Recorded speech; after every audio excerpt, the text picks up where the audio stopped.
ang mga kwento ng pag-ibig, kwento ng buhay at kwento ng pag-asa dito sa Barangay Love Stories. Love Stories.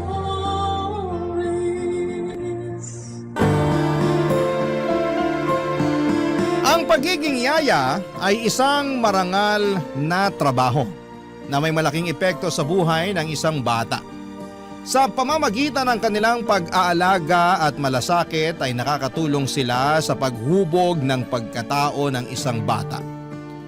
Ikaw, kabarangay, ano ang iyong mga naging karanasan o alaala sa iyong yaya?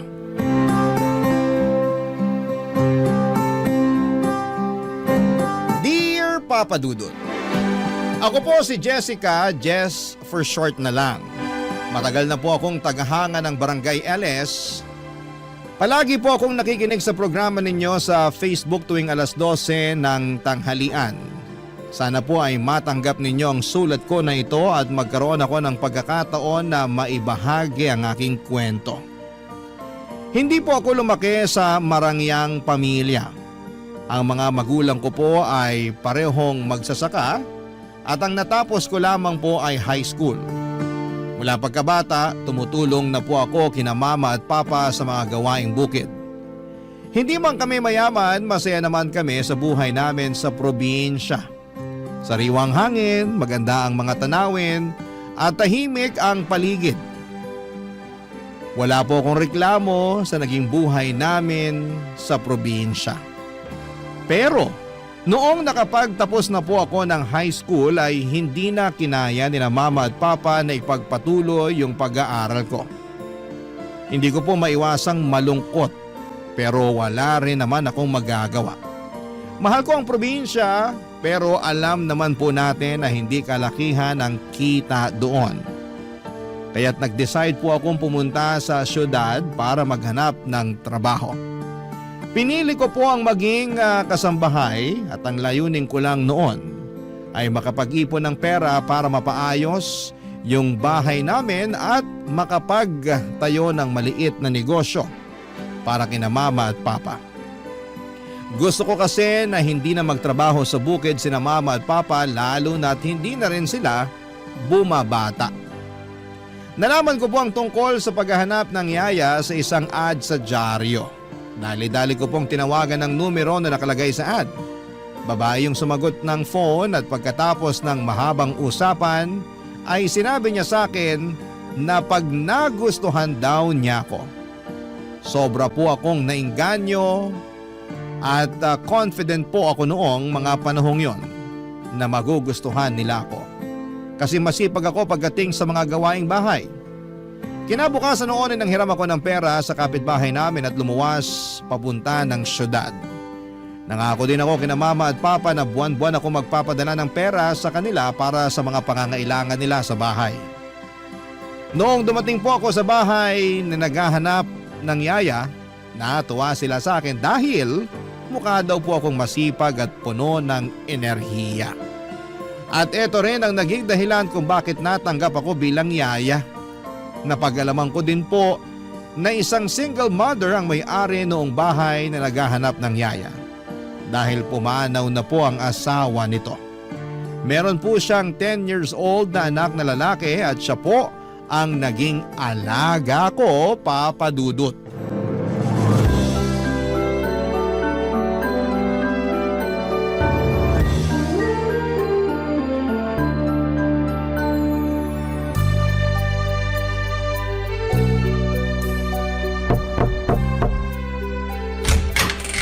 Hello, ikaw ba si Winston? Pinakilala ka na sa akin ng mama mo. Hi! Ikaw ba yung bagong yaya ko? Oo, ako si Jessica. Pero tawagin mo na lang akong... ang haba din naman kasi ng Jessica. Ay, alam ko na. Yaya Jess na lang. Sige po, Yaya Jess. Ilang taon ka na, Winston? 10 years old. Pero malapit na ako maging teenager. Kakatuwa ka namang bata ka. Basta lagi mong tatandaan, nai-enjoy mo lang ang kabataan mo, ha? Naku, mahirap sa mundo ng mga big boys at big girls. Kung pwede lang sana bumalik sa pagkabata, naku, gagawin ko talaga. Bakit mo gustong bumalik sa pagkabata, Yaya Jess? Para mawala lahat ng pimples at wrinkles mo? Aba, bastos kang bata ka. Naisahan mo ako dun Yaya, tama na! Huwag mo akong kilitin! Di na ako makahinga! Like na kita, Yaya Jess. Ako rin. Mukhang hindi ako mamomroblema sa pag-aalaga sa'yo. Ay, nga pala, kanina ko pa napapansin na andito ka lang palagi sa kwarto mo nagko-computer. Hindi ka man lang ba naglalaro sa labas? Ayoko po maglaro sa labas eh. Binubuli lang ako ng mga bata dun. Paanong binubuli? Pinagtatawanin nila yung salamin ko. Mukha daw akong alien. Tapos pangu daw ako, tabachoy. Tong mga batang to, oo. Nako, sa susunod na asarin ka nila, magsumbong ka sa akin, ha? Mananagot na talaga sa akin yung mga yan. Thank you, Yaya Jess. Pero ayoko. Tayo na lang kaya maglaro. Marami akong computer games dito na pang 2 players. Oy baby, yun ang hindi ko mapapangako sa'yo. Kasi baka pagalitan ako ng mama mo. Alam mo naman, kailangan kong sipagan tong mga gawaing bahay dito kung gusto kong magtagal sa inyo, di ba? Lalong-lalo na ngayon at kakatanggap lang sa akin ng mama mo. Naku, Yaya, huwag kang mag-alala. Nandyan si mama ngayon, oo, pero kadalasan wala naman siya dito eh. Ha? Anong ibig mong sabihin? Busy si mama sa work niya. Most of the time, mag-isa lang ako dito sa bahay. Ay, ganun ba? Naku, kawawa ka naman palang bata ka. Naku, baby, don't worry kasi andito na si Yaya. Forever na ako dito. Pero teka lang, kung ikaw lang ang naiiwan dito mag-isa, paano yung... Mga gawaing bahay. Tinuruan na ako ni mama kung paano gumamit ng washing machine at saka rice cooker. Pero hindi nga lang ako marunong magluto. Kasi si mama naghahanda ng mga pagkain ko before siya umalis papuntang work. Napaka-independent mo naman palang bata ka. Huwag kang mag-alala kasi tuturuan kitang magluto. Okay ba yun sa'yo? Okay na okay po! Oo, mabuti na yung ganun para at least hindi ka nakanganga kung sakaling wala kang kasama. Hindi ka magugutom, ganun. Ay nga pala, kumusta naman yung pag-aaral mo? Anong favorite subject mo? English po favorite subject ko. Kayo po, anong favorite subject nyo? Favorite ko naman yung math. Ay, ayoko niyan. Puro numbers tsaka formula. Sumasakit ulo ko dyan. Di mo ata natatanong na palagi ako nananalo sa mga math competition nung high school. Kaya wag kang mag-alala, akong bahala sa'yo. Talaga? Tutulungan mo ako sa math homework ko? Oo naman, why not, di ba? The best ka talaga, Yaya! Naku, wag kang mahiya, bulahin mo pa ako. Gustong gusto ko nakakarinig ng mga ganyan eh. Music to my ears. Ikaw na ata yung pinaka-the best na Yaya na kinuha ni Mama. Yan, ganyan dapat. Ay, teka lang. Naku, ikaw bata ka. May yaya ka na pala dati. Ba't umalis yung dati mong yaya? Tinakot mo siguro no kaya umalis. Yaya just talaga? Hindi! Sabi kasi ni Mama sa akin na bumalik daw yun ng probinsya kasi mag-aasawa na. Ah, buti pa siya may love life. Ay, speaking of mama, babalik na ako dun sa kusina ha. Baka kasi hinahanap na ako ng mama mo. Kung may kailangan ka, tawagin mo lang ako, okay? Sige po, Yaya! Thank you!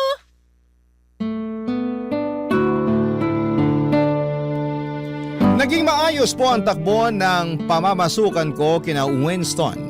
At masaya na rin po ako sa sahod ko kasi kahit papaano ay nakakatulong ito kina mama at papa.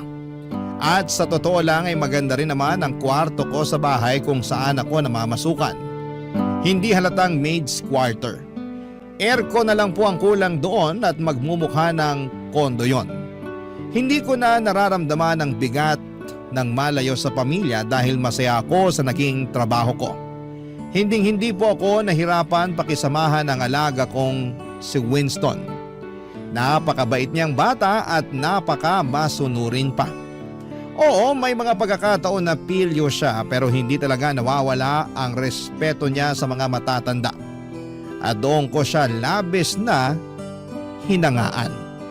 Pakiramdam ko nga ay parang nabubuli siya ng ibang tao dahil sa sobrang kabaitan niya. Maayos po kami ni Winston pero sa totoo lang, awang-awa ko sa kanya.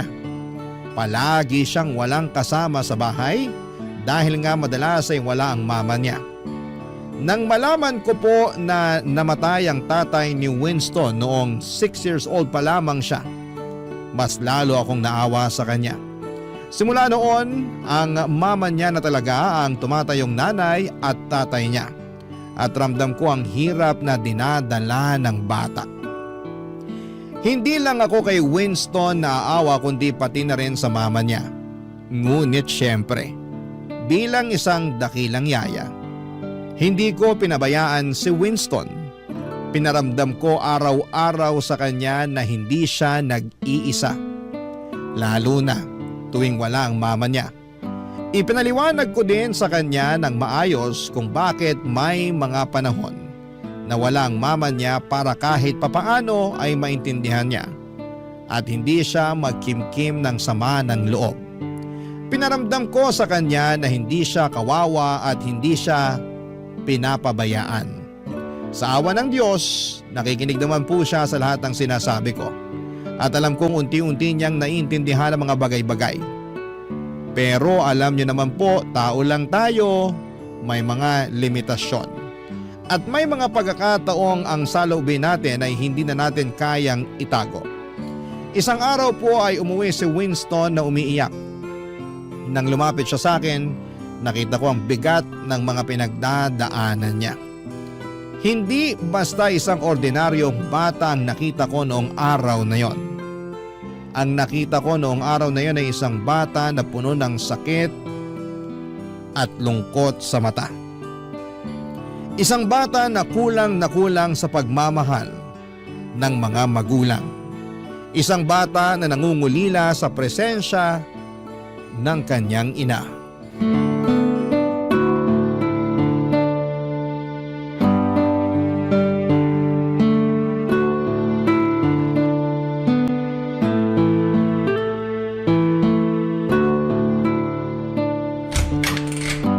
Winston, ready na yung breakfast mo. Kumain ka na. Oh, anong nangyari sa'yo? Ba't ka umiiyak? Malapit na kasi yung family day namin, Yaya Jess. Tapos, sabi ni Mama, hindi daw siya makakapunta. Hala, ganun ba? Tahan na, huwag ka nang umiyak. Yung mga kaklase ko siguradong sasamahan ng mga mama at papa nila. Ito talagang baby ko.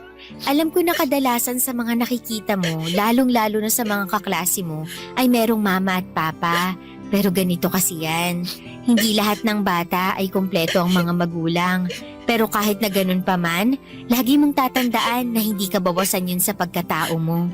Ganun po ba yun, Yaya Jess? Oo naman. Pwedeng-pwede ka mamuhay ng masaya at normal kahit hindi kumpleto ang mga magulang mo. Pero, iba pa rin po talaga pagkasama mo mga magulang mo. Oo, totoo naman yun. Alam mo ba na maraming bata dyan ang kompleto nga ang mga magulang pero hindi naman masaya ang family nila? Paano niya naman po nasabi? Ay nako, eto na, ichichika ko na sa'yo. Alam mo ba na yung kaklase ko nung elementary, lumaki siya na may mama at papa pero... Yaya Jess naman eh! Ituloy mo!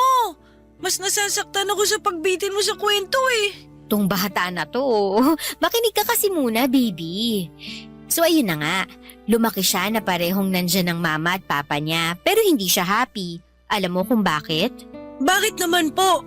Kasi palaging nag-aaway yung mama at papa niya. Oo, totoo yun. Tapos ito pa yung mas nakakaloka dyan.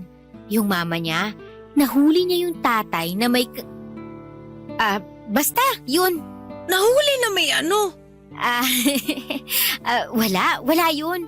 Basta ang bottom line dito ay hindi siya masaya kahit complete family sila. So mas mabuti pa pala na hindi complete ang family? Ay nako baby, hindi sa ganun yun. Ang ibig ko lang namang sabihin ay hindi lahat ng complete family na nakikita mo ay masaya. Yung iba dyan may pinagdadaanan pero hindi lang nila pinapakita. Kaya wag ka nang sad, okay? Thank you talaga, Yaya Jess. Okay na po ako. Yan, dapat ganyan. Smile ka lang. I love you, Yaya Jess. Love na love din kita, may alaga forever and ever. Pero sa totoo lang po, medyo sad pa rin ako kasi hindi makakapunta si Mama sa family day namin. Baby, eto ha, ipapaliwanag ko sa'yo ng mabuti. Yung mama mo kasi, ginagawa niya ang lahat para sa'yo. Oo, alam ko na parati siyang wala dito sa bahay. Pero ang rason kung bakit parati siyang wala ay dahil nagtatrabaho siya para sa'yo. Pinipilit ka niyang itaguyod kahit mag-isa siya. Alam ko naman po yun. Pero nalulungkot pa rin ako eh. Sa tingin mo, bakit kumuha ng yaya ang mama mo? Para may makasama ka syempre kasi concerned yung mama mo sa'yo. Kung sa bagay, Ganito na lang ang isipin mo, baby. Kung hindi busy si mama mo at palagi siyang nandito sa bahay, sa tingin mo ba magkakaroon ako ng chance para maging yaya mo? tama! Sobrang talino mo talaga, Yaya Jess. Alam ko, ako pa ba? Ako na to eh. Di na lang siguro ako sasali sa family day. Tatapusin ko na lang yung mga assignment na hindi ko pa natatapos. Basta Yaya, tutulungan mo ako ha. Math pa naman yung assignment ko. Alam mo naman na mahina ako pagdating sa problem solving. Ay, teka lang. Sinong nagsabi sa'yo na hindi ka a-attend ng family day? Ano pa nga bang magagawa ako eh? Hindi nga raw makakapunta si Mama, di ba? Ay, dyan ka nagkakamali. Sasamahan kita. Pupunta tayo ng family day. Talaga po, Yaya? Seryoso kayo? Pwera na lang kung kinakahiya mo ko. Ano ka ba, Yaya? Hindi no. Siyempre gusto ko na nandun ka. Oh, yun naman pala eh. Huwag kang mag-alala. Paghahandaan ko yung family day na yan. Okay? Thank you po! I love you, Yaya Jess! Noong mga panahong yon, kung ano-ano na lamang ang sinasabi ko kay Winston para gumaan ang kalooban niya. Alam ko na may punto siya, Papa Dudut. Lahat ng bata ay may karapatan na magkaroon ng buo at masayang pamilya. Hindi nila pinili na ipanganak sa mundong ito kaya't responsibilidad ng mga magulang na alagaan at bigyan sila ng tamang gabay. Pagdating naman sa amo ko o sa nanay ni Winston, alam kong ginagawa niyang lahat para matugunan ang mga pangangailangan ni Winston. Ang totoo niyan ay awang-awa rin ako kay ma'am kasi wala siyang katuwang sa pag-aalaga sa bata. Pero tulad nga ng sinabi ko, ginagawa ko na lamang ang lahat upang hindi magtanim ng sama ng loob ang bata sa nanay niya. At habang hindi siya nasasamahan ng nanay sa araw-araw, ako na muna ang tumatayong parang pangalawa niyang ina. Sobrang saya po ni Winston noong dumalo kami sa family day ng school nila. Parang ang saya-saya niya. At ni minsan ay hindi niya naaalala na hindi buo ang pamilya niya. Sa araw na yon, tuwing may magbabalak na tanungin si Winston kung nasaan ang mga magulang niya, ako na kaagad ang sumasabat para hindi na maalala ng alaga ko. Kasi alam ko na deserve niyang mag-enjoy ng buong buo sa araw na yon. Gusto ko lang na makita na masaya siya. Pagkatapos ng family day ay naisip ko na magandang pagkakataon na yon para makausap ang amo ko. Pinag-usapan namin si Winston at naawa din siya sa bata pero sa kabila ng lahat, nagpasalamat din siya sa akin.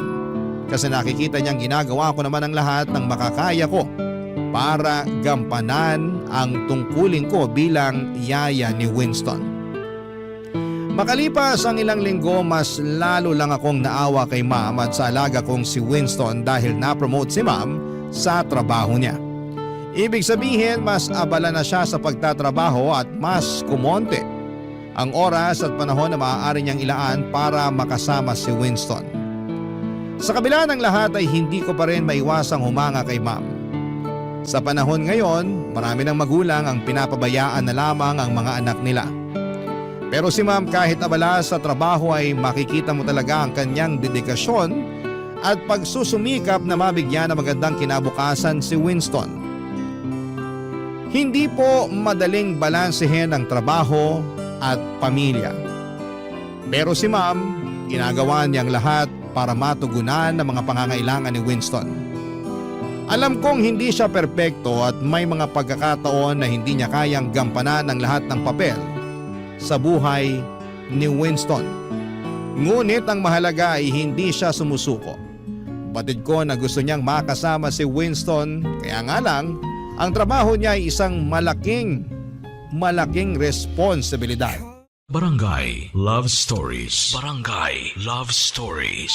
At dahil nga po sa naging sobrang busy si ma'am sa trabaho, Sa akin na niya pinapaubaya ang paghatid at sundo kay Winston sa school.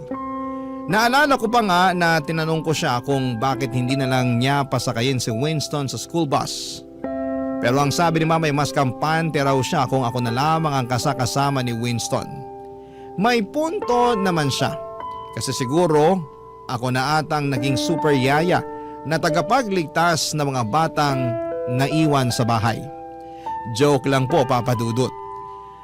Pero seryoso, mula nang maging ganon ang setup ay nagiging parte na ng araw-araw ko ang mag-tricycle kasama si Winston papunta sa school niya. Kasi 15 minutes lang naman ang layo ng school sa bahay nila. At sa awa ng Diyos, mas naiintindihan na ni Winston ang sitwasyon ng mama niya. Hindi siya nagkikimkim ng sama ng loob at hindi nagbago ang pakikitungo niya sa nanay niya. Kung paano niya ako pakitunguhan, ganon din siya sa akin at doon ko talaga nahanap yung hirap at saya ng magulang. Kahit na hindi ako ang tunay na magulang, ramdam ko pa rin yung pagmamahal at pagkalinga kay Winston. Pero sa totoo lang po ay parang mas favorite ako ni Winston noong mga panahong yon. Joke lang po. Sana po ay hindi ninyo masamain ang sinabi ko. Wala akong intensyon na higitan si ma'am. Ang gusto ko lang ay maramdaman ni Winston na maraming nagmamahal sa kanya. At hindi siya nag-iisa. Gusto ko siyang iparamdam na may buong pamilya na nagmamahal sa kanya. Kahit na hindi buo ang pamilya niya. Ganun ko po siya kamahal, parang sarili kong anak. Isang araw noong hinatid ko si Winston sa eskwela, ay hindi ko inaasahan na may mangyayari pala sa akin na makapagpapabago sa takbo ng buhay ko. Ang tadhana nga naman, minsan nakakalungkot pero minsan ay nakakatawa din, Papa Dudut.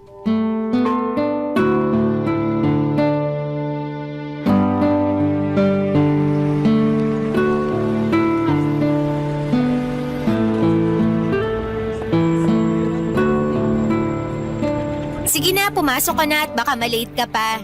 Opa, Yaya. Ay, sandali lang. Baka makalimutan mo pa to. Ito nga pala yung lunchbox mo. Tapos, ito naman yung tubig mo. Tapos, ito naman yung iced tea mo. Thank you, Yaya. Mauna na po ako. Sige, enjoy! Nakakaloka, makauwi na nga. Hindi ko pa nasasampay yung mga labada. Baka makatanggap ako ng award kay ma'am pag naabutan niya yun. Ito din naman kasing pasok ni Winston eh. Kailangan ba talagang 8 ng umaga nasa school na ang mga batang yun? Aba, hindi naman ata makatarungan yan. Ano bang akala nila sa mga bata nagtatrabaho? Ay, makauwi na nga nang matapos ko na yung mga hindi ko pa natatapos. Hala, Diyos ko, yung wallet ko nawawala. Paano ko makakauwi nito? Hala, wala akong pamasahe. Nalaglag ata sa waiting area. Patay, kailangan ko nang balikan yun.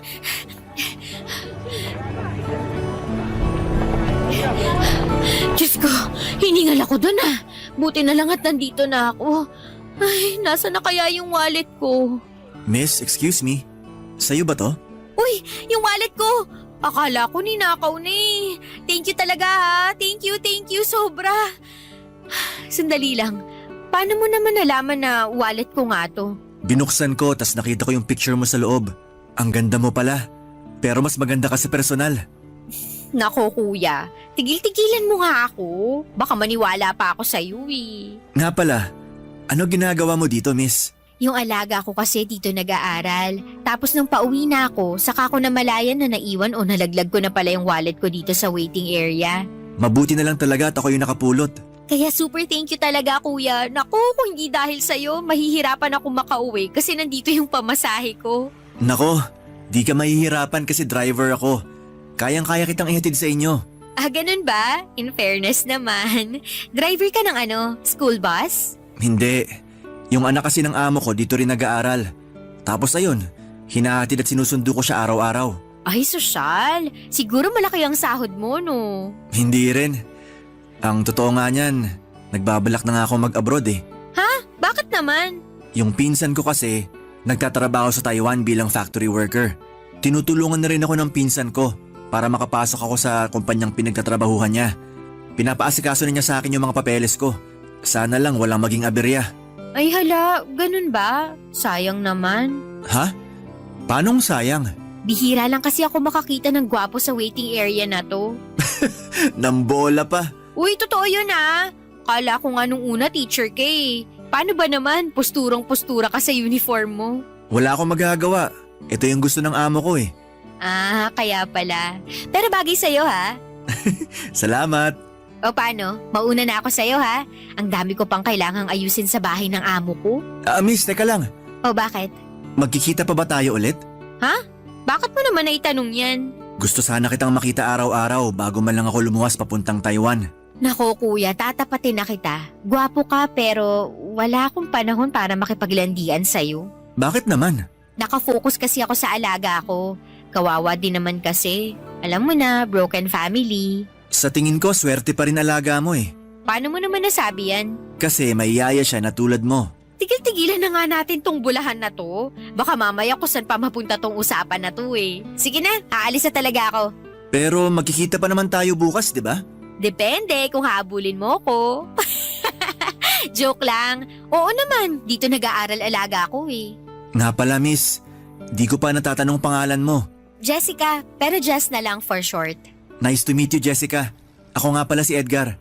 Nice meeting you too, Edgar. Thank you nga pala sa pagsoli sa akin ng wallet ko ha. Mauna na ako, kita-kits na lang. Aaminin ko, Papa Dudut, na nalaglag ang panty ko sa usapan namin ni Edgar na yon. Paano ba naman kasi sobrang gwapo niya, ang ganda ng katawan. At pakiramdam ko ay natutunaw ako tuwing tinititigan niya ako.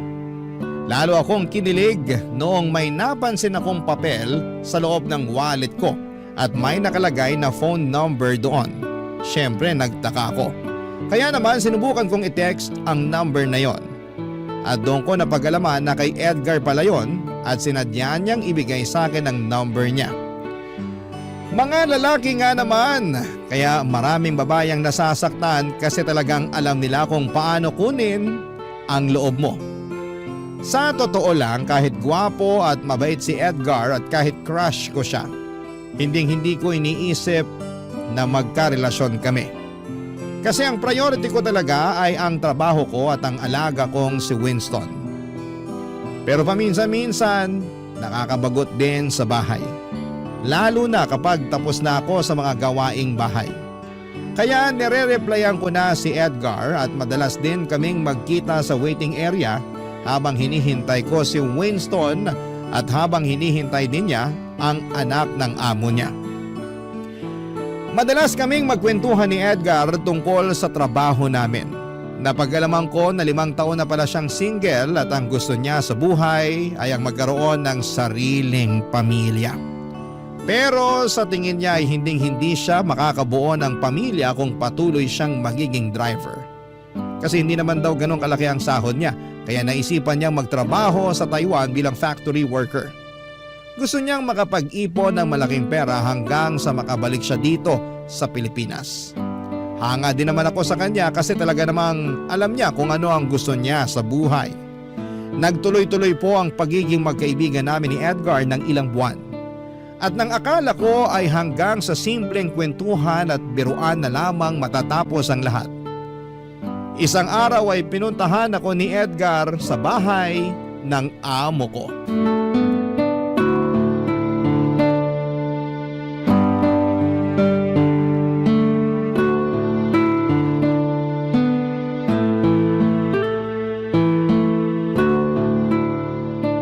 Tapusin na natin tong assignment mo sa math para makapaglaro ka na ng game sa computer mo ha? Okay po, Yaya Jess.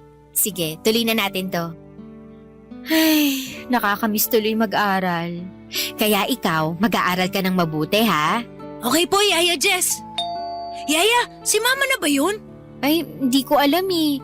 Sabi kasi ng mama mo, mamayang gabi pa daw yung uwi niya. Dito ka lang baby, puntahan ko lang ha? Sige po. Tapusin mo na yung homework mo, babalikan kita, okay? Okay, Yaya. Andyan na, sandali lang! Nakakaloka, sino kaya to? Ay, baka naman delivery boy. Edgar? Hoy, Ano ginagawa mo dito? Jessica, Loko ka, anong kailangan mo? Bakit ka nandito, ha? natatandaan mo nung nag-usap tayo dati at nakwento mo sa akin kung saan ka nakatira? Di ko aakalain na darating ang araw na mapapakinabangan ko yun. Hindi mo pa sinasagot yung tanong ko. Anong kailangan mo? Sira ulo ka? Paano kung nakita ka ni ma'am dito, ha? Eto naman, wala naman tayong ginagawang masama ah. Kahit na. Siguradong papagalitan ako ni ma'am pag nalaman niya na kinuwento ko sa'yo yung address niya. Hindi ko naman kasi lubos na akalain na pupuntahan mo ko dito, no? Huwag ka nang magalit sa akin. Sorry na. Isa lang naman ang sadya ko dito eh. Ano naman yun? Jess. Matagal ko na kasing gustong sabihin sa'yo to. Ang alin? Yung hindi mo ako na-replyan kagabi kasi malamang naubusan ka na ng load. Ano ka ba? Wala yun. Eto naman, hindi yun. So ano, maghuhulaan na lang ba tayo dito? Sabihin mo na kasi. Eto na nga. Jess. Nako, sinasabi ko sa'yo, pag hindi ka pa nagsalita, babalik na talaga ako sa loob. I love you. Mahal na mahal kita. Ano akala mo sa akin? Leading lady ng GMA teleserye? Dennis Trillo at Jenilyn Mercado lang? Magkamukha nga kayo ni Dennis, pero ang ganda naman ata ni Jenilyn para maging kamukha ko pa siya. Eto naman oh, nagpapatawa pa. Hindi na nga ako nakatulog kagabi kakaisip kung paano ko aaminin sa'yo yung nararamdaman ko eh. Wait lang, ibig mong sabihin, pumunta ka dito sa bahay ng amo ko para… Para ligawan ka, oo. Jess, pagod na kasi ako kakatago ng tunay ko na nararamdaman para sa'yo tuwing nagte-text tayo. Sigurado ka na ba talaga dyan sa nararamdaman mo? Oo naman, bakit? Wala ka bang tiwala sa akin? Hindi naman sa wala akong tiwala sa'yo, pero… Pero ano? Ano ba kasi ang nakita mo sa akin? Siguro nga hindi ako pangit, pero hindi rin naman ako ganun kaganda. At isa pa, yaya lang ako. Sandali lang, huwag mong nilalang ang pagiging yaya. Marangal na trabaho yan. Jess, hindi ka naman kasi mahirap mahalin eh. Maganda ka, mabait, magaan ka usap. Nawawala ang stress ko tuwing tinetext mo ko at masinisipagan kong trabaho ko ng dahil sa'yo. Ay… Sige, ipagpalagay na natin na sasagutin kita. Pero Edgar, nagbabala ka magtrabaho sa Taiwan, di ba? Ano na lang ang mangyayari sa relasyon natin kung sakasakali? Tatapatin na kita. Magaan din ang loob ko sa'yo at napakaswerte ng kahit sinong babae na maging boyfriend ka. Pero hindi ko kaya ang long distance relationship. Sa totoo lang napag-isipan ko na yan. At balak na talaga kitang kausapin tungkol dyan. Jess, sana wag mong masamain tong sasabihin ko sa'yo ha. Alam mo, kinakabahan na ako sa'yo. Ano ba yun ha? Nakausap ko kasi ang pinsan ko nung isang araw. At willing siya na tulungan tayo pareho para makapagtrabaho tayo sa Taiwan. Nasisiraan ka na ba ng bait? Hoy Edgar, kilabutan ka nga sa mga pinagsasasabi mo. Hindi pa nga kita sinasagot tapos ngayon aalukin mo pa ako na magtrabaho sa Taiwan. Pambihira ka. Hindi naman kita pipilitin na sagutin ako agad-agad. Yung sa akin lang naman, sayang din naman kasi ang opportunity kasi willing tayo tulungan ng pinsan ko. Hoy Edgar, kung sakali man na maging tayo, mas pipiliin ko na lang na tiisin ang long distance relationship kesa sa iwanan ko yung alaga ko, no? Kawawa naman siya pag umalis ako. Sige, ikaw bahala. Wala namang pilitan to eh. Pero pag-isipan mo na lang kasi di hamak na mas malaking kikitain mo sa Taiwan kung sakasakali. Naloka po ako sa mga sinabi sa akin ni Edgar noong araw na yon, Papa Dudut. Ewan ko ba. Aminin ko na natutuwa ako noong inamin sa akin ni Edgar na mahal niya ako.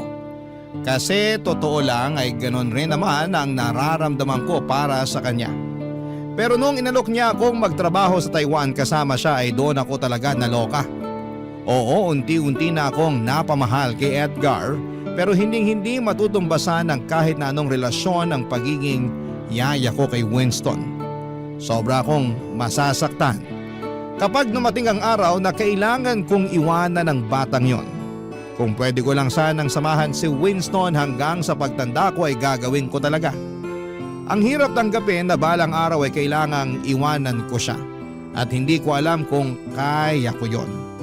Pagdating naman kay Edgar, hindi siya nagsawa sa panliligaw sa akin.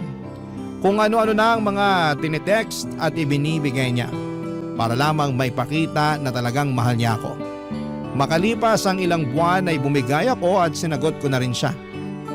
Noong mga panahong yon, alam ko na malamang masasaktan ako kapag umalis siya para magtrabaho sa Taiwan.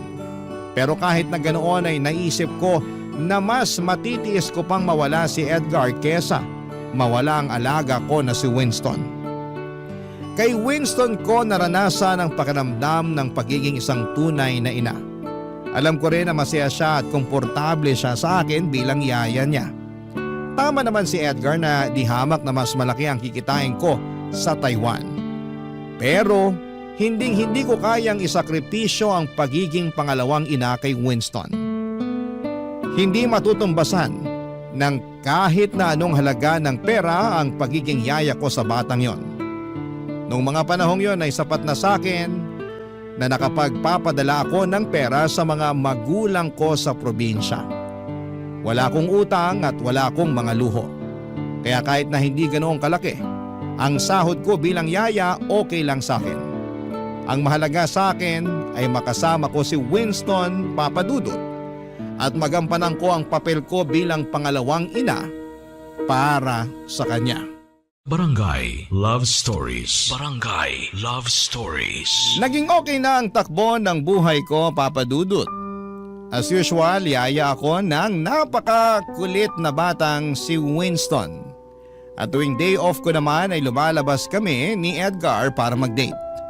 Nang mga panahong yon ay pakiramdam ko ay parang perfect na ang lahat. Hindi na rin ako kinukulit ni Edgar na sumama sa kanya papunta ng Taiwan. Napagkasunduan namin na mag long distance relationship na lamang kami.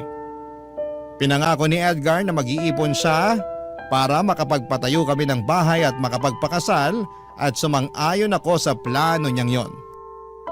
Pero Papadudot, hindi ko alam na may darating pa pala na pagsubok na yayanig sa buhay ko. Ilang linggo lang ang lumipas, tumawag sa akin si Papa at sinasabi na may stage 1 breast cancer daw si Mama. Sobra akong nanginig at naiyak nang marinig ko ang napakasamang balita na yon. Ikinuwento ko sa amo ko at kay Edgar ang tungkol sa mama ko at sobra silang naaawa sa akin. Nang mga panahong yon, alam ko na kailangan kong kumilos kaagad. Kasi ayokong lumala ang kalagayan ni Mama. Kaya naman napagdesisyonan ko nang tanggapin ang alok ni Edgar na magtrabaho sa Taiwan bilang factory worker na kasama siya. Sinabi ko ito kay Ma'am at kitang-kita ko sa mga mukha niyang kalungkutan. Pero naunawaan niya naman ang sitwasyon ko. Na kailangan kong mag-ipon ng malaking halaga para maagapan ang cancer ni Mama. At syempre hindi naging madali sa akin na kausapin si Winston tungkol sa desisyon kong umalis. Naramdaman ko ang bigat sa puso ko habang pinapaliwanag ko sa kanya na kailangan kong magtrabaho sa ibang bansa para matulungan si Mama, Papadudot.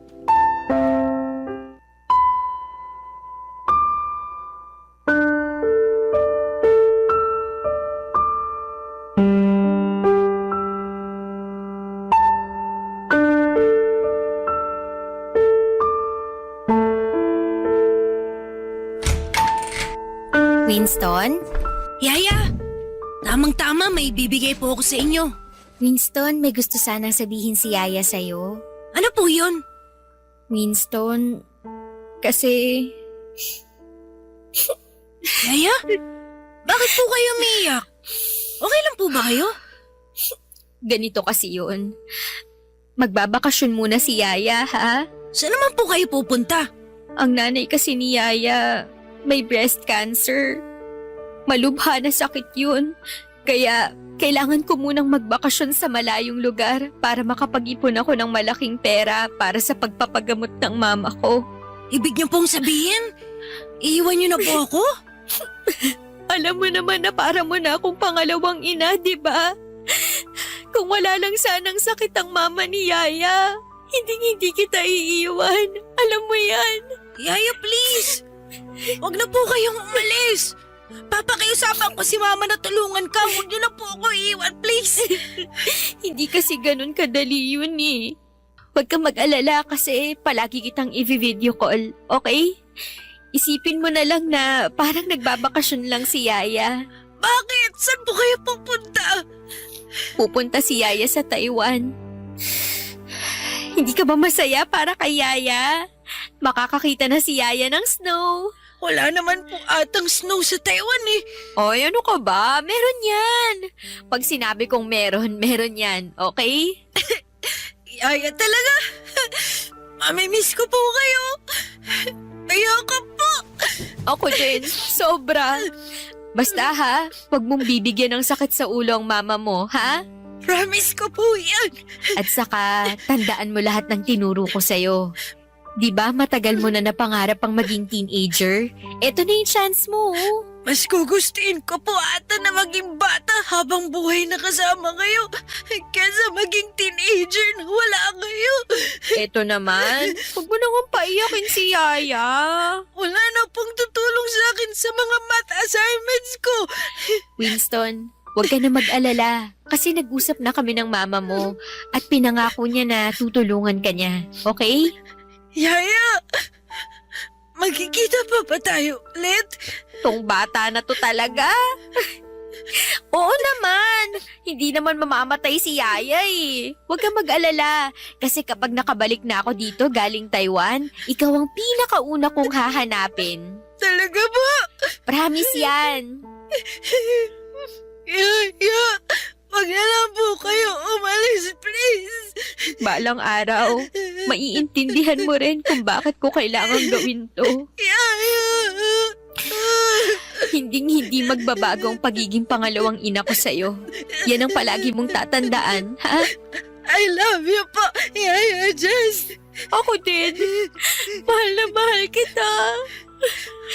Oo nga po pala. Tungkol nga pala po dun sa bibigay ko sa'yo. Ay, oo nga pala. Sorry, masyado kasing naging emotional si Yaya. Bakit? Ano ba yun? Alam niyo po ba kung anong date ngayon? Sandali lang, tingnan ko lang tong cellphone ko.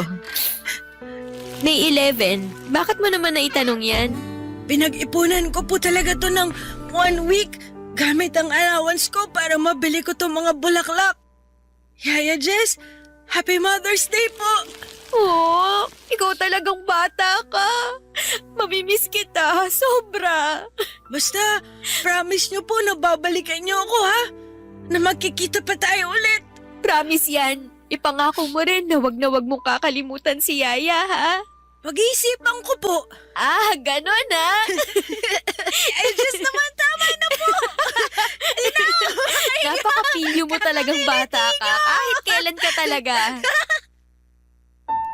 Nang mga panahong yon, Papa Dudut, ay nakuha ko pang magbiro kay Winston.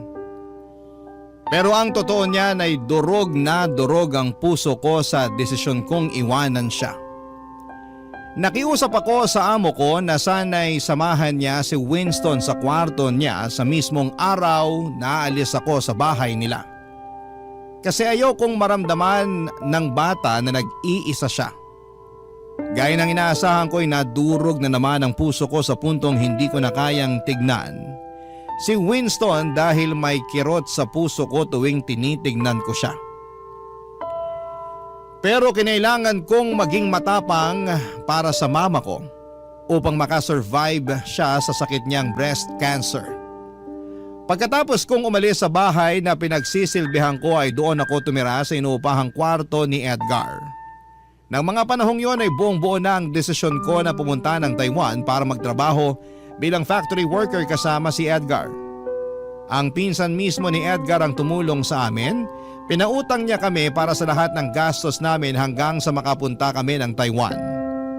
At sa wakas ay naging maayos ang takbo ng application namin at parehong kaming nakakuha ni Edgar ng work visa at nakapagtrabaho bilang factory worker. Hanggang ngayon, factory worker pa rin kami ni Edgar at 8 taon nang nakakalipas. At sa awa naman ng Diyos, Papa Dudut, cancer-free na rin si Mama sa ngayon.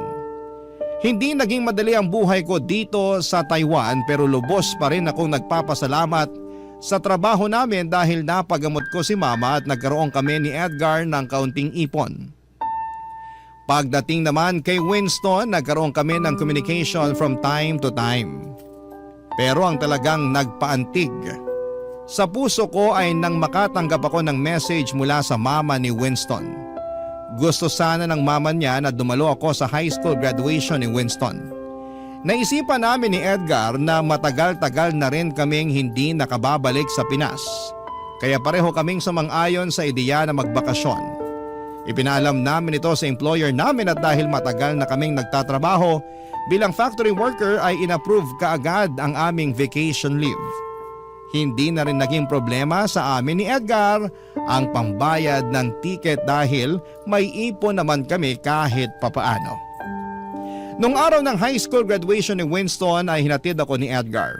Oo, nakikita ko ang mukha ni Winston sa social media at nakakausap ko pa rin siya sa chat, pero kinabahan pa rin ako. Kasing hindi ko sinabi sa kanya na sosorpresahin ko siya sa araw ng graduation niya, Papa Dudut.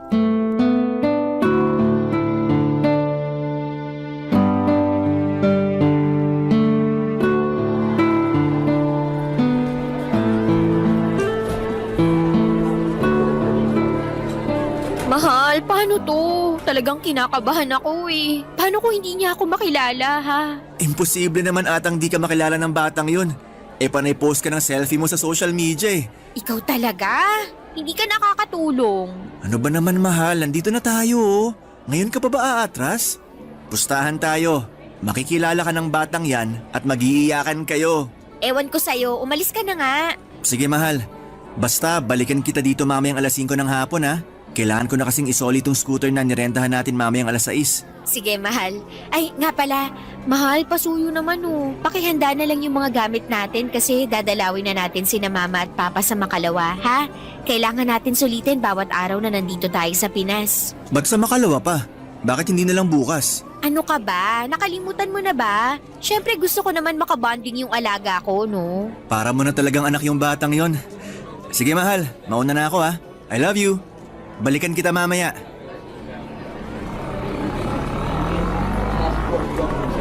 Yaya Jess? Yaya Jess, ikaw nga! Winston! Yaya Jess, di ko akalain na darating yung araw na magkikita ulit tayo. Uy, ang laki mo na! Mas matangkad ka pa sa akin! Kamusta ka na, anak? Okay lang po ako. Kayo po, kumusta? Yaya, sobrang namiss ko po kayo.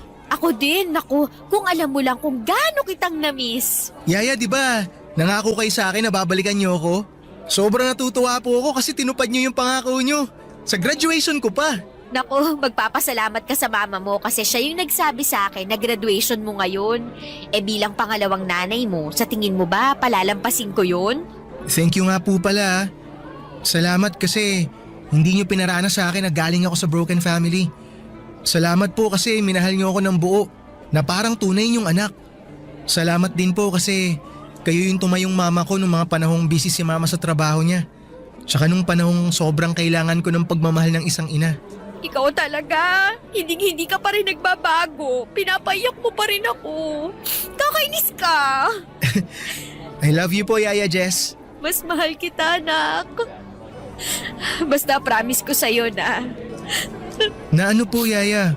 na ikaw ang magiging panganay ko forever. Yaya Jess naman eh. Hindi pa nga po nagsisimula yung speech ko, pinapaiyak niyo na po ako. Speech? Opo, ako po yung valedictorian namin. Magbibigay po ako ng speech mamaya. Totoo? Sobrang proud ako sa'yo, Winston. Congratulations, anak. Thank you po, Yaya Jess. Ang sarap din po pala sa pakiramdam na tinatawag niyo akong anak. Alam ko na tinatawag niyo na ako ng ganyan dati pero mas naramdaman ko po siya ngayon. Para tuloy nararamdaman ko na dalawa yung nanay ko. Siyempre naman. At yun nga ang maganda dun eh. Dalawa ang nanay mo, di ba? Oo nga po eh. Ay, Yaya, kumusta po pala buhay niyo ni Manong Edgar sa Taiwan? Uy, paano mo naman nalaman yung tungkol sa amin ni Kuya Edgar mo? Best friend ko po kasi from elementary to high school yung batang pinagdadrive ni Manong Edgar noon. Tapos ayun po, nakwento niya sa akin yung tungkol sa inyo. Tsaka isa pa po, panay ang post niyo ng picture sa social media eh. Halos hindi ko na nga po kayo mamiss kasi kayo na lang po laman ng newsfeed ko. Naku, ikaw talagang bata ka. Pareho kayo ng ugali ng Kuya Edgar mo. Babalik yun mamaya pagkatapos ng graduation mo. Ipapakilala kita doon, ha? Pero nak, wag wag mong tatawagin na Manong yun. Magagalit yun. Ay, sige po, Kuya Edgar na lang. At ikaw, kumusta ka na? Siguro may girlfriend ka na, no? Opo, meron na po. Binata ka na talaga. Dati, palagi ka lang nakaupo sa harapan ng computer mo. Pero ngayon, may girlfriend ka na. Valedictorian ka pa. Tapos dati, nagmamadali ka pang maging teenager. Ang bilis ng panahon. Sobra. Grabe talaga. Ay, nga po pala. May hihilingin po ako sa inyo kung okay lang po. Ano yun, anak? Pwede po bang Nanay Jess na lang po ang itawag ko sa inyo? Ikaw talagang bata ka. Dapat noon mo pa naisip yan eh. Siyempre naman, ano ka ba? I love you po, Nanay Jess. I love you din, anak. Halina po kayo sa loob. Nag-aantay na sa atin si Mama dun. Tara! Papa Dudut, sobra po akong naiyak sa speech ni Winston ng graduation niya, Papa Dudut. Pareho niya kaming pinasalamatan ng mama niya at hindi ko napigilang yakapin siya pagkatapos ng speech niya. Sobra din pong natuwa ang dati kong amo noong nakita niya ako. Labis po akong natutuwa sa naging kalagayan ni Winston dahil dito ko na napatunayan na naging mabuti akong yaya sa kanya. Wala siyang sama ng loob sa kahit na kanino at napaka-positive ng batang yon. Dito ko talaga na-realize na ang pagiging yaya ay higit pa sa ordinaryong trabaho. Ang pagiging yaya ay isang misyon na humuhubog sa pagkatao ng mga bata. Napakahalaga ng role ng isang yaya sa pagbuo ng karakter at kinabukasan ng isang bata. Kaya kung may mga yaya man na nakikinig ngayon, sana po ay ma-realize ninyo na hindi dapat minamaliit ang pagiging kasambahay. Kasi kayo ang nagsisilbing gabay sa mga bata. Kayo ang nagbibigay ng aral sa kanila na dadalhin nila sa panghabang buhay. Sa mga yaya na nakikinig ngayon, saludo ako sa inyo at ngayon po ay nakabalik na nga po or nakabalik na kami ni Edgar sa Taiwan at patuloy pa rin naman po ang komunikasyon ko kay Winston. Kahit malayo kami sa isa't isa, hindi kami nawawala sa buhay ng isa't isa at palagi ko siyang tinatanong kung kumusta siya. Napuntahan ko rin sina mama at papa sa probinsya noong nasa Pilipinas ako at sa awa naman ng Diyos. Malusog at masaya sila sa ngayon. Ilang buwan na lang po ay mag-expire na ang kontrata namin ni Edgar dito sa Taiwan dahil sapat na ang naipon namin na pagdesisyonan na po namin na bumalik na ng Pilipinas. Napag-isipan namin ni Edgar na pagtayo ng maliit na negosyo gamit ang aming savings. Hindi pa po namin napagdidesisyonan kung anong klaseng negosyo pero isang bagay lamang ang sigurado. Babalik po kami ng Pilipinas sa loob lamang ng ilang buwan. At para naman po sa aming dalawa, napagdesisyonan din po namin ni Edgar na ipaayos ang bahay ng mga magulang ko sa probinsya at doon na rin po kami titira. At doon na rin magnenegosyo nang sa ganoon ay malapit ako sa mga magulang ko. At kahit papaano ay pwede na rin po akong bisitahin ni Winston kung kailan niya gusto. At syempre po, hinding-hindi mawawala ang balak namin ni Edgar na magpakasal this year. Sobrang excited na po ako sa mga magagandang bagay na naghihintay sa akin, Papa Dudut. Maraming salamat po sa platform na ibinigay ninyo sa amin upang maibahagi po namin ang mga naging karanasan namin sa buhay. Ang inyong forever na kapuso at kabarangay, Jess. Barangay Love Stories. Barangay Love Stories. Nakakaantig naman talaga ang ating kwento. Ikaw ba, kabarangay? Nakarelate ka ba sa story natin ngayon? Kwentuhan naman tayo dito sa comment section. Nagustuhan ng iyong napakinggan? Ituloy yan via live stream sa www.gmanetwork.com/radio.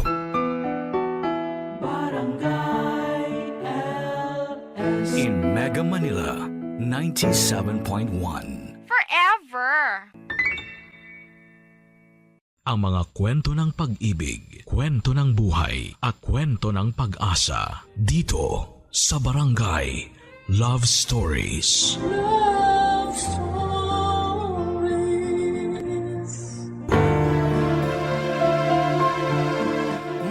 Marami sa atin ang araw-araw na nakikipagsabayan sa agos ng kahirapan. Parang walang katapusang karera habang ang presyo ng bigas, gulay at pamasahe ay pataas ng pataas. Ang sahod naman ay tila nananatiling nakaidlip. Marami ang natutong humawak sa dasal at umaasang balang araw ay makakaahon din, matitikman din ang kahit kakapiranggot na ginhawa. Ikaw, kabarangay, kailan mo nasambit sa sarili mo na all is well pa rin?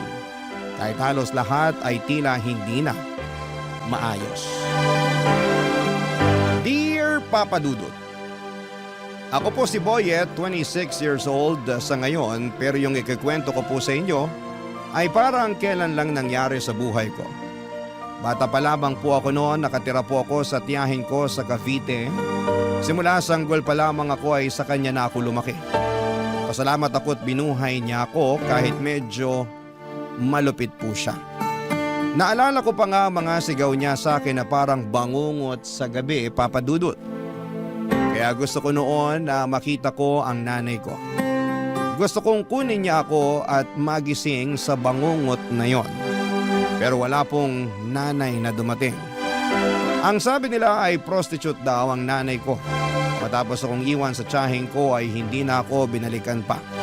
Kaya walang araw na hindi ko tinatanong ang sarili ko kung mahal ba ako ng nanay ko.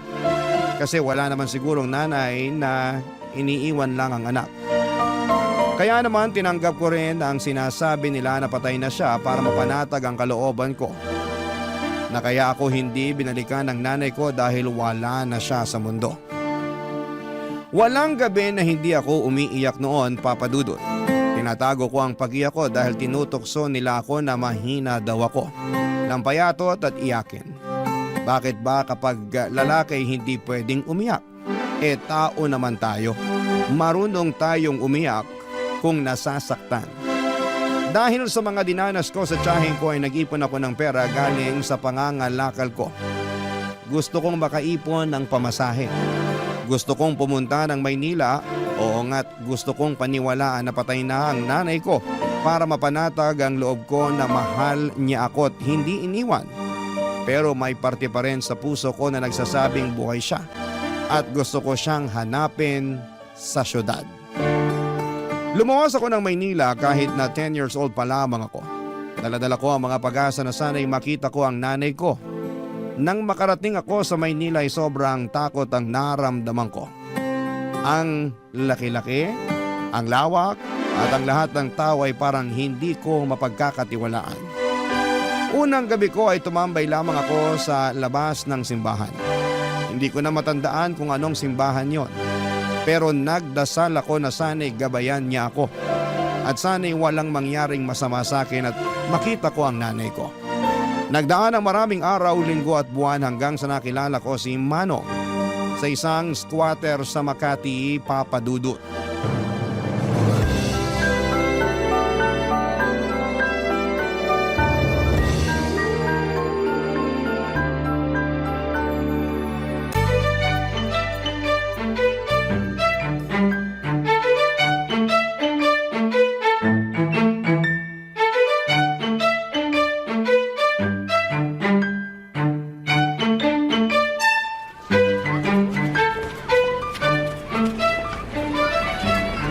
Boyet, gising na, umaga na. Manong, Talagang bata ka. Dapat sanayin mo yung sarili mong gumising na maaga. Alam mo namang salat tayo sa pera. Kailangan nating kumayod. Alam mo yung kasabihang early worm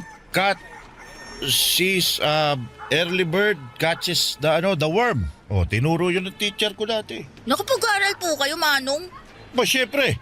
Graduate ako ng elementary. Pero di na ako high school. Bakit po?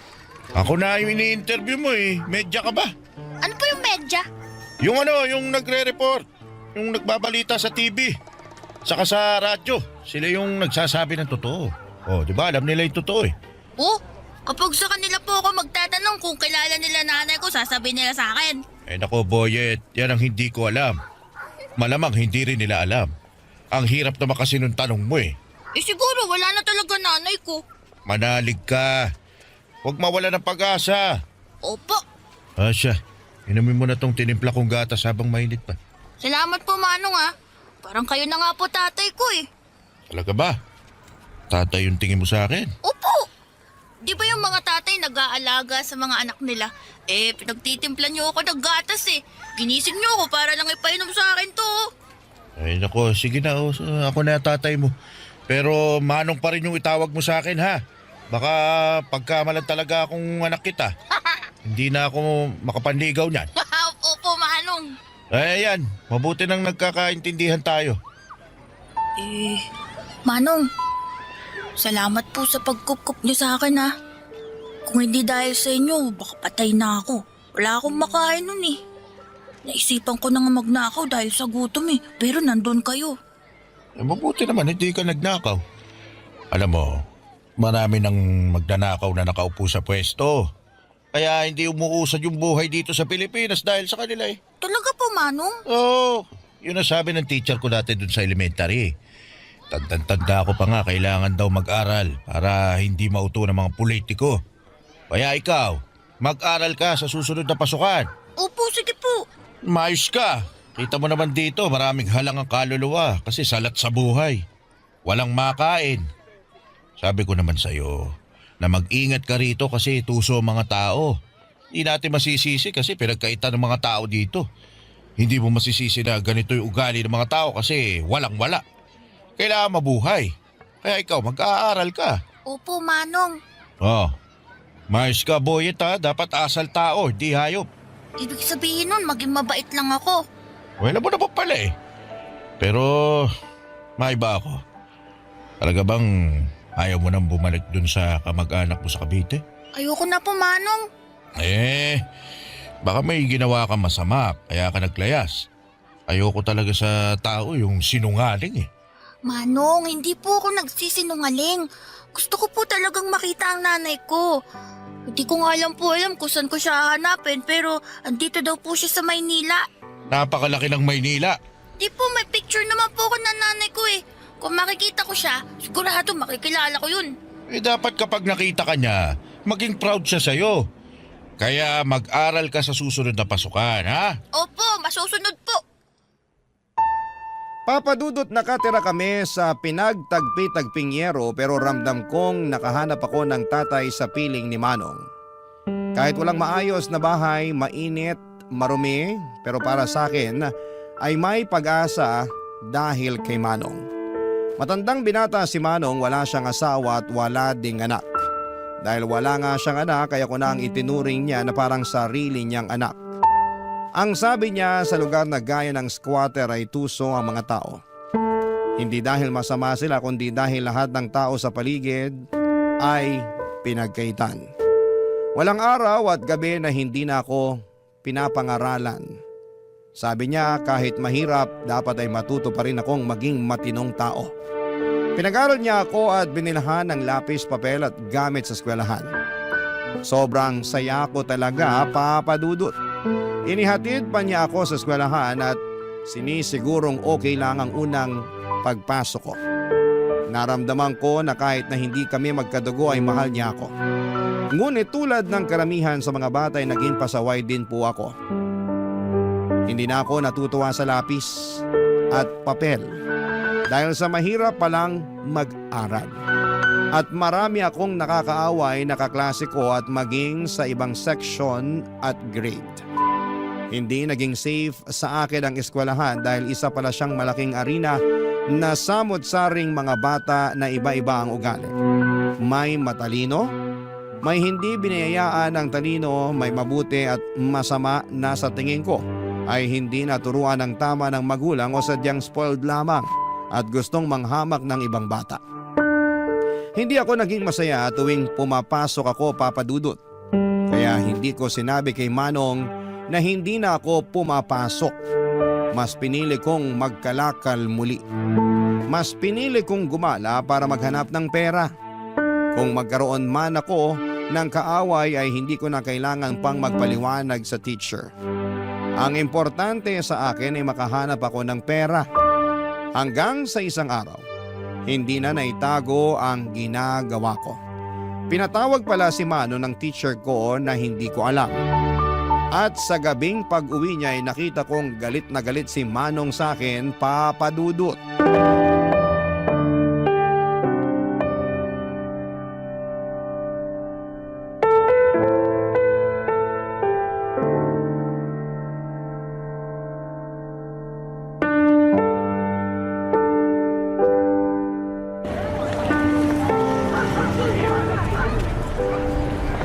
Ano tong ginagawa mo, Boyet? Bakit hindi ka pumasok, ha? Umapasok po ako, Manong. Alam mo ba na sinungaling ay kapatid ng magnanakaw? Ayokong lumaki kang maging masamang tao, ha? Manong! Pinatawag ako ng teacher nyo. Sinabi niya sa akin na 2 linggo ka nang hindi pumapasok. Alam mo bang nagulat ako sa nalaman ko kasi ang alam ko pumapasok ka. Binibigyan pa kita ng baon. Pinaghahandaan ng makakain dahil ayaw kong walang laman yung tiyan mo. Dahil nagkakasakit sa ulo ang walang kain. Boyet, para sa'yo to. Kaya wag kang magsisinungaling sa akin. Manong, kasi, nahirapan ako eh. Saka kumikita naman ako. Tsaka yung pinabaon yung pera, iniipon ko naman, di ko ginagastos. Ito, baon ko, tsaka yung kita ko. Boyet, naiintindihan mo ba ako? Pinapaaral kita, hindi kita inuobliga na magtrabaho. O kumita ng pera kapag araw ng pasukan. Kapag wala naman pasok, malaya kang gawin yung gusto mo. Magtrabaho, maglaro, ano pa problema? Ano ba mahirap na pumasok ka lang sa paaralan? Kasi, Manong, ano Sige, magsalita ka, makikinig ako. Ano? Gusto mo bang habang buhay na nasa magulong lugar na to? Gusto mo bang tumanda na katulad ko, ha? Nilamon na ng basura ang buhay na unti-unting nabubulok? Manong, sorry na po. Alam mo, anak na ang turing ko sa'yo. Naging responsibilidad na kita. Hindi na kita pwedeng pabayaan, Boyet. Hindi ako nagkaanak. Ayaw kong magkaanak, kaya hindi ako nag-asawa kasi takot ako eh. Takot ako sa responsibilidad. Kita mo naman, ano maibibigay ko magandang buhay sa pamilya ko, sa magiging anak ko na mahirap pa ako sa daga. Ayokong maghirap ang magiging pamilya ko, ang magiging anak ko. Pero nung dumating ka, naisip ko, ako na ang pamilya mo. At wala na akong magagawa kundi ang bigyan ka ng magandang buhay sa abot ng makakaya ko. Kaya kita pinapaaral kasi ito ang aahon sa iyo sa kahirapan. Magkaroon ka ng ibang buhay. Huwag kang gumaya sa akin. Kasi ayokong tumanda ka na katulad ko. Manong, pasensya na po talaga. Kasi po, ang hirap-hirap naman po kasi mag-aaral eh. Marami po ako nakakaaway na mga bata. Di tapangan mo. Hindi pwedeng basta-basta ka na lang susuko. Ilaban mo yung sarili mo. Hindi ko naman sinasabing makipagsuntukan ka sa kanila. Sinasabi ko, umiwas ka sa gulo. Hindi mo naman ikagagaling kung papatulan mo sila eh. Lagi mong isipin na nasa paaralan ka para mag-aral. Para maging mabuting tao. Para paglaki mo, pwede kang pumili ng kahit na anong gusto mong maging. Pagsusumikapan ko. Pero yung kaya ko lang ha. Pwede kang maging security guard. Pero pulis lang din po yun, pero nakatayo lang. Pero astig pa din. Tama. Basta wag lang maging katulad ko. Pwede ba yun? Opo. Ipangako mo sa akin ha? Opo, pangako po, Manong. Alam mo, may request ako sa'yo. Ano po yun, Manong? Magpapamasahe po ba kayo? Sige po, handa po ako. Ito naman, iba yung request ko. Ano nga po? Pwede bang tawagin mo akong tatay? Po? Ayaw mo ba?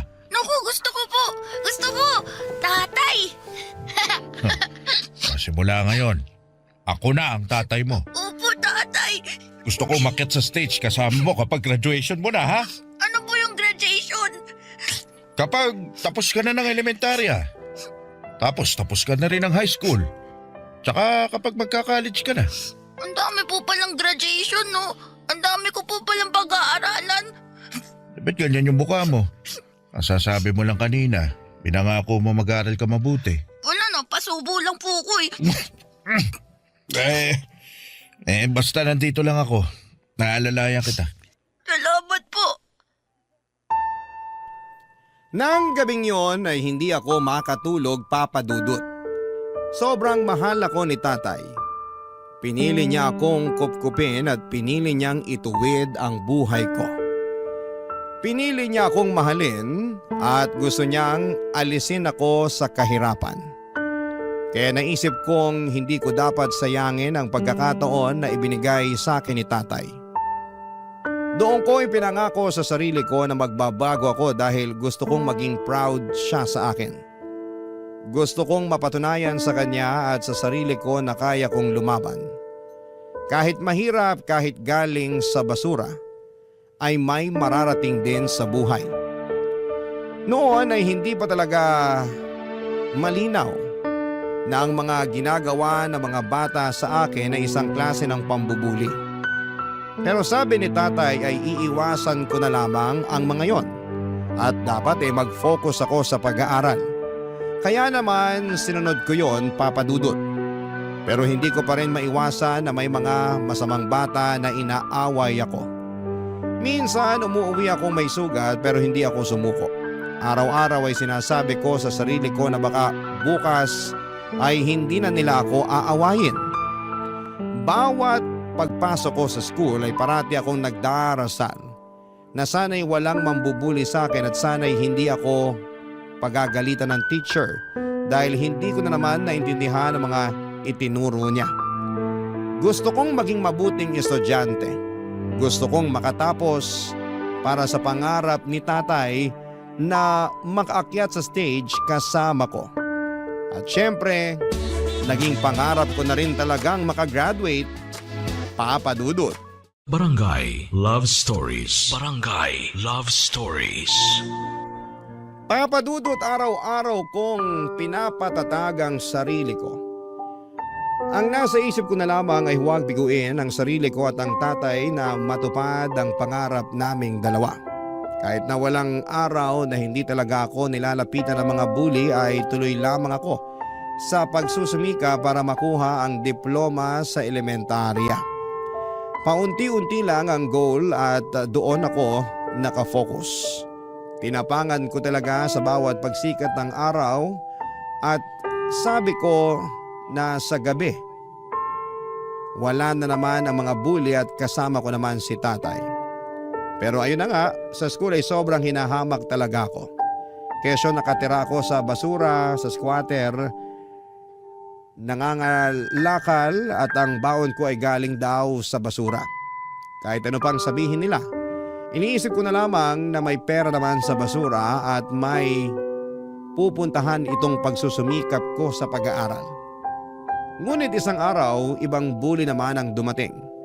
Nagkasakit si tatay, ibang klase palang bully ang sakit. Kailangan mo ring tapangan at buksain para magpatuloy sa buhay. Ilang linggo na siyang nangihina at kahit sinasabi niyang pumasok ako sa paralan ay mas pinili kong alagaan siya. Hindi pwedeng basta-basta ko na lamang pabayaan siya dahil alam kong hindi madali ang buhay kapag may dinaramdam, Papa Dudut.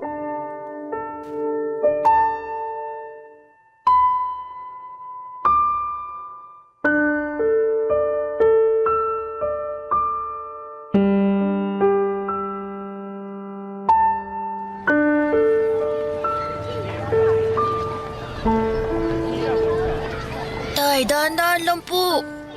Maupo na po kayo. Tay, kailangan niyo pong kumain para lumakas kayo. Di ba ito yung ginagawa niyo sa akin tuwing may lagnat ako? Alam mo, kaya ko naman yung sarili ko. Talaga si tatay oh. Ayaw talagang inaalagaan siya. Sige na, mag-ayos ka na. Maraming araw na hindi ka pumapasok. Hindi po tay. Dito muna ako sa bahay. Ay nako, huwag na matigas ang ulo. Paano ka gagraduate niyan kung parati kang absent? Baka ibagsak ka ng teacher mo. Tay naman eh. Anong tay naman? Oh, sige na, pumasok ka na. Kakainin ko na itong pagkain. Eh, paano kung darating yung sinasabing demolition? Paalisin tayo rito. Sino kasama nyo? Kung nandito ako, masasamahan ko kayo. Hindi nila tayo mapapaalis. Naganda na yung mga kapitbahay natin ng mga ipambabato sa mga yon. Nakita ko ron sa kabilang kanto. Grabe ginawa nila. Wala na hong nagawa yung mga nakatira dun. Paano kung saktan kayo rito? May sakit pa ho kayo, oh. Kung nandito ka, kaya mo ba ako ipagtanggol sa mga malalaking tao? Kita mo, hindi ka makasagot. Basta dito lang ho ako. May mga inihandaan naman akong pambato sa kanila eh. Ito ang dahilan kung bakit gusto ko makapagtapos ka ng pag-aaral. Para hindi ka matatakot na paalisin sa bahay mo. Makakabili ka ng sarili mong bahay o may pera ka para umupa ng matirhan na may legal na titulo. Yung bang re-respetuhin ka ng mga tao. Tay, ang hirap po pala maging mahirap, no? Ang dami mong dapat gawin para lang hindi ka masasaktan at makuha mo yung respetong sinasabi nila. Kung hindi na talaga kaya, hahanap na lang tayo ng ibang mapapwestuhan. Siguro mas makakatulong sa mga tao yung itatayong barangay complex dito. Grabe naman po pala sila. Wala, ganun talaga eh. Tay, okay lang po ba kayo? Oo naman. Sige na, mamaya ako natubusin. Tay, yung totoo. Mukhang kailangan ko lang maiga ulit. Sige ho. Salamat, Boyet. Baka nabinat ho kayo kakaisip sa demolition na yan. Siguro, pero okay lang ako. Tutulog ko na lang to, mawawala rin. Lalakas din ako. Sana po bumalik na sa dating lakas ang katawan nyo, Tay. Galing ako, anak. Tay, mukhang ito na ho yung demolition. Titingnan ko sa bintana. Tay, ito na nga ho yung demolition. Tay! Uy, Tay, gising! Tay, kailangan na nating lumabas. Tay! Tay, wag na ho kayong matulog. Kailangan na nating lumabas ng bahay. Tay, bakit parang hindi ka na humihinga? Tay! Tay naman, gumising ka na! Promise, papasok na ako. Hindi na matigas ulo ko. Gising na, Tay! Gising, Tay! Tulong nga! Ang tatay ko!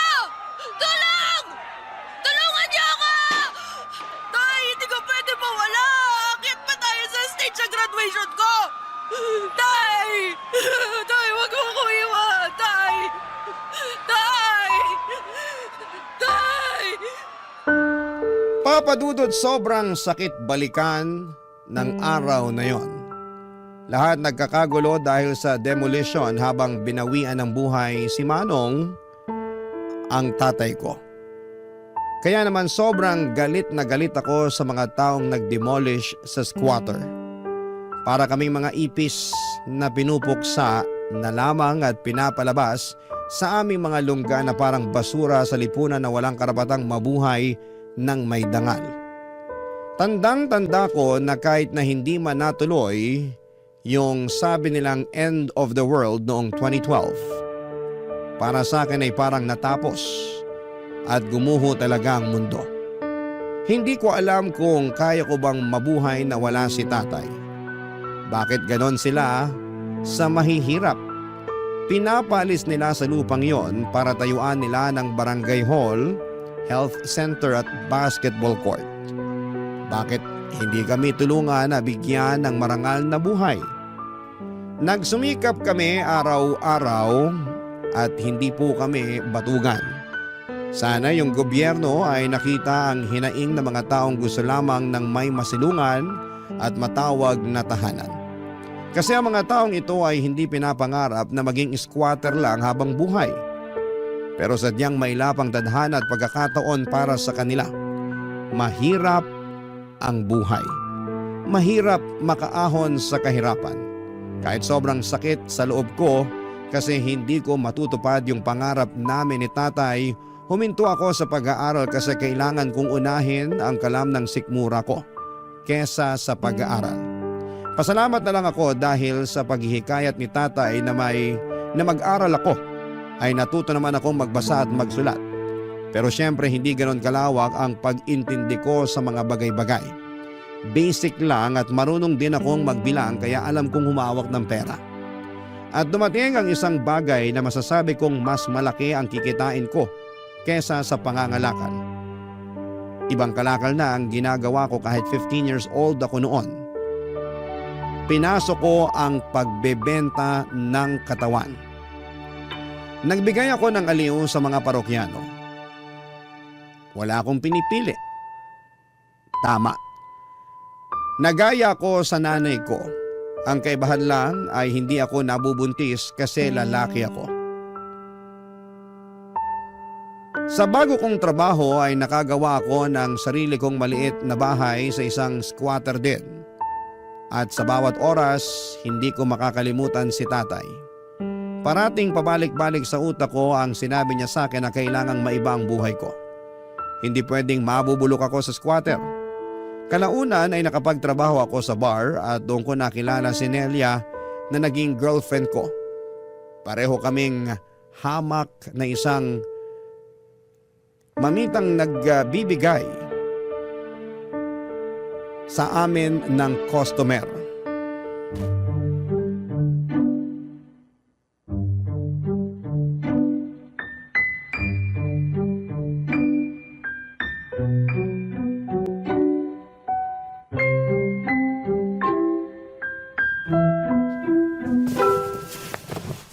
Talagang ganyan ang susuotin mo? Masyadong maiksi naman, babe. Babe naman, parati mo na lang akong sinasaway. Sa trabaho natin, kailangan presentable tayo. Alam mo naman, puhunan natin ang ating mga mukha at katawan. Dapat maayos ang forma natin, no? Alam ko naman yun, pero sana... Ay naku, sana naman kaya ito mapupunta.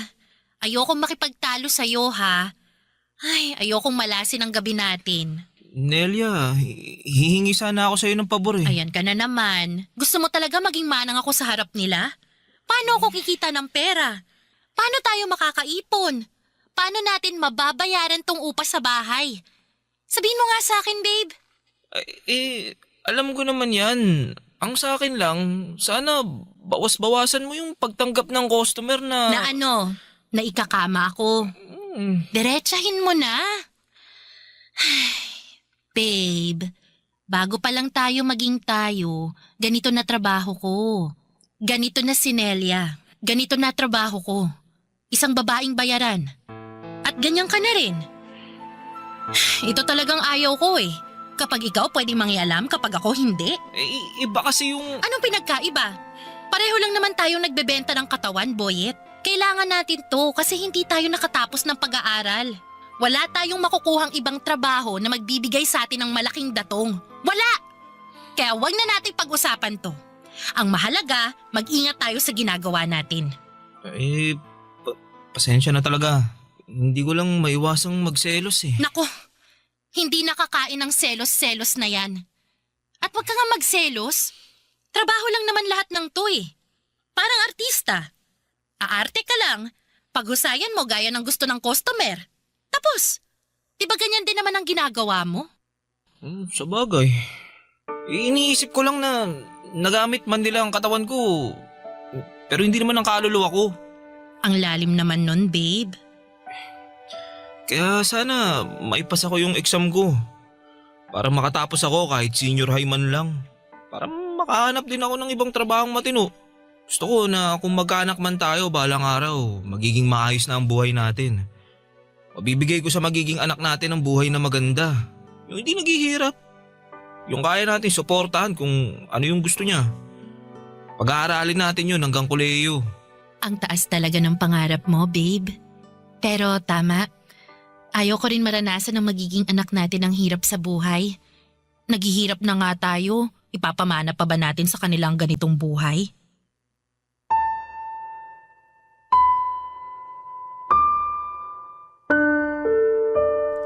Papadudot na encourage ko si Nelia na mag-ALS.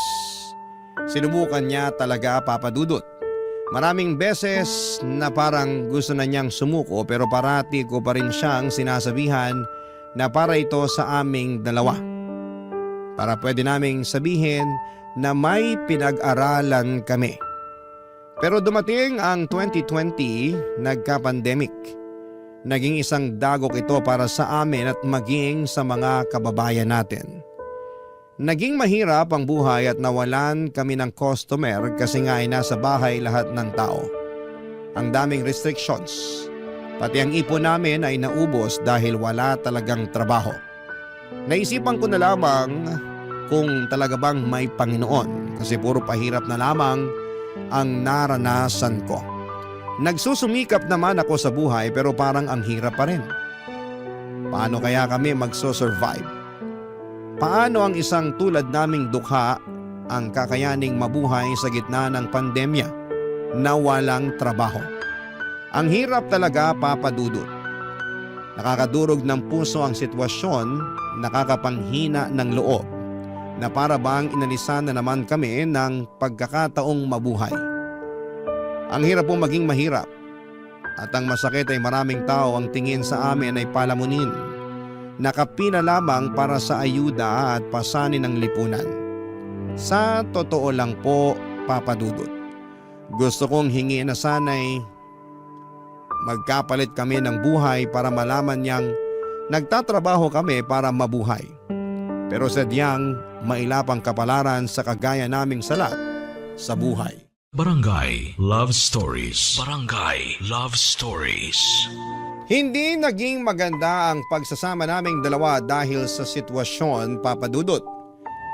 Ang hirap ng walang pera, walang customer, and mahirap ang buhay sa panahon ng pandemic. At dahil nga sa mga restrictions ay nawalan kami ng hanap buhay.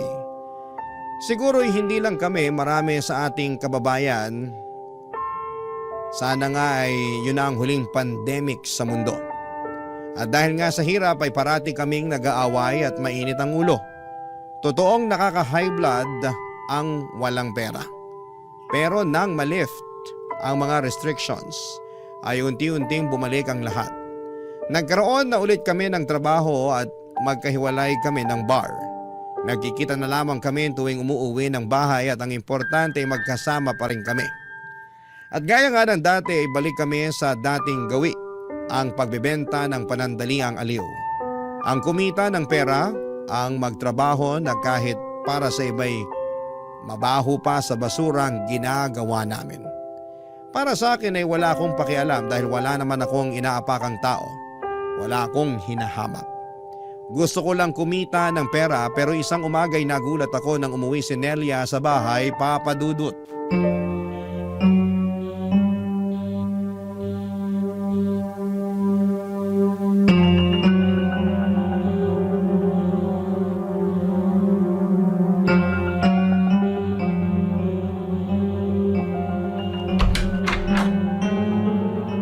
Babe! Babe, ano nangyari sa'yo? Teka, may mga pasa ka. Sino may gawa sa'yo nito, ha? Babe! Nakakatakot siya. Sinaktan niya ako. Sino? Ba't ganito ginawa niya sa'yo, ha? Yung customer ko. Matapos niya akong pabuyin, balak niyang hindi ako bayaran. Kaya umalma ako. Pero sinampal niya ako ng malakas. Tumilapon ako sa kama. Tinadyakan niya ako. Pinagsususuntok. Ang sakit. Ang sakit-sakit, babe. Hayop siya. Kilala mo ba yon? Hindi. Hindi ko kilala. Pero kapag nakita ko siya, mamumukaan kong demonyong yon. Bakit nangyari sa'yo ito? Kung alam ko lang na ganun siya, hindi na ako sumama sa kanya. Ayoko na. Ayoko na sa lintik na buhay na to. Nakakapagod. Pasensya ka na, Nelia. Kung nandun lang sana ako eh. Naipagtanggol sana kita eh. Ang dami nitong mga sugat at pasamo. Mga walang iya talaga sila. Kahit noon pa man, kung sino pa yung angat sa buhay, Sila pa ang may asal demonyo! Siguro nga, ito na yung panahon na ihinto ko ng ganitong trabaho. Ayoko na. Kaya, magsusumikap ako. Mag-aaral ako. Gusto ko makapagtapos para makakuha ng matinong trabaho na hindi yuyurakan ng pagkatao ko. Tama yan. Papangako ko sa'yo na balang araw. Ire-respeto tayo ng mundo. Hindi na tayo mamalitin. Hindi na tayo bababuyin. Magiging tao na ang tingin sa atin.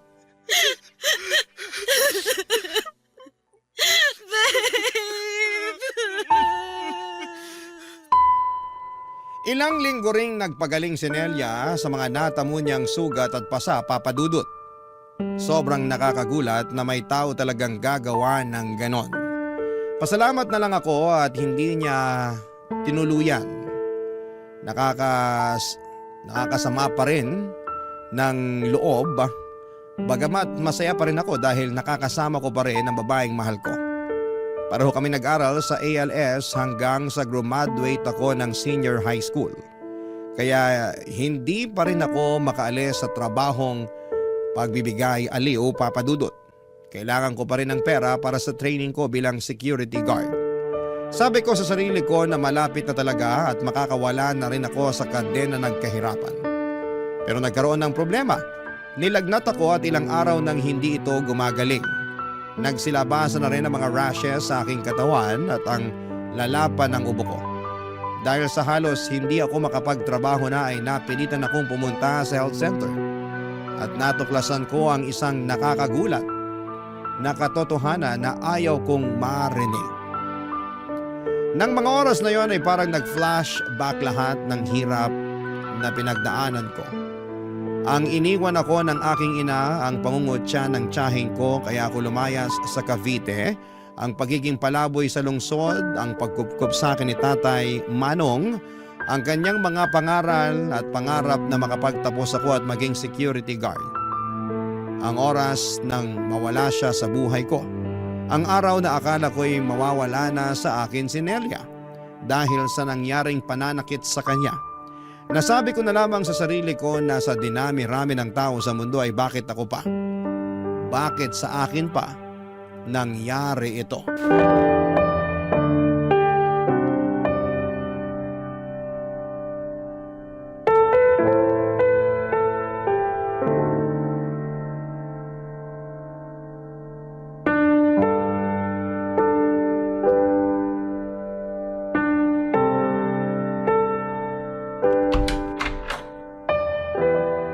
Babe, ang tagal mo namang bumalik. Akala ko kung napano ka na. Halika, kumain ka.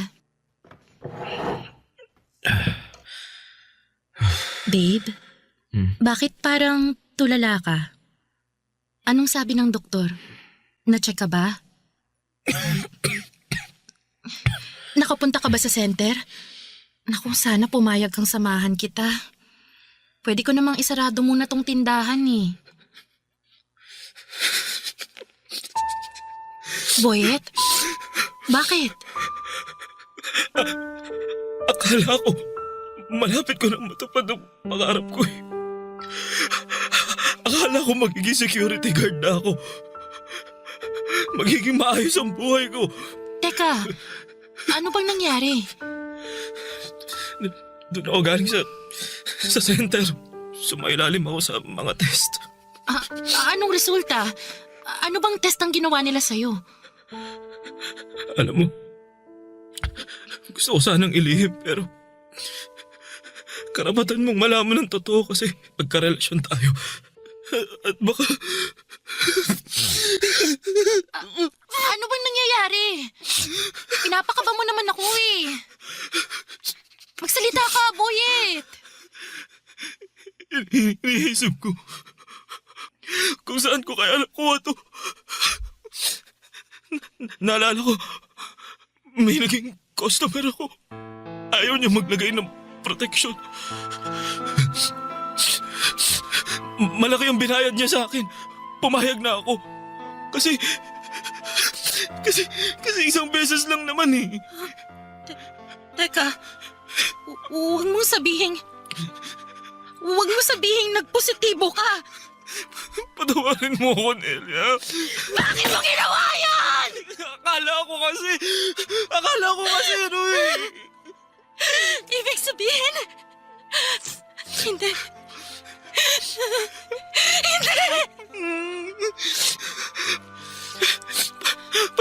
Patawad, Nelia. Patawad.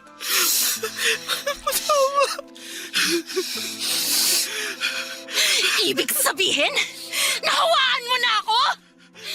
Boyet naman! Bakit ka pumayag makipagsiping na walang proteksyon? Ang tagal-tagal na natin sa trabahong to! Nagawa mo pa rin maging bobo! Tukso ako ng pera! Pera! Pera! Pera! Natukso ka sa pera! Pero ano naging kapalit, ha? Buhay natin!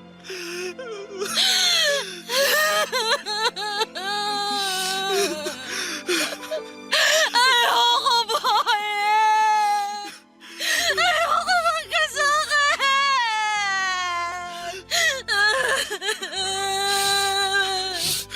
Ayoko magka-AIDS!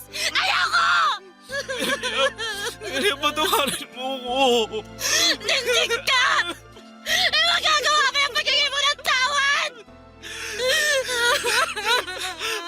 Alam ko hindi madali ito.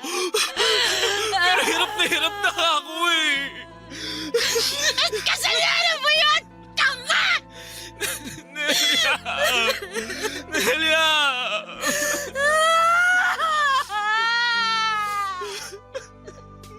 Lintik na buhay ito! Kailan ba tayo lulubayan ng malas? Kapag wala na tayo sa mahirap na mundong to! Nelia, hindi tayo mamamatay. Ha? Sabi ng doktor, hindi ito katapusan ng buhay natin.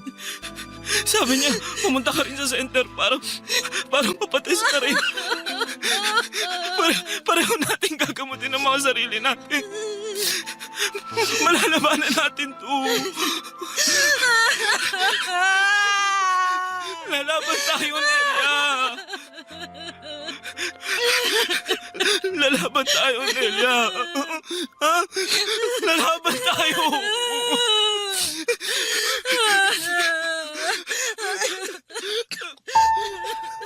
Parang teleserye ang naging buhay ko, Papa Dudut. Masalimuot, pero kahit ganito ang nangyari ay nagpapasalamat pa rin ako dahil may pag-asa pa rin. All is well pa rin ang buhay kahit minsan pakiramdam namin ay binigo kami ng kapalaran. Kahit na hindi kami gaanong guminhawa ay nagpapasalamat pa rin ako sa Panginoon dahil buhay kaming dalawa.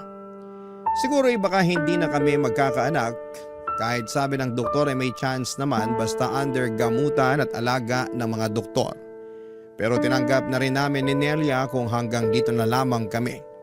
Masaya pa rin ako dahil kasama ko si Nelia at nagagawa naming mamuhay ng normal araw-araw. Ang mahalaga ay hindi namin nakakalimutang inumin ang gamot. Naging SG din po ako, Papa Dudut, at si Nelia naman ay nakapagtapos ng senior high school pero hindi na siya nagtatrabaho. Focus siya sa aming sari-sari store. Kahit maliit lang ang kinikita ay maayos naman ang naging takbo nito. Ang importante sa ngayon, Papa Dudut, ay buhay na buhay kami at may mga NGO na handang tumulong sa katulad namin. Sana sa mga nakikinig sa programa ninyo ay gusto kong ipaabot sa lahat na sana'y huwag kayong mandiri sa mga taong may HIV dahil hindi naman nakakahawa ang HIV kung walang sexual contact at blood-to-blood contact. Hindi nakakahawa ang HIV kapag nakikipagkamay, paggamit sa isang baso, pag-upo sa tabi ng isang may HIV, paglangoy sa swimming pool, sa ubo at sipon. Sana'y maging malawak ang kaisipan natin at sana'y napulutan ng aral ang naging buhay ko ng ating mga kabarangay. Ang inyong kapuso at kabarangay forever, Boyet. Anong say mo sa Barangay Love Stories na ito? Pagkwentuhan natin sa comment section yan.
Ang mga kwento ng pag-ibig, kwento ng buhay, at kwento ng pag-asa dito sa Barangay Love Stories. Love Stories.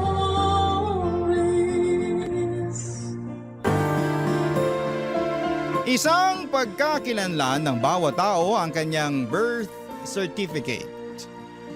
At iba pang mga certificate ng kanyang mga achievements sa buhay. Maaring requirements itong certificate para makapag-aral, kumuha ka ng passport, para makapagtrabaho abroad o para mas gumanda ang status sa buhay. Ikaw, kabarangay, ano ang tinatagong certificate mo na ipagmamalaki mo? Dear Papa Dudut, magandang tanghali po sa inyo, Papa Dudut, at sa lahat ng mga listeners natin sa Barangay Love Stories. Kapag wala pong trabaho ay nakikinig po ako sa inyo sa radio at minsan naman ay sa live streaming. Kaya po ako sumulat sa inyo dahil naniniwala ako na kapupulutan din ng aral ang karanasan ko. Ako po si Daphne, tubong Cavite, pero sa Quezon City ako naninirahan para magtrabaho sa isang call center. Dito rin ako nag-aral ng college kaya kabisado ko na ang buong QC. Sa pag-aaral ko noon at pagtatrabaho ko kahit malayo sa aking pamilya ay nagpursige akong magtagumpay. Hanggang sa lumuwas ang kapatid ko mula Cavite dahil mag-aaral siya sa college. Katulad sa pinasukan ko noon. Natural lamang bilang ate na maging gabay at sandigan niya ako, Papa Dudut. Tumira sa akin ang kapatid ko para makatipid sa renta. At ako rin ang nagpresentang asikasuhin ng ilan sa mga kailangan niya. Kabilang na nga ang pagkuha ng birth certificate niya sa PSA. Hindi pa kasi uso noon ang mga online. Kaya mano-mano na inasikaso ko ang mga kailangan ng kapatid ko. Mahaba pa rin ang pila noon sa tanggapan ng gobyerno at doon habang nakapila ako, ay nakatabi ko si Roy. Sa unang tingin ko pa lamang ay nahulog na agad ako sa kanya. Gwapo siya, Papa Dudut, kung makatitig at ngumiti. Yung ngiti niya ay parang natutunaw ang lahat ng inip ko sa paghihintay sa pila. Kinausap niya ako, Papa Dudut.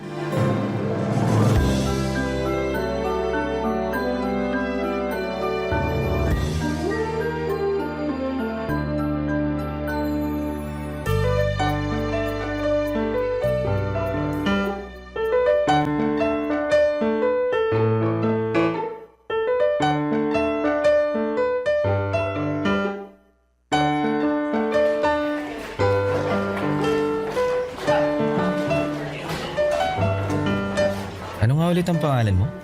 Daphne, Roy, right? Tama. Anong kukunin mo? Senomar ba? Uy, grabe, hindi ah. Single nga ako at hindi pa ako magpapakasal. Mukha na ba akong ikakasal?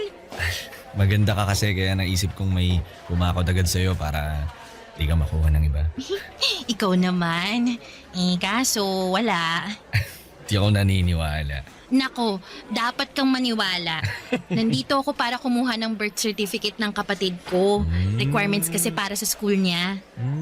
Mabuti ka palang ate. Medyo. Ikaw ba? Anong kukunin mo? Siguro Senomar mo. Magpapakasal ka na ba? Hindi Ba't mo nasabi yan? Nako, okay, alam ko na. Dahil gwapo ako at malamang may babaeng binakuran agad ako para hindi ako makuha ng iba. Lakas ng tama mo. Bakit mo tinanong? Tinanong mo kaya ako niyang kanina, kaya binalik ko lang sa'yo. Sa bagay. Pero yun naman talagang sadya natin dito kukuha ng certificate. Birth, marriage. Basta ako, single ako. Kinuhaan ko rin yung kapatid ko ng birth certificate. Paray mo yun? Pareho tayo mababait na kapatid. Oo. Sana lang hindi tayo aabuti ng siyam-siyam dito. Haba na ng pila. Oo nga daming tao. Pero sigurado naman makakakuha tayo ng certificate na kukunin natin. Uy, nandito na tayo. Ay, tama naman. Pero di ko talaga ina-expect na ganito karami ang kukuha.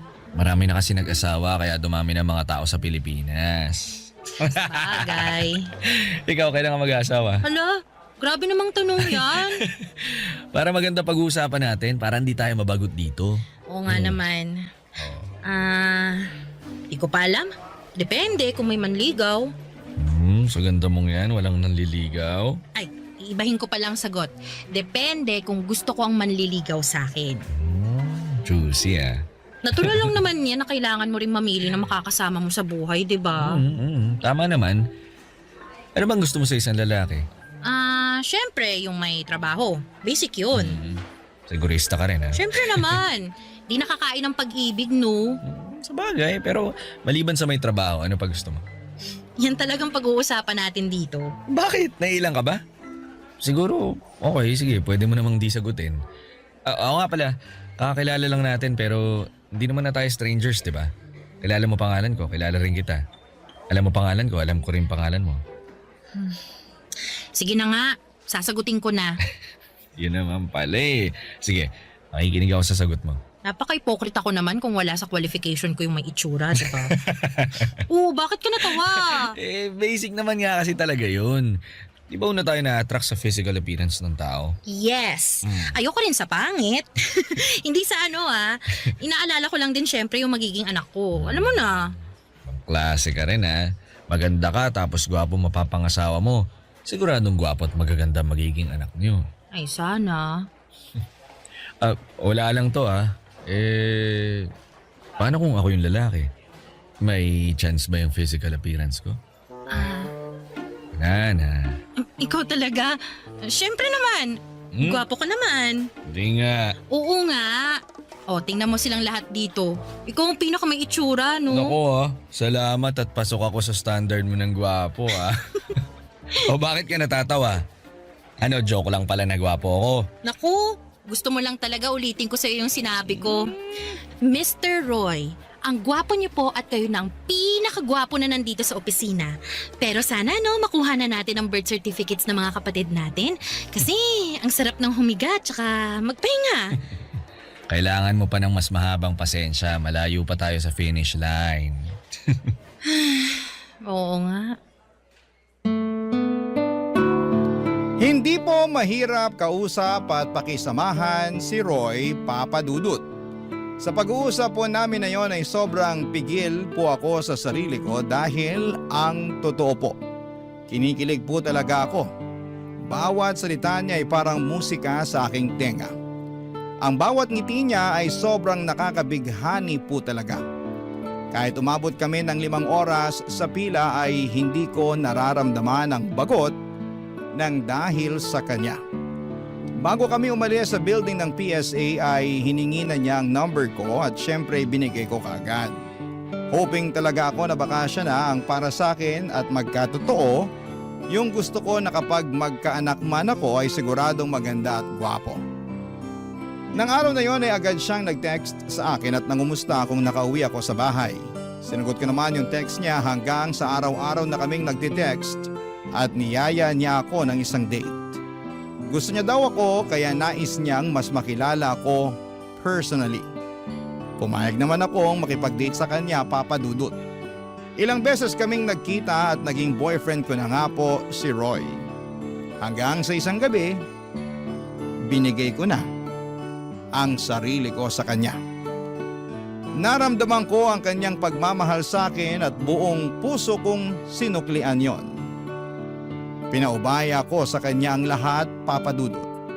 Hanggang sa dumating ang araw na hindi na ako dinatna ng buwanang dalaw.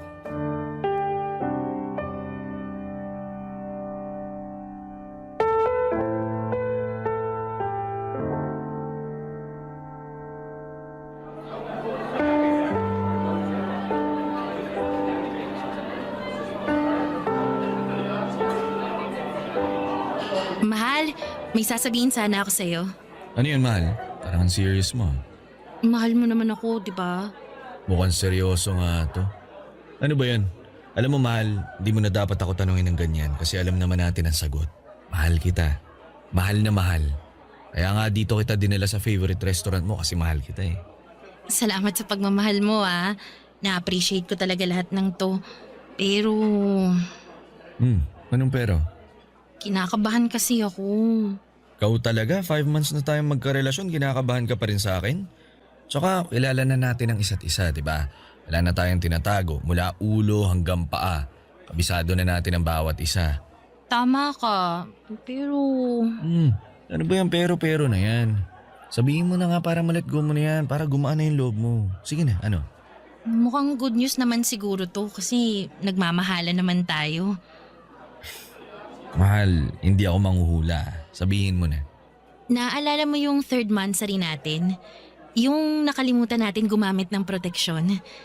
Bale, hindi na kasi ako dinatnan. Tapos medyo masama din ang pakiramdam ko lately. Kaya, ayun, nag-pregnancy test na ako. Eto, kita mo naman ang resulta. 2 guhit. Buntis ako, mahal. Magkakaanak na tayo. Ano? Hindi ka ba natutuwa na magiging ama ka na? Alam mo naman, di ba? Sinabi ko na to sa'yo, hindi pa pwede. Alam mo, dapat ininom mo kasi yung pills mo eh. Ayaw mo ba? Sinisisi mo na nabuntis ako? Ibig sabihin, mahal, panagutan mo naman ang anak ko. Kasi sabi mo lang kanina na mahal mo ko tapos hindi mo pala ako pananagutan. Mahal kita, pero hindi pa ako handa na magkaanak tayo. Hindi pa pwede. Eh anong gagawin ko? Nakabuo na tayo, buntis ako. Pwede naman nating ipalaglag yan. Tama, maghahanap ako ng pwede nating lapitan para makatulong sa atin. Sasamahan kita. Ano? Mahal, hindi pa natin kailangan ng bata. Kapag kasal na tayo, may sariling bahay, yung financially okay na tayong dalawa, makakagawa naman tayo ng baby anytime sa future noon. Kaya pwede nating ipalaglag yung dinadala mo ngayon. Nahihibang ka na ba? Kasalanan niya sinasabi mo. Hindi ako papayag na ipapalaglag ang batang to. Hindi pwede. Pero mahal, hindi pa ako handa. Eh ako ba handa? Andito na to. Oh. Hindi ko ipapalaglag ang bata. Ayoko magkasala. Hindi ako mamamatay tao. Hindi ko papatayin ang sarili kong laman at dugo. Hindi pa naman yung bata, di ba? 1 buwan pa lang yan, kaya hindi pa buo yan. Diyos ko naman, hindi ako makapaniwala na ganyan ang sasabihin mo sa akin. Hindi ako makapaniwala na ganyan ang taong minahal ko. Kasi naman, Daphne, wala naman sa plano natin na magkaanak eh. Pero pwede naman nating ibahin yung plano, di ba? Ayoko pang maging ama. Wala akong planong mag-alaga ng bata. Ang sabihin mo, hindi mo ako mahal. Dahil kung mahal mo ako, tatanggapin mo to eh.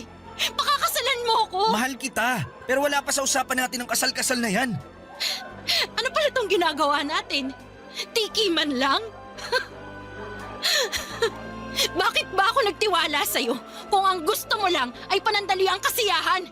Pareho tayo naging masaya nung ginawa natin yun.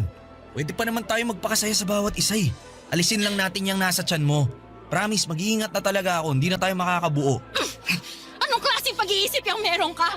Hindi ako nakikipagrelasyon para lang sa ganyan. Ginagawa natin yun dahil mahal natin ang isa't isa. Ano ba? Wala akong pakialam. Sagutin mo ang tanong ko. Mahal mo ba talaga ako o gusto mo lang akong gamitin? Mahal kita. Kung mahal mo ako, pakasalan mo Hindi ako. pwede. Bakit? Basta hindi pwede. Tapos ang usapan. Papadudot, buo na talaga ang desisyon ni Roy na hindi niya papanagutan ang dinadala ko dahil ayaw niyang masira ang plano niya sa buhay. Dahil sa hindi na kami magkasundo ay tuluyang kaming nagkahiwalay, Papa Dudut. Itinuloy ko ang pagbubuntis ko dahil mahal ko ang magiging anak ko. Wala siyang kasalanan at gusto kong ibigay sa kanya ang karapatan nitong mabuhay sa mundo. Pero takot ako na sabihin ko ang totoo sa mga magulang ko. Maaring nasa tamang edad na ako, may trabaho, pero takot pa rin ako sa mga magulang ko. Takot akong sabihan nila na bakit ako nagpakatanga sa isang lalaki. Na bakit hindi ako nag-ingat. Ang tanging nakakaalam na mga oras na yon ay ang kapatid kong kasama ko sa inuupahan namin. Walang araw na hindi ako umiiyak. Hindi naman ako nagsisisi na nabuo ang bata, pero nagsisisi ako dahil ang ama niya ay ayaw siyang tanggapin. Sa takot ko sa mga magulang ko ay nagpa-relocate ako sa malayong probinsya sa norte. Kahit mas mababa ang sahod doon, ng pagiging call center ay pinatos ko para lamang maitago sa pamilya ko ang lahat. Ni hindi na nila alam na may boyfriend na ako noon. Ang diskarte na lang namin ang kapatid ko na gusto kong pumunta ron dahil na burn out na ako sa trabaho. Kaya ako lumipat ay para naman mas maiba ang nakikita kong environment. Papa Dudut, takot ako. Takot kasi ako na kung lalaki na ang tiyan ko at biglang bumisita ang mga magulang ko ay magkakagulatan na. Matatanda na rin si nanay at tatay at ayaw kong dahil sa malalaman nila ay may mangyari pang masama sa kanila. Kaya naman tinuloy ko ang paglipat para makaiwas at makapag-isip na rin ng tama at paghandaan ang pagdating ng anak ko. Barangay Love Stories. Barangay Love Stories. Nang lumipat ako, Papa Dudut, ay nagpapadala pa rin ako ng pera sa kapatid ko para sa renta niya at para sa pagkain. Pero walang araw na hindi ako umiiyak. Bakit ko pa ina-isolate ang sarili ko? Bakit ko pa kailangang gawin ito? Maraming katanungan ang tumatakbo sa isipan ko na hindi ko alam ang kasagutan. Ang alam ko lang ay kailangan kong maipanganak ang anak ko at gusto kong maging malusog siya. Simula na maghiwalay kami ni Roy ay hindi na talaga siya nagparamdam. Hindi ko alam kung nasaan siya at hindi man lang nangumusta kung hindi pa ako nahihirapan sa pagbubuntis ko sa anak namin. Sa totoo lang, Papa Dudut, ay sobrang nahihirapan po ako. Wala akong katuwang, wala akong pamilya at nag-iisa lamang ako. Kaya noong papalapit na ang kabuwanan ko ay mas lalo akong nakaramdam ng takot. Paano kung hindi maging maayos ang panganganak ko? Ano ang gagawin ko kung wala akong pamilya o kaibigan man lang sa tabi ko na tutulong sa akin? Kaya naman naisipan kong lakasan ang sarili ko at umuwi sa Cavite. Ayaw kong mag-isa lamang ako sa oras na ipapanganak ko na ang aking supling.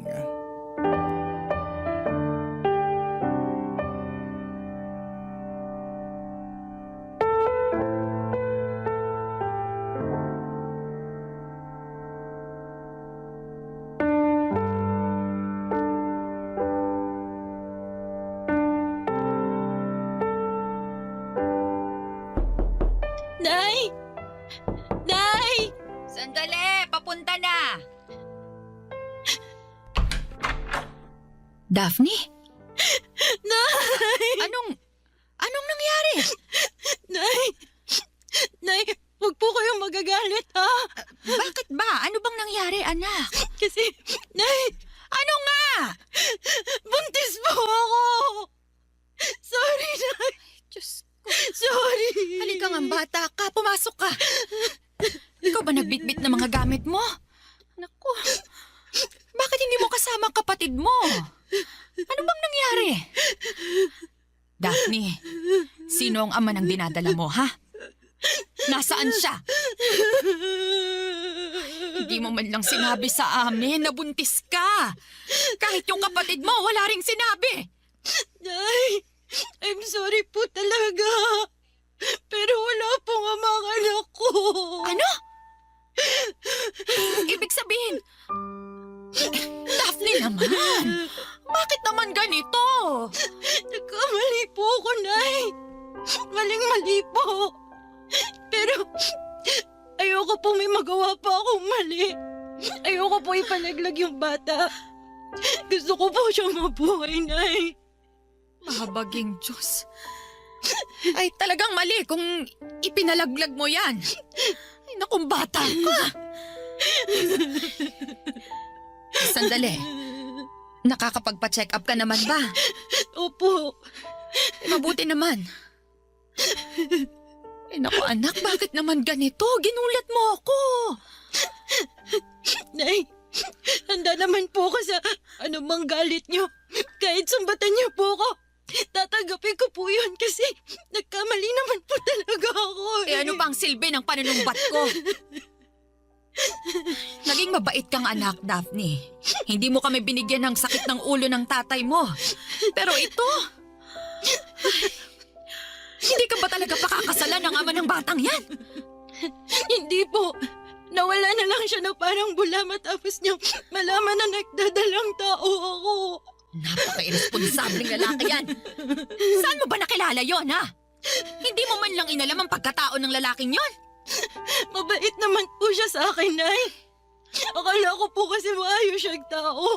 Naging okay naman po yung relasyon namin eh. Pero nang malamang buntis ka, hiniwalayan ka. Napakasama ng lalaking yon. Sorry, Nay. Sorry po. Ay naku, huwag ka nang mag-sorry. Hindi mo kasalanan na may taong mapagsamantala. Si tatay kaya, matatanggap kaya niya to?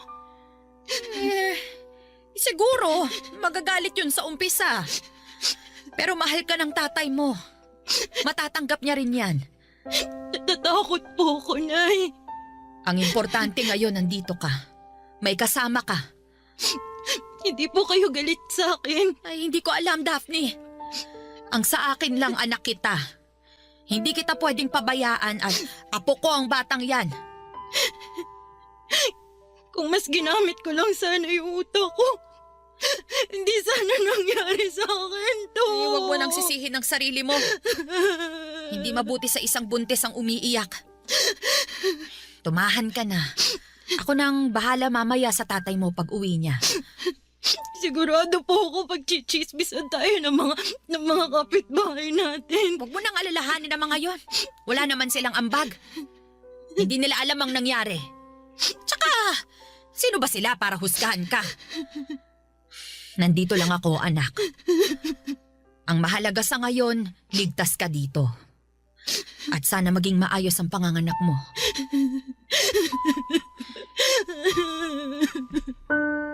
Papa Dudut, hindi madali kay tatay noong nalaman niya na buntis ako. Pero tulad ni nanay ay inunawa niya ako, Papa Dudut. Kalaunan ay pareho silang dalawa na naging excited na sa unang apo nila. Nakikipag-away pa sila sa mga marites na sinasabing disgrasyada daw ako. Hanggang sa dumating ang araw na pinanganak ko ang munting anghel ko. Sa unang rinig ko ng pag-iyak niya ay parang lalabay sa tenga ko. Ang sarap pala sa feeling na marinig ang boses ng anak mo na nagbibigay ako ng buhay. Nang makita ko, Papa Dudut, ang mukha niya ay sobrang tuwa ko. Tama lang ang desisyon ko na hindi ko siya pinalaglag. Tama ang desisyon kong harapin itong pagsubok na ito. Pinalaki ko ang anak ko ng mag-isa pero syempre nandyan naman ang lolo at lola niya. Bumalik ako sa Quezon City kasama ang anak ko at naging porsigido ako sa trabaho dahil sa anak ko. Kahit walang amang nakalagay sa birth certificate niya, nagiging ama at ina ko para sa kanya.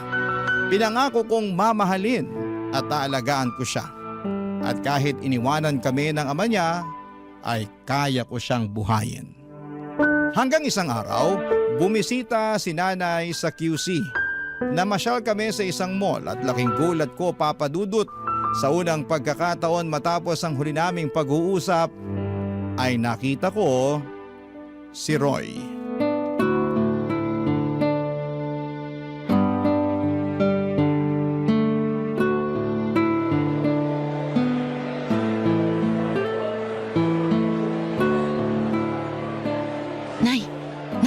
Oh, ano ba yon? Si Roy po. Ano? Ang lintik na lalaki na yon? Nakita ko po siya. Ayun po, nakatayo doon. Sino dyan? Yung naka-green po na t-shirt. Ang hayop na yon. Teka, sandali ha? Nay! Anong gagawin niyo? Ano pa? Di susugurin ko ang lalaking yon. Nay, wag na po. He! Manood ka na lang dyan. Hoy, lalaki! Nay! Daphne? Kulang niya akong lalaki ka? Hindi ka pa ba kinarma sa ginawa mo? Sandali! Hindi ka pa mangungumusta sa babaeng kinakasan mo? Sa babaeng niloko mo? Huwag tayo dito mag-usap. Ay, bakit hindi pwede? Hoy, kahit saan ko gusto, wala ka magagawa. Ang sama-sama mong tao ka. Nakakaya po dito. Ay, naku, mahiya ka pa pala. Matapos mong buntisin ang anak ko, iwanan siya, tapos ngayon may pahiya-hiya ka pang nalalaman dyan. Ay. Roy, saan mo ba gusto mag-usap? Pagbibigyan kita. Hoy, Daphne! Sa parking lot, walang tao doon. Okay, doon tayo mag-usap. Ay, hindi. Gusto ko dito. Nay, tara na. Ayoko sabi! Nay!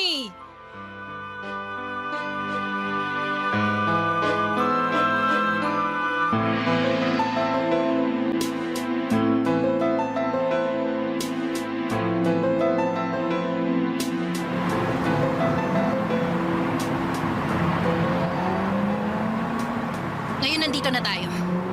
Alam mo ba, ilang taon kong tiniis ang lahat. Alam mo bang sobrang nagsisi ako dahil napaikot mo ko? Kalimutan na natin Anong yun. kalimutan? Kalimutan ang mga ginawa mo sa akin at sa anak ko? Ibang klase ka ring lalaki ka? Gagawin mo pang mamamatay taong anak ko noon sa plano mo? Hayop ka! Buti talaga hindi ako sumunod sa gusto mo eh. Kahit walang ama sa birth certificate ang anak ko, hindi kawalan. Pasensya na talaga. Hindi kasi talaga kita pwedeng panagutan nun. At kahit ngayon, At bakit? Dahil gusto mo maging single forever at anak ka ng mga babaeng gusto mong lokohin? hindi po. Daphne, sorry talaga. Alam mo, nakukonsensya talaga ako sa ginawa ko pero hindi talaga tayo pwede. Tama na ngayong hindi tayo pwede. Mas lalo mo nang pinamumukha na nagpakatanga ako sa'yo. Sa totoo lang, minahal kita. Alam mo yan. Pangklase? Mahal. Mahal tapos hindi pananagutan? Ano yon? Nagsinungaling ako sa'yo, Daphne. Ano? Mahal mo ko pero nagsinungaling ka. Alin ba doon ang totoo? Dapat hindi na natin to kinausap eh. Dapat sinapak na lang natin. Sobrang makasarili ako. Nung araw na nagkakilala tayo, nabighani talaga ako sa'yo. Totoo yun. Kaya napilitan ako magsinungaling sa'yo. Ano? Ang totoo, sa Inumar ang kinuha ko kasi magpapakasal na kami ng asawa ko nun. Ba't walang iya talaga to, ano? Ibig sabihin, sa simula pa lang niloko mo na ako? Mangloloko ka? Kaya pala ayaw mo akong mabuntis. Kasi may sabit ka na pala. Napakasama mong tao, napakasama mo! May taong katulad mo. Sinaktan mo ng hustong anak kong hayop ka. Ha? Ayan! Sige! Sorry, patawarin mo ako! Pwede bang kapag makita mo ko, wag mo na akong lapitan? Ayoko malaman ng asawa ko to, ayoko masira ang pagsasama namin. Napaka makasarili mong tao. Gusto mo makuha ang anak ko. Gusto mo pang ipalaglag ang apo ko. Tapos ngayon, ayaw mong masira ang buhay mo? Huh, demonyo ka ba? Ayun na nga, Nay. Wala naman dapat pag-usapan pa eh. Ang mga taong katulad niya hindi binibigyan ng oras. Tama. Ang dapat sa kanya, ito. Karmahin ka sana sa lahat ng kasamaang ginawa mo. Halika na, Daphne. Hindi talaga ako makapaniwala sa mga nalaman ko noong araw na yon, Papa Dudut. Hindi ko po inakalang naging kabit ako ng walang kaalam-alam dahil ikinasal pala siya noong nagkarelasyon kami. Kaya pala hindi niya ako pinakilala man lamang sa mga magulang niya at hindi ko napuntahan ang bahay nila. Parati lamang kaming nagkikita sa piling lugar dahil may tinatago pala siya sa akin, may asawa na pala siya. Matapos ang pag-walkout namin ni Nanay sa harapan ni Roy dahil ayaw na ni Nanay na mas ma-humiliate pa kami sa kalokohang ginawa niya, ay dumiretso na kami sa bahay. Buti na lamang at mas pinairal ni Nanay ang utak niya at hindi ang kanyang emosyon. Natakot ako na baka atakihin sa high blood si Nanay dahil nakaka-high blood naman talaga ang mga pangyayari at ang makitang pagmubuka ni Roy. Ewan ko ba at hindi ko mapigilang umiyak noon. Dahil nga hindi ko matanggap na naloko ako ng lalaking may sabit na. Kaya naman pinayuhan ako ng nanay ko na huwag nang iyakan. Ang importante ay nakawala ako sa lalaking hindi dapat bigyan ng pansin. Ang importante ay ang anak ko at ang future niya. Kahit ganun pa man, ang nangyari, Papa Dudut. Hindi ko naman po pinagsisihan na naipanganak ko ang isang anghel sa buhay ko. Maligaya ako bawat araw, lalo na kapag tinatawag niya akong mama at nilalambing. Pinaparamdam niya sa akin na sapat na ako para sa kanya. Barangay Love Stories. Barangay Love Stories.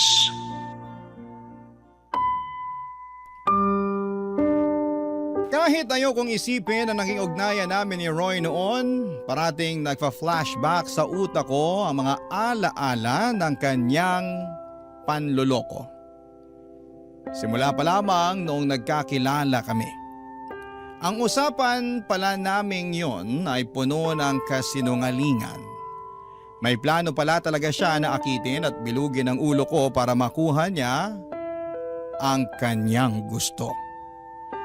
Sadyang huli na ako nang kumala sa relasyon dahil nga sa nabuntis na ako, Papa Dudut. Siguro kung hindi ako nabuntis baka hanggang ngayon ay napaikot niya pa rin ako at patuloy niya akong ginagamit sa pansarili niyang kapakanan. Napaka makasarili niyang tao, Papa Dudut. Mabuti na lamang at nandyan ang mga magulang ko na walang sawang sumusuporta sa akin. At ina-assure nila ako na wala akong naging kasalanan at biktima lamang din ako. Dahil kung alam ko naman ang katotohanan ay tiyak na hindi ko talaga pinatulan si Roy kahit lumuhod siya sa harapan ko para manligaw. Alam nyo kasi, Papa Dudut, may detalye doon sa paghaharap namin ni Roy kasama ang nanay ko na hindi ko alam. Nalaman ko na lamang na nandun pala ang asawa niya at nakita at narinig niya ang pinag-usapan namin. Yun ang sinabi ni Roy sa akin. Paano ko nalaman? Dahil isang araw ay nagulat na lamang ako at natunto ni Roy kung saan ako nagtatrabaho, Papa Dudut.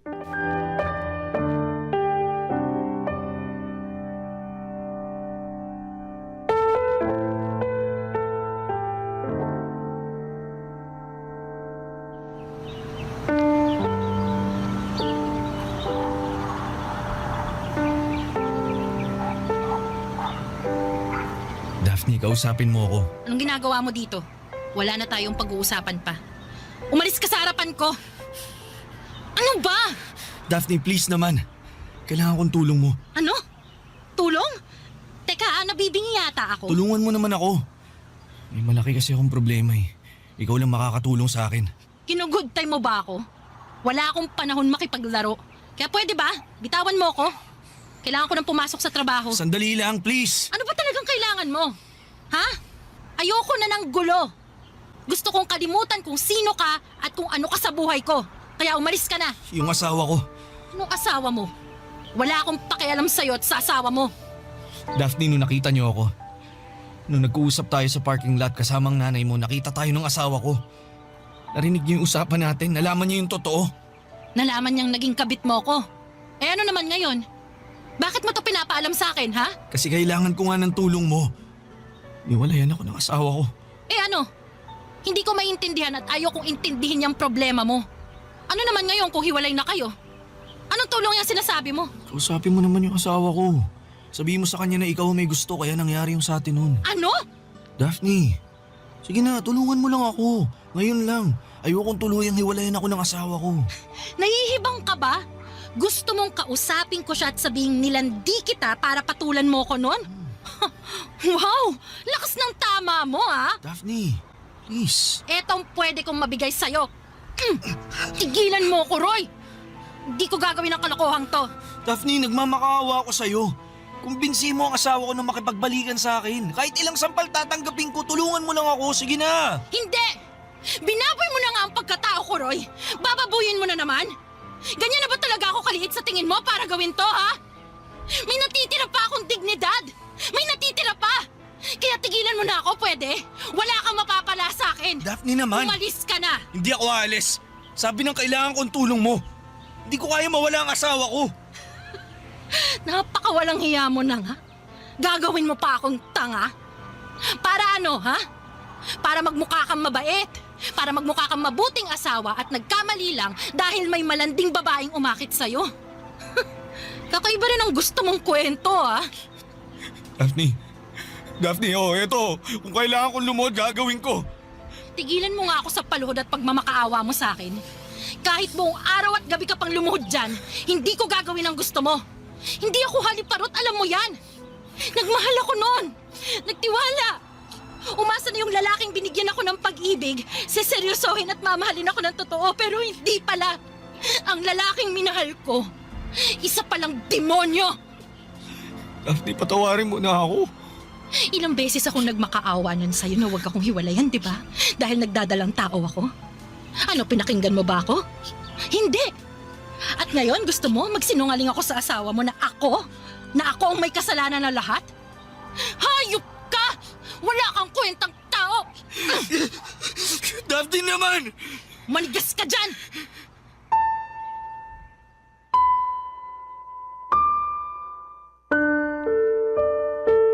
Sobrang nag-init talaga ang buo kong katawan sa gustong mangyari ni Roy Papadudut. Niloko na nga ako, gusto pa niyang maging kasabwat ako sa panlulokong gagawin niya. Sino bang matinong babae ang papayag sa ganon? At saka hindi ako cheap na babae na pwede niyang gamitin. Pagkatapos ng tagpong yon ay hindi ko na alam kung anong nangyari kay Roy.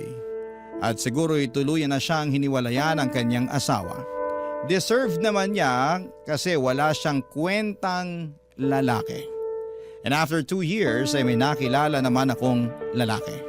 At dahil nga sa karanasan ko kay Roy ay siniguro kong single ito at makikita sa Senomar o Certificate of No Marriage na hindi pa siya kasal.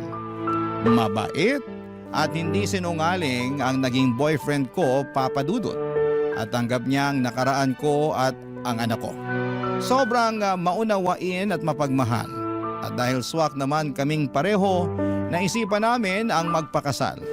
Pareho kaming kumuha ng Senomar dahil requirement ito para kami ay ikasal, Papadudut.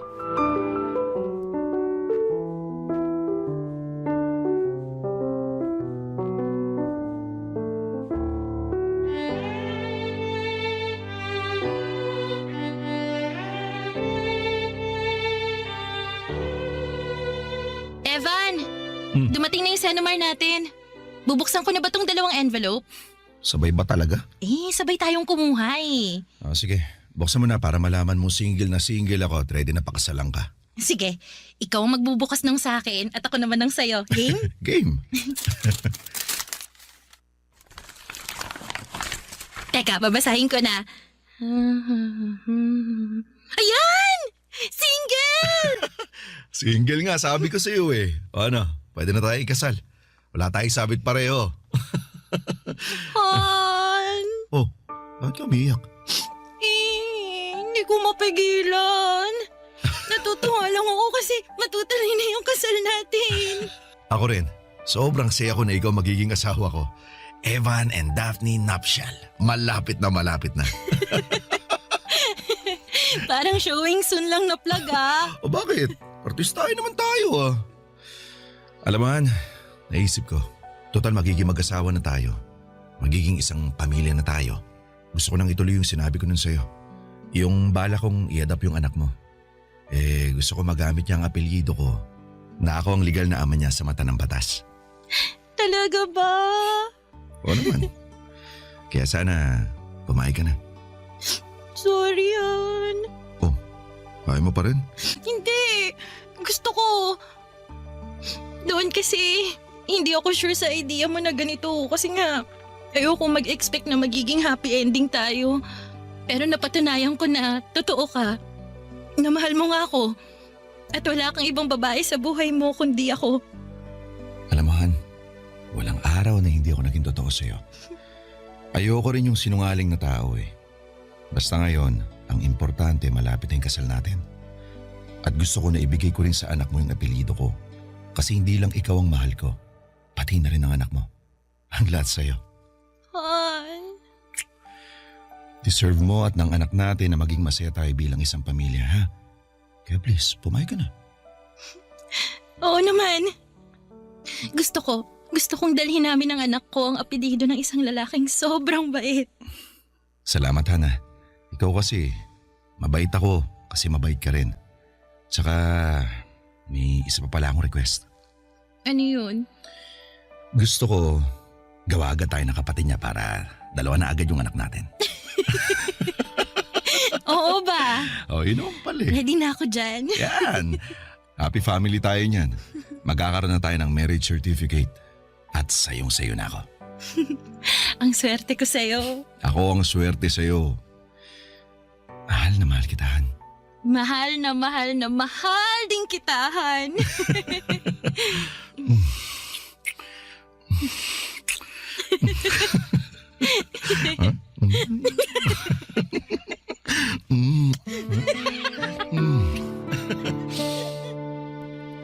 Ikinasal kaming dalawa ni Evan Papadudut.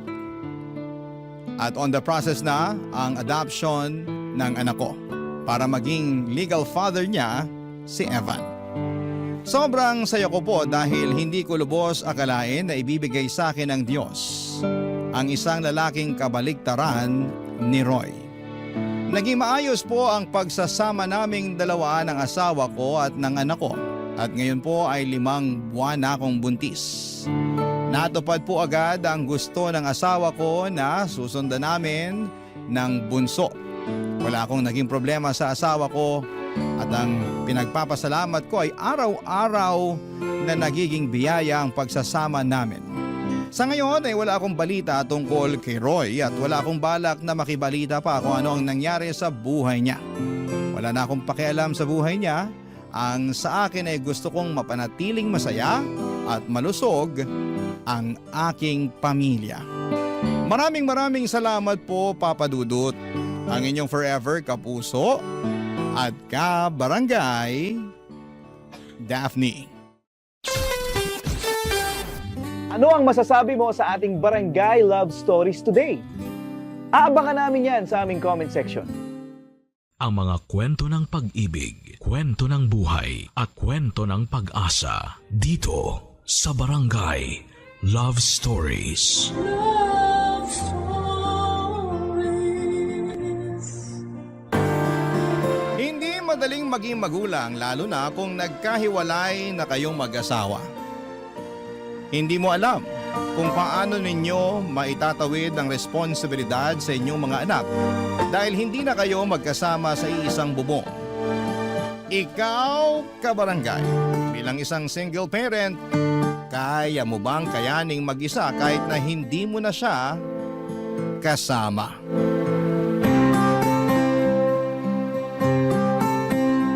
Dear Papa Dudut, ako nga pala si Audrey, 35 years old. Nagkaroon ako ng partner for 15 years. Si Phil, kaedad ko lang din siya. Nabiyayaan kami ng isang anak mula noong nagkaroon kami ng anak ay naisip naming magpakasal na. Kaya lang, napansin namin, Papa Dudut, na lagi kaming humahanap ng dahilan para huwag planuhin lagi ang kasal namin. Hindi namin alam kung ano ba ang problema kasi ang tagal na rin naman naming magkarelasyon. Kasal na lang talaga ang magbibigay ng formality sa lahat.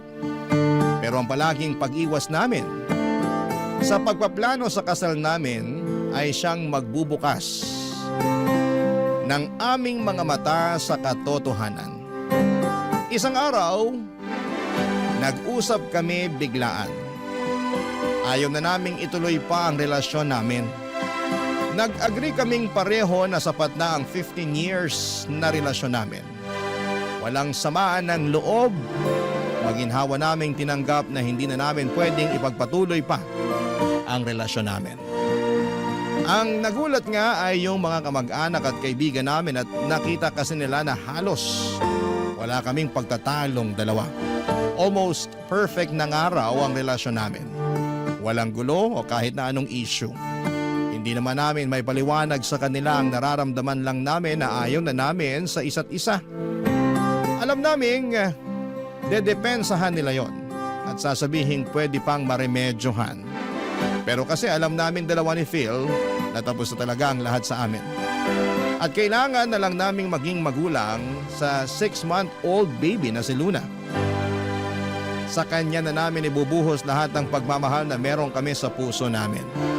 Kaya naman kahit mahirap na hiwalay na kami at hindi kami magkasama sa iisang bahay ni Phil, sinigurado naming maibibigay namin lahat ng needs ni Luna sa pamamagitan ng co-parenting, Papa Dudut.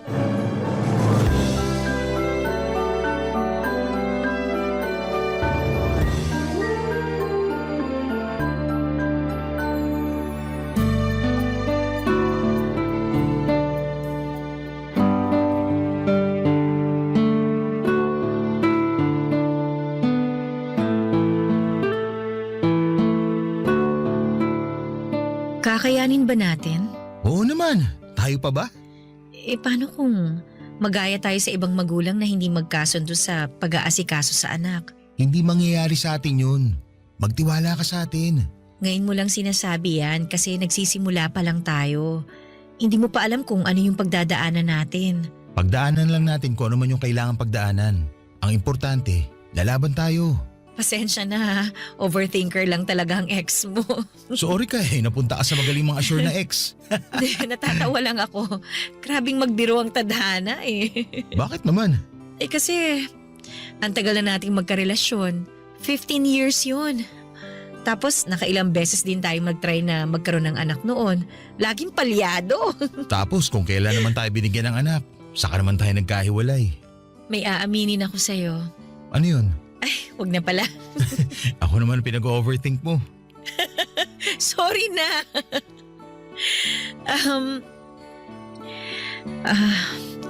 Muntik ko nang ipalaglag si Baby Luna nung nalaman kong nakabuo na tayo. Ano? Kasi naman, pasira na yung relasyon natin noon. Ang gulo na. Kahit hindi natin aminin, ramdam ko nun yung distansya sa pagitan natin. Kaya parang ang hirap ng kalagayan ko. Nag-overthink ako. Ako rin may aaminin. Ano ba to? Para naman tayong nag-open forum. Ang usapan lang naman dapat ngayon kung paano ang co-parenting natin. Mas maganda maging open na tayo sa nakaraan natin. Para alam na natin kung paano natin pakikisama ng isa't isa sa mga susunod na araw. Ano ba nga aminin mo? 1 buwan bago natin malaman na buntis ka, doon ko naramdaman na ayoko na sa relasyon natin. Bakit naman naisip mo pa rin na magpakasal tayo? Kasi magkakaanak na tayo nun. Yun naman ang dapat gawin sa sitwasyon natin noon, hindi ba? Pero ikaw naman tong panayang iwas sa usapang kasal after. Nahalata mo pala. Kaya ba ikaw na rin yung kusa nagsabi sa akin na huwag tayo magpakasal? Oo, kasi kilala na kita. 15 years ba naman tayo magkasama sa iisang bubong? Ayoko namang ipilit ang sarili ko kung hindi mo na ako gusto. Pero kung hindi mo naramdaman na umaayaw na ako, gusto mo pa rin bang makasal tayo? Bakit tumatawa ka lang dyan? Kasi naisip ko, wala na rin pala namang point na pag-usapan pa ang past. Baka kung ano pang masabi natin at magkasakitan pa tayo, di ba? Sabagay. Sige, wag na lang natin pag-usapan. Tapos na rin naman yon. Ang mahalaga, andito tayo para sa anak natin. Kaya mula ngayon hanggang sa mga susunod na araw, wala nang dapat pag-usapan kundi ang co-parenting sa anak natin, ha? Opo, boss. Masusunod yan. Ay, teka. Maghahanda lang ako ng merienda natin. Baka abutin tayo hanggang mamaya sa pag-uusap para sa anak natin Mukhang magiging madugong usapan natin tungkol sa anak natin, ha? At least hindi madugong usapan sa past.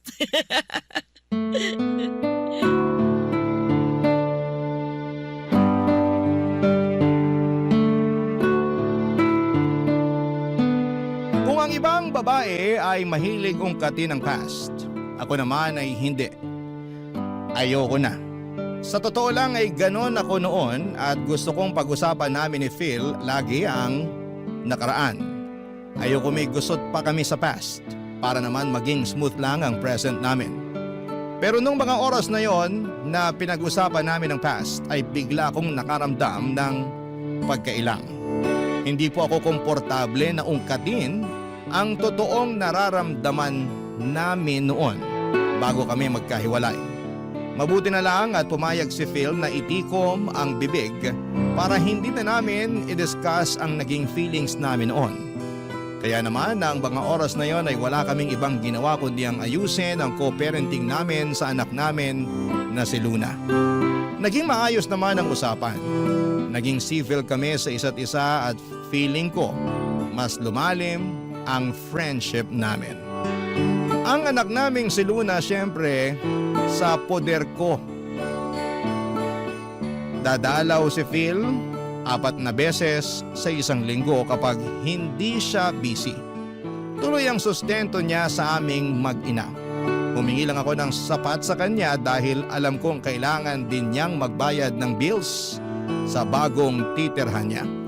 Pinaubaya na niya sa akin ang maliit na bahay na binili namin noong nagsasama pa lamang kami. Para na lang din sa anak naming si Luna.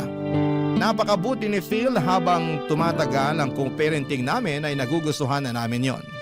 At naisip naming pareho na parang mas okay talaga na nagkahiwalay na lamang kami dahil mas naging patas kami sa usapan at mas panatag. Bukod pa roon ay gumanda ang relasyon namin bilang magkaibigan. Yun naman ang hindi namin pwedeng tanggalin sa aming dalawa. Ang maging magkaibigan. Pero kung tanggap na namin ang sitwasyon namin, na ganon, meron pa rin mga tao na hindi pabor sa setup namin. Yon ay ang mga mahal namin sa buhay na gusto kaming magkabalikang dalawa, Papa Dudut.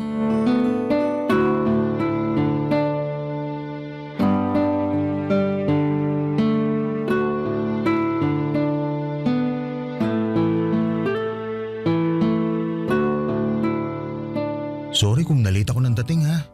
Hindi ko inasahan na magdadagdag pa yung boss namin ng trabaho eh. Okay lang yun. Sabi ko naman sa'yo, okay lang kung hindi ka muna makadalaw ngayon eh. Bawing-bawi ka naman ng mga nakaraan. Hindi pwede. Napag-usapan na natin to. Pagdalaw na nga lang ang gagawin ko, hindi ko pa magawa. Ayos nga lang. Baka naman maumay na ang anak mo sa'yo sa kakadalaw. Ayoko no. Mabuti ngayon pa lang eh, mamemorize niya na yung mukha ko. Saka palagi ko namimiss ang anak natin. Kahit hindi ko schedule ang pagdalaw sa kanya, namimiss ko siya. Ganito pala feeling ng isang magulang, no? Ako nga rin eh. Partida ha, magkasama na kami sa bahay buong araw. Pero kapag lalabas ako at ipababantay ko kay mama si Luna, naku, hindi ako mapakali. Gusto ko nang umuwi kagad para makasama ang anak natin. Ay, kamusta pala mama mo? Ang tagal ko nang hindi sila nakikita ng papa mo ha. Pakisabi, nabanggit ko sila sa'yo ha. Baka mamaya magtampo na sila sa akin. Ay nako, mas mabuting wag muna kita banggitin sa kanila. Oh, bakit naman? Eh kasi kukulitin lang nila ako. Kukulitin? Na ano, makipagbalikan sa'yo. Ah, kuha ko na. Ganyan din si nanay at tatay sa akin. Bakit daw hindi na lang natin ayusin ang relasyon natin?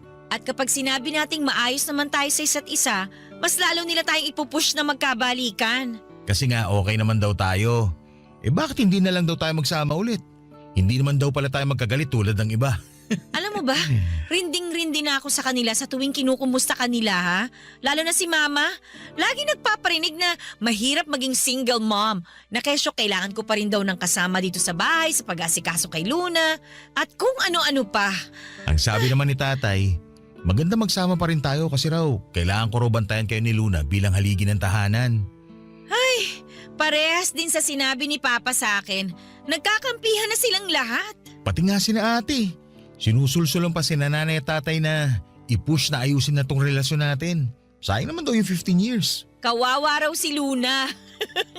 Eh sabi ko, paano magiging kawawa? Eh busog nga siya sa pagmamahal at atensyon natin. Sinabi ko na rin yan.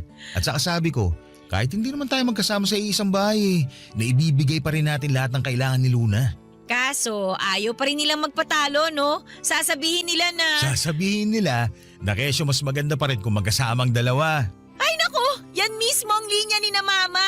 Paulit-ulit. Sabi ko nga, i-record na lang nila para hindi na sila mapagod kakapangaral. Sa susunod talaga, ako na magre-record ng mga advice nila para ipe-play ko na lang kapag naisip nila makialam ulit. Order tayo ng recorder online. Sana matanggap na nila yung bagong setup natin, no? Oo nga eh. Tayo nakamove on na, sila ayaw pa rin talaga. Hindi ko rin naman sila kasi masisisi. Nasanay sila na magkasama tayo, tsaka walang broken family sa angkan namin eh. Ako lang yata ang nagpasimula. Hindi naman tayo broken family ah. Walang broken sa sitwasyon natin. Kasi maayos naman tayo at tulad ng lagi ko sinasabi, na ibibigay naman natin lahat ng kailangan ni Luna. Sana yun ang maisip nila. Hindi naman kasi sila nakikinig sa paliwanag natin eh. Puro na lang yung iniisip nila ang gusto nilang maintindihan natin. Hayaan mo sa susunod na gaganyan sila sa akin, lalaban na talaga ako. Siguro kailangan ko na rin maging matapang sa paghindi sa kanila para hindi na sila umulit na mamilit.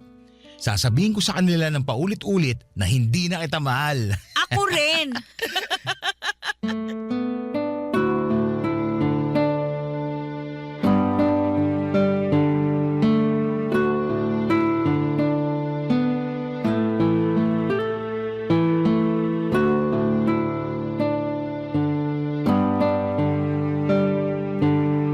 Papadudot, nagsinungaling ako kay Phil.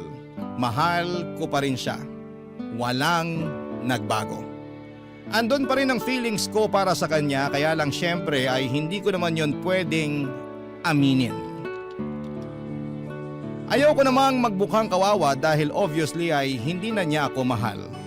Paulit-ulit na lang niyang sinasabi sa akin yon.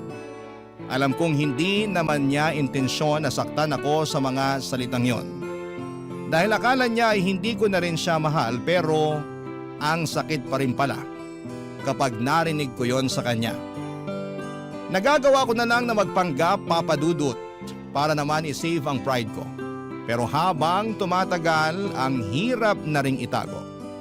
Pero wala akong ibang choice kundi ang ipakita sa kanya na parehas lamang kami ng nararamdaman para sa isa't isa.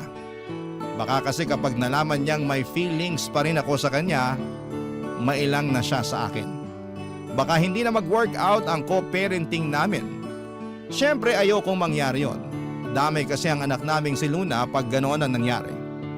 Bilang isang ina ay wala akong ibang dapat na i-prioritize kundi ang kapakanan ng anak ko.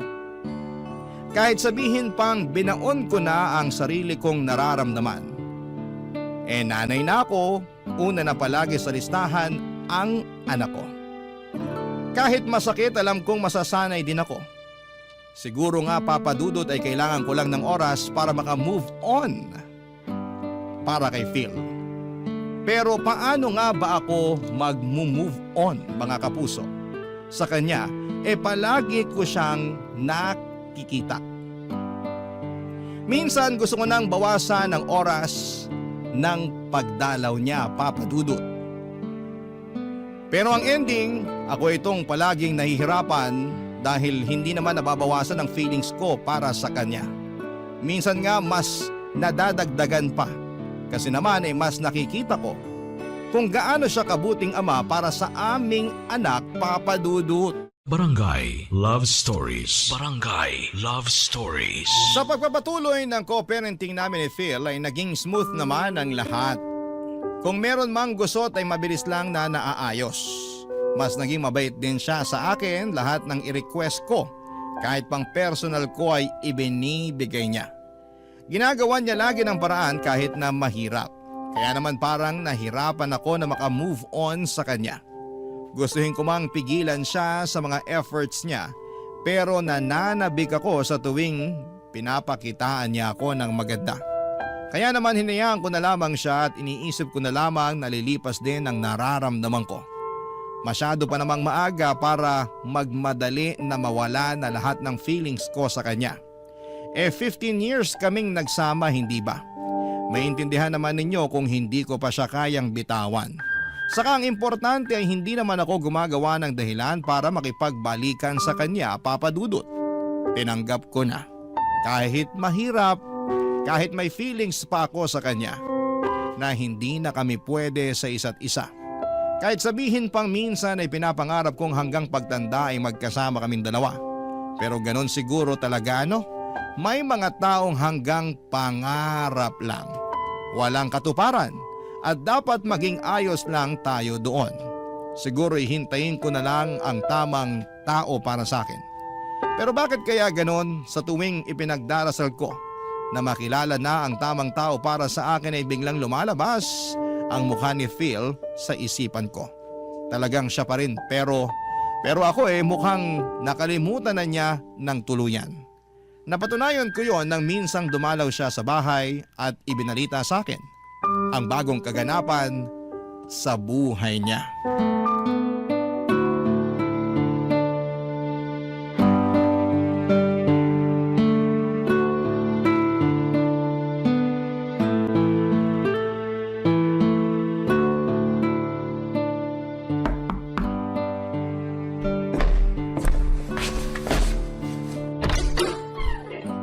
Oh, bakit ngayon ka lang?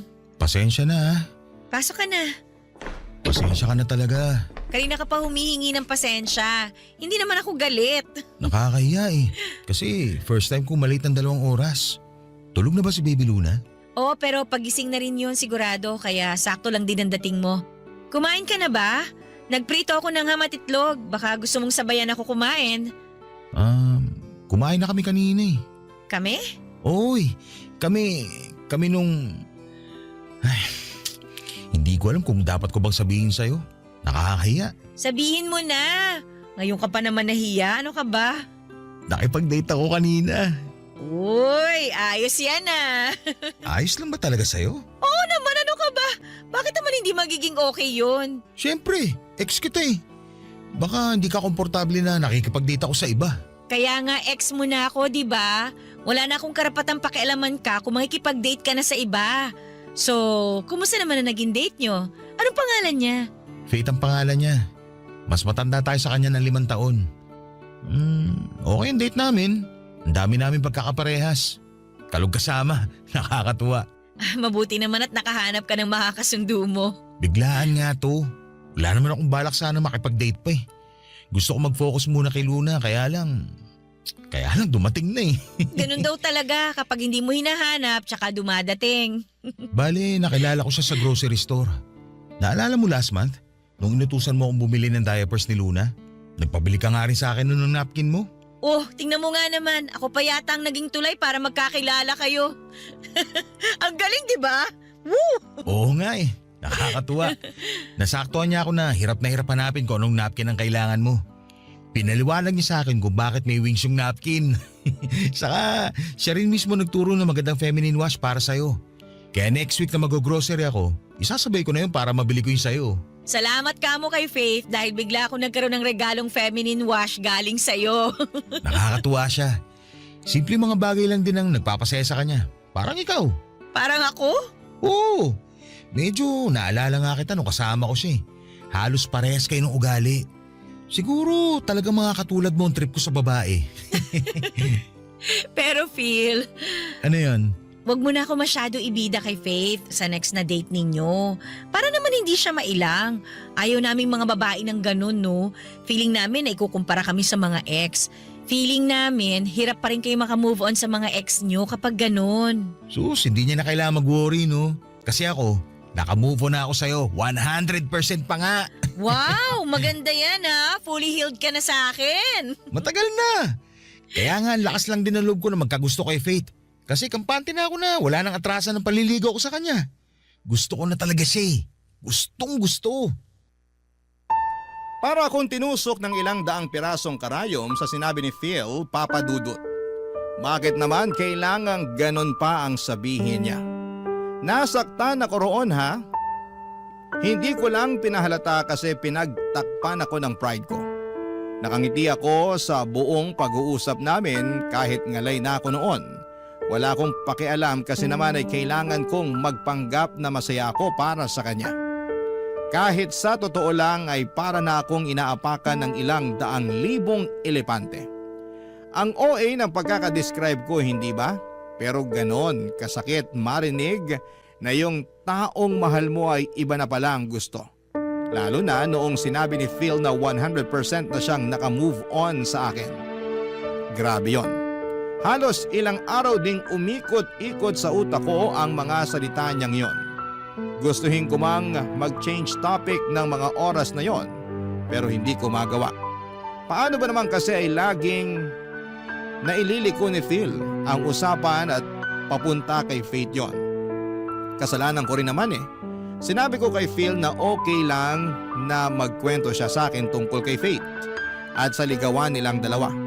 Hindi ko naman kasi inakala na magiging ganon ka-insensitive si Phil para bulgaran pa niyang sabihin sa akin lahat ng detalye sa date nila ni Faith. Nakakabwisit at nakakaselos pakinggan kung paano niya ibida kung gaano kaganda at kabait si Faith. Nakaramdam ako ng insecurity pero syempre hindi ko naman pwedeng ipakita yon sa kanya. At ang masakit pa, sa pagdaan pa ng mga araw ay nabawasan ang pagdalaw ni Phil sa amin ni Luna. At kapag dadalaw naman siya, paniguradong may bago na naman siyang kwento sa mga date nila ni Faith. Nakakarindi na. Pero kailangan kong panindigan ang sinabi kong masaya ako para sa bagong love life niya. Kahit na halos maiyak na ako sa selos dahil sa mga sweet na kwento niya tungkol kay Faith, Papa Dudut.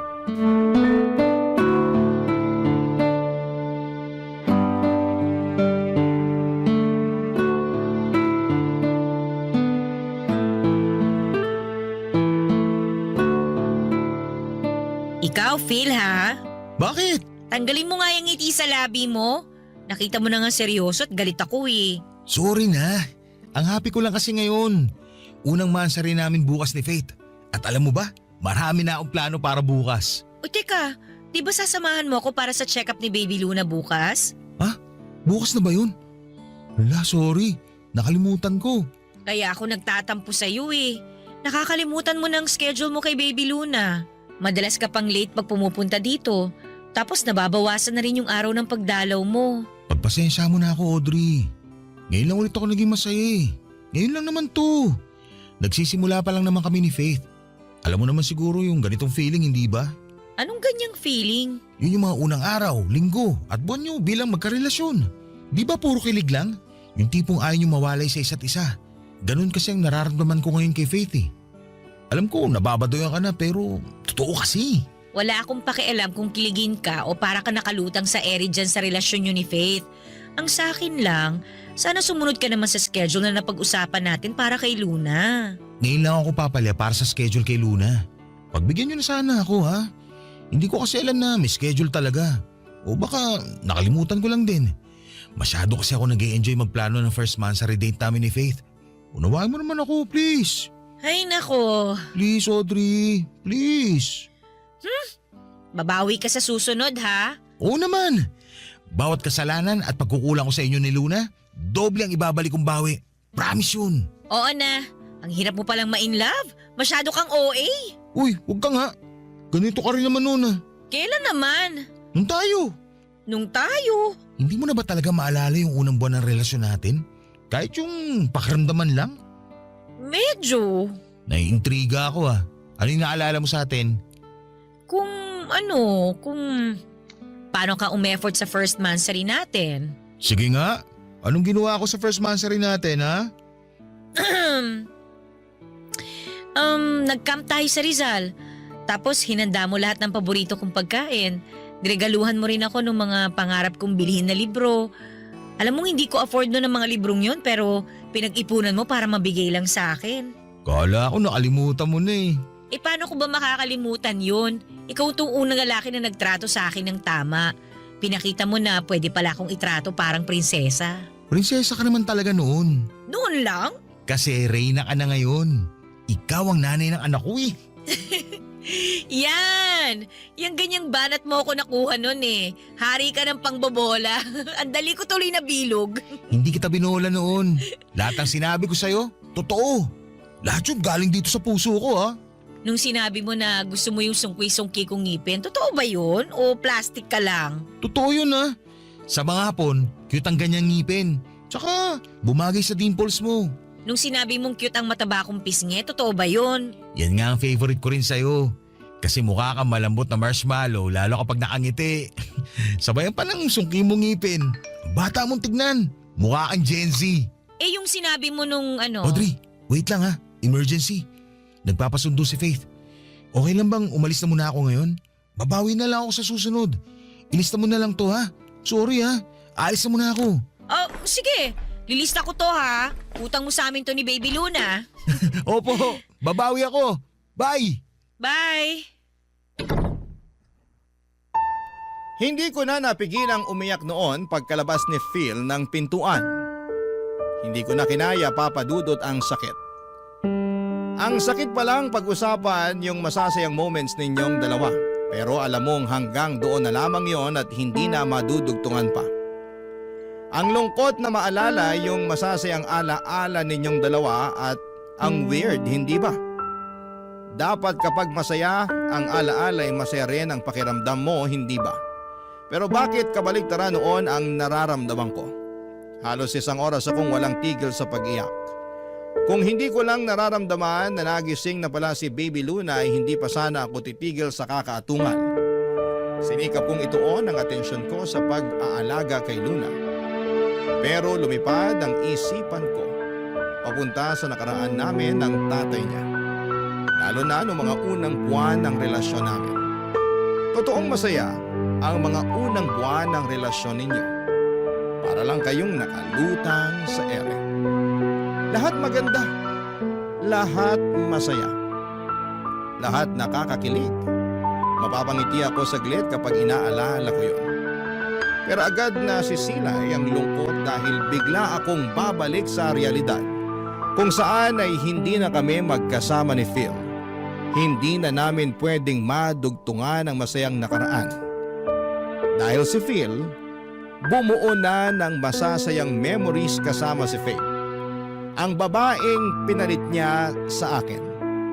Ang babaeng bagong nagpapasaya sa kanya. Nagpapakilig. Nagmamahal. Ano bang laban ko sa kanya, ako ang nasa nakaraan ni Phil. Barangay Love Stories. Barangay Love Stories. Araw-araw ay para akong dinudurog. Sa tuwing nagkakaroon ako ng update kina Phil at Faith. Isang parusa na makita sila noon sa Facebook na sobrang sweet. Dati naman kasi ako yung kasama niya sa mga post niya. Pero noong naging sila ni Faith ay nawala na ako bigla sa eksena. Dinilit na rin ni Phil ang mga pictures namin. Actually, ako ang nagsuggest para hindi magselos si Faith. Pero noong time na sinuggest ko yon ay nagsiselos lang kasi ako. Nadala ako ng emosyon ko.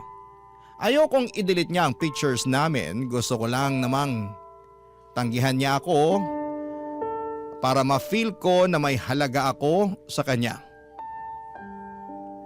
Pero ang bilis niyang sumunod. Nag-agree siya na baka magselo si Faith kapag nakita niya ang lumang mga pictures namin. Samantala si Baby Luna na lang ang natira sa Facebook ni Phil. Nakakainis. Pero kasalanan ko naman dahil ako pa nagsabi at nagpresenta na burahin niya ang mga pictures ko. Ang hirap naman talagang maging babae. Sino bang makakaunawa ng sitwasyon at hormones namin? Sa pagdaan ng mga araw ay pinapagalitan ko na ang sarili ko kung bakit hirap pa rin akong makalimot kay Phil. Ayos na nga rin sa akin kung 2 o 1 beses na lamang siya sa 1 linggo kung dumalaw. Paano ba naman kasi naiisip ko lamang na makakatulong sa paglimot ko sa kanya kung bibihira ko siyang makikita. Kaya kapag nagpapaalam si Phil sa akin na hindi muna makakadalaw ay oo agad ang sagot ko sa kanya. Pero sa deep inside, nami-miss ko siya papadudot. At dahil doon ay mas lalo akong nagkikrave para sa kanya. Mas lalo akong nahihirapang makamove on sa kanya papadudot.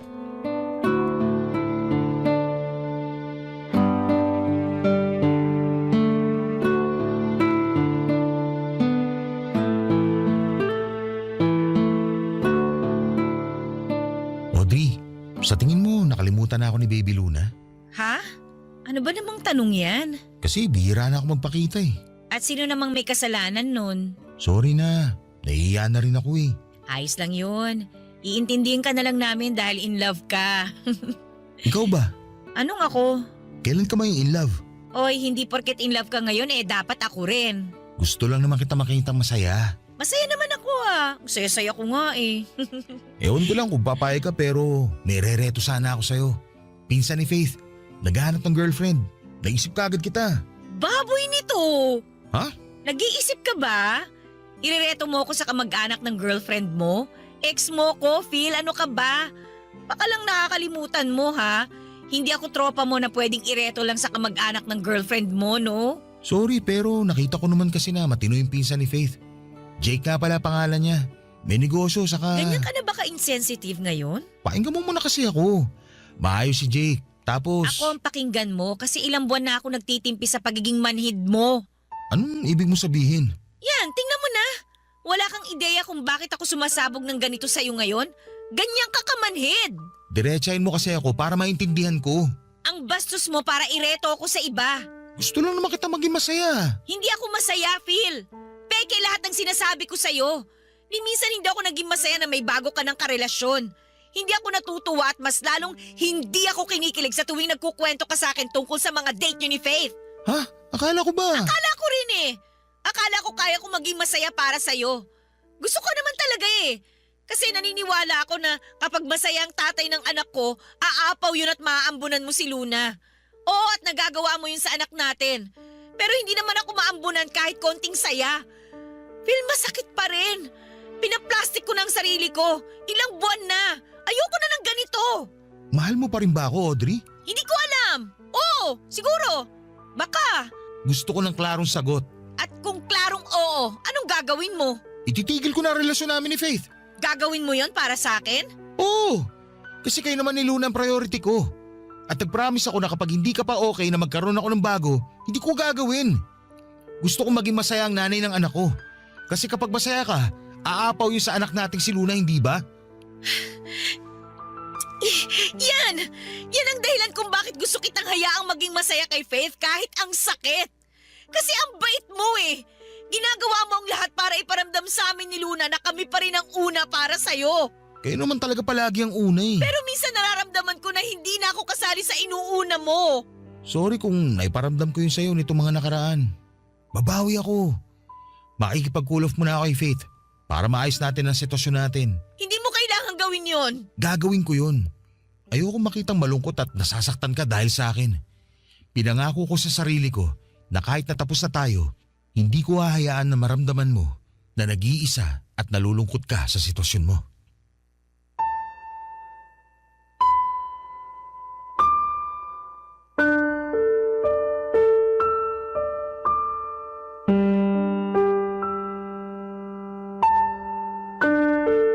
Papadudot na iyak ako sa sinabi ni Phil.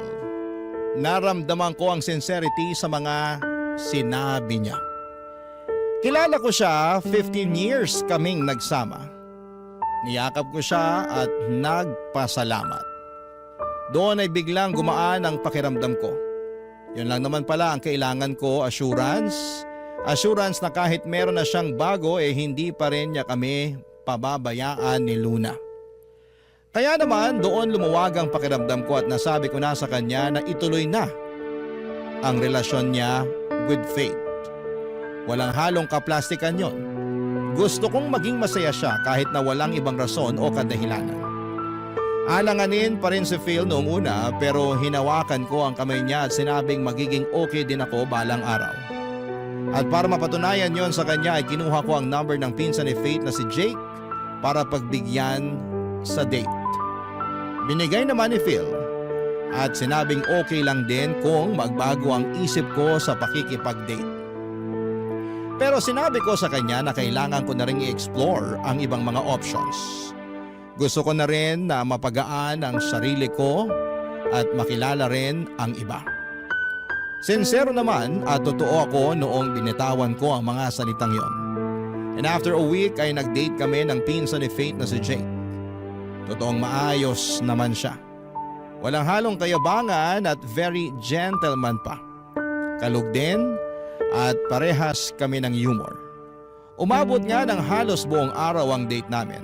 Si Phil muna ang nag-alaga kay Luna para makapag-date ako with Jake.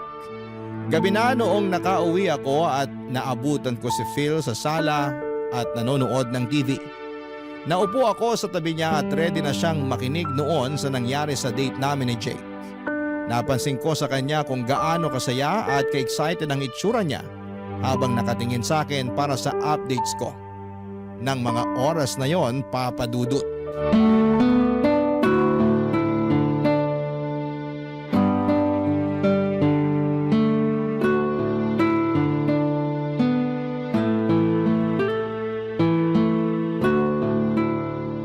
So ano, kamusta? Ayos pala si Jake, no? Hindi mayabang, gentleman, funny. Sabi ko naman sa'yo hindi naman kita reretuhan ng basta-basta lang, no? Gusto ko yung maaalagaan ka na talaga. Ayoko magpaalaga sa kanya eh. Anong ibig mo sabihin? Walang next date para sa amin. Ha? Akala ko ba ayos si Jake para sa'yo? Ano ba talaga? Ang gulo niyo talaga mga babae, no? Ayos naman talaga siya. Pero hindi ko maramdaman yung gusto kong maramdaman eh. Walang spark. Ginudge mo naman kasi kaagad. Baka kailangan na second date. Baka doon naman magkaroon ng spark. Doon ka na makukuryente. Ay nako, kilala ko ang sarili ko. Kapag una pa lang walang spark, wala na talaga. Ekis. Nakaramdam ka ba ng spark sa akin nung una pa lang? Tatagal ba tayo ng 15 years kung wala? Ay, sorry. Bakit ka naman nagsusorry? Kasi napundi ko yata yung spark sa puso mo. Ang corny mo ha. Hindi mo kasalanan kung hindi ko pa na-feel yung spark kay Jake. Baka sa next na ida-date ko, hindi ko alam. Ayokong pilitin. Basta mararamdaman ko yon. Ayoko magmadali. Sigurado ka bang okay ka lang? Ayan ka na naman eh. Nag-worry ka na naman sa akin. Hindi na nakakatuwa yan ha. Feeling ko tuloy kawawa ako. Hindi ka naman nagmukhang kawawa sa akin, no? Gusto ko lang din talagang makitang happy ka na. Kasi ako happy na ako eh. At happy din ako for you. Yung happiness ko, darating din yun. Huwag dapat pilitin. Ikaw nga, biglang dumating si Faith sa buhay mo nang hindi inaasahan, di ba? Ganon din sa akin. Sigurado yun. Sana dumating na kagad yung para sa'yo. Dumating na si Baby Luna sa akin. Siya yung para sa akin. Alam mo naman ang ibig ko sabihin. Oo nga, alam ko na yan. Pero habang wala pa, si Baby Luna muna ang para sa akin. Sa kanya ko palang ulit naramdaman yung spark eh. Hayaan mo, kapag may dumating, sasabihin ko kagad sa'yo. Abang lang tayo ng spark, baka maramdaman ko rin sa grocery store. Audrey, O ano na naman? sana alam mo na minahal talaga kita. Sobra. Ano na naman kadramahan yan? Gusto ko lang ipaalala sa'yo. Nakaramdam din ako ng spark sa'yo. Alam ko naman yun. O siya, sige na, umuwi ka na para makapagpahinga ka na rin. Alam ko, pinagod ka ni Baby Luna. Saka kailangan ko na rin maglinis dito. Ayoko ng storbo. Okay. Kung may kailangan ka, i-message mo lang ako ha. Magre-reply ka agad ako. Sige, ingat ka ha. Okay? Audrey, Bakit? Ano yun? sorry talaga kung hindi tayo umubra ha. Okay lang yun. Ano ka ba? Hindi man tayo magkatuluyan sa buhay na to. Baka sa susunod na buhay, pwede na.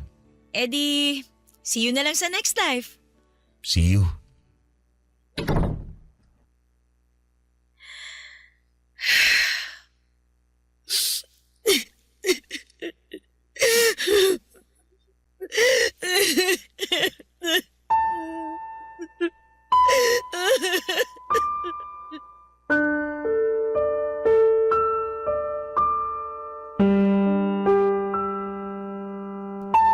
Baka nga sa susunod na buhay ay doon na kami payagan na magkatuluyan.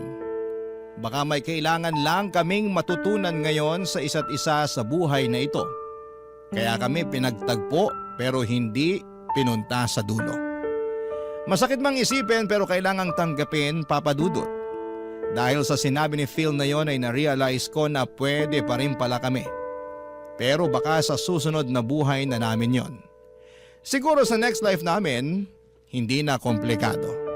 Kasama pa rin namin si Baby Luna hanggang pagtanda, kaming dalawa ang magkasama. Baka nga sa next life ay meron pa kaming ibang mga anak. Mga anak na siyang magpapatibay ng relasyon naming dalawa. Ang sarap lang isipin na ganon nga ang pwede kong abangan kung totoo ang reincarnation. Sana sa susunod na buhay, pagbigyan na kami ni Lord. Kahit na isang buhay lang ay maitama namin ang lahat ng pagkukulang at mali namin sa buhay na ito. Kahit na isang buhay lang. Pero sa ngayon ay kailangan kong harapin ang lahat ng ito sa buhay ko ngayon. Ito kasi ang realidad. Hiwalay kami ni Phil at ang nag-uugnay lang sa amin ay si Luna. At sa usapan namin co-parenting sa kanya. Sa buhay na ito ay kailangan lang siguro naming tanggapin na ito ang role namin sa mundo. Maayos naman kami, kahit masakit, siguro balang araw ay mawawala rin yung lungkot na nafe-feel ko. Kasi siguro balang araw ay makikilala ko ang tamang tao para sa akin sa lifetime na ito. Hindi ko pa man siya nakikilala pero ramdam ko na kaagad na magiging masaya ako para sa kanya. At magagawa ko nang makalimutan lahat ng gabi na umiiyak ako dahil sa hiwalayan namin ni Phil. Balang araw, darating din siya. Darating kapag hindi na kailangang hanapin. Maraming salamat po sa pagbasa ng aking liham. Sana ay nakakuha kayo ng inspirasyon at ng lakas para ipagpatuloy pa ang buhay. Kahit minsang nasaktan ang mga puso ninyo sa pagkakawalay sa taong inaakala ninyong makakasama ninyo hanggang sa dulo. Masakit man, pero kailangang tanggapin. Ang inyong kapuso at kabarangay forever, Audrey. Anong say mo sa Barangay Love Stories na ito? Pagkwentuhan natin sa comment section yan.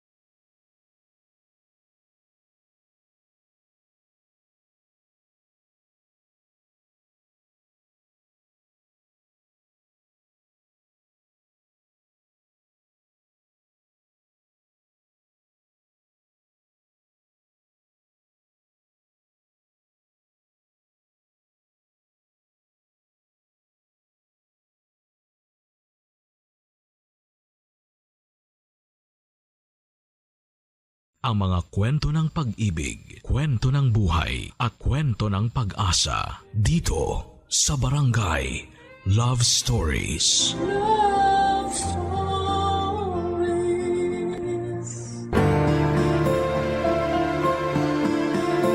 Bago tayo gumawa ng mga bagay na pagsisisihan natin sa huli ay isipin muna natin ang kahihinatnan nito. Dahil kung gaano kalakas ang loob natin na gumawa ng kalokohan ay dapat mas tatagan natin ang ating sarili sa magiging karma nito sa dulo. Ikaw kabarangay, matapat ka bang klase ng tao?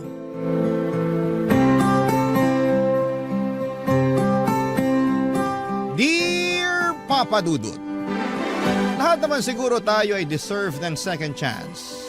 Lalo na kung pinagsisihan na natin ang mga kasalanan natin. Yun kasi ang paniniwala ko lalo ngayon na humihiling ako ng ikalawang pagkakataon sa dati kong kinakasama na si Arnie.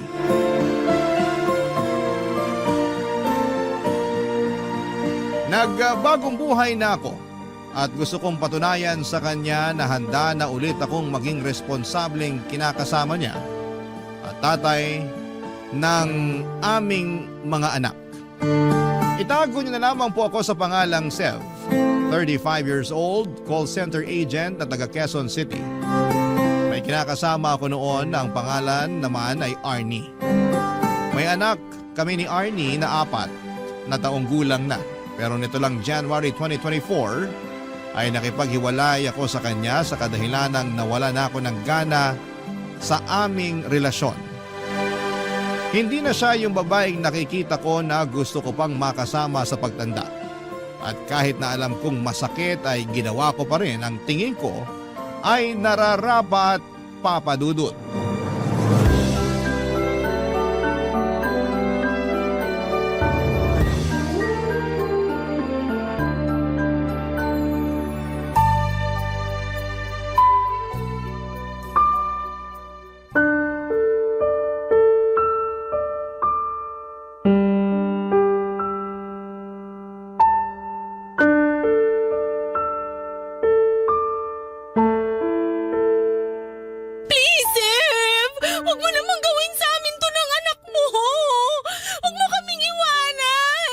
Hirap naman kasi sa'yo, hindi ka makaintindi.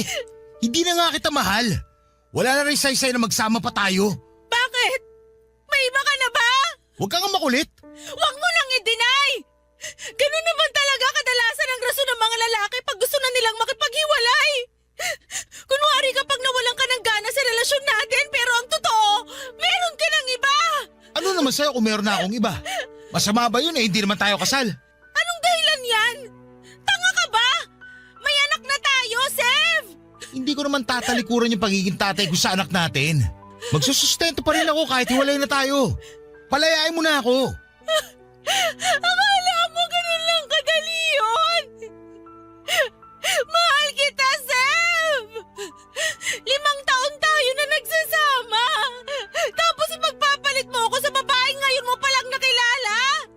maka-move on ka rin.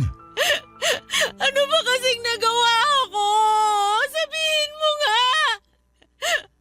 Pangit na ba ako kaya ayaw mo na sa akin? Hindi na ba ako masarap sa kama? Pwede ba? Huwag kang mag-umpisa ha. Gusto ko lang naman malaman para alam ko kung anong babaguhin ko.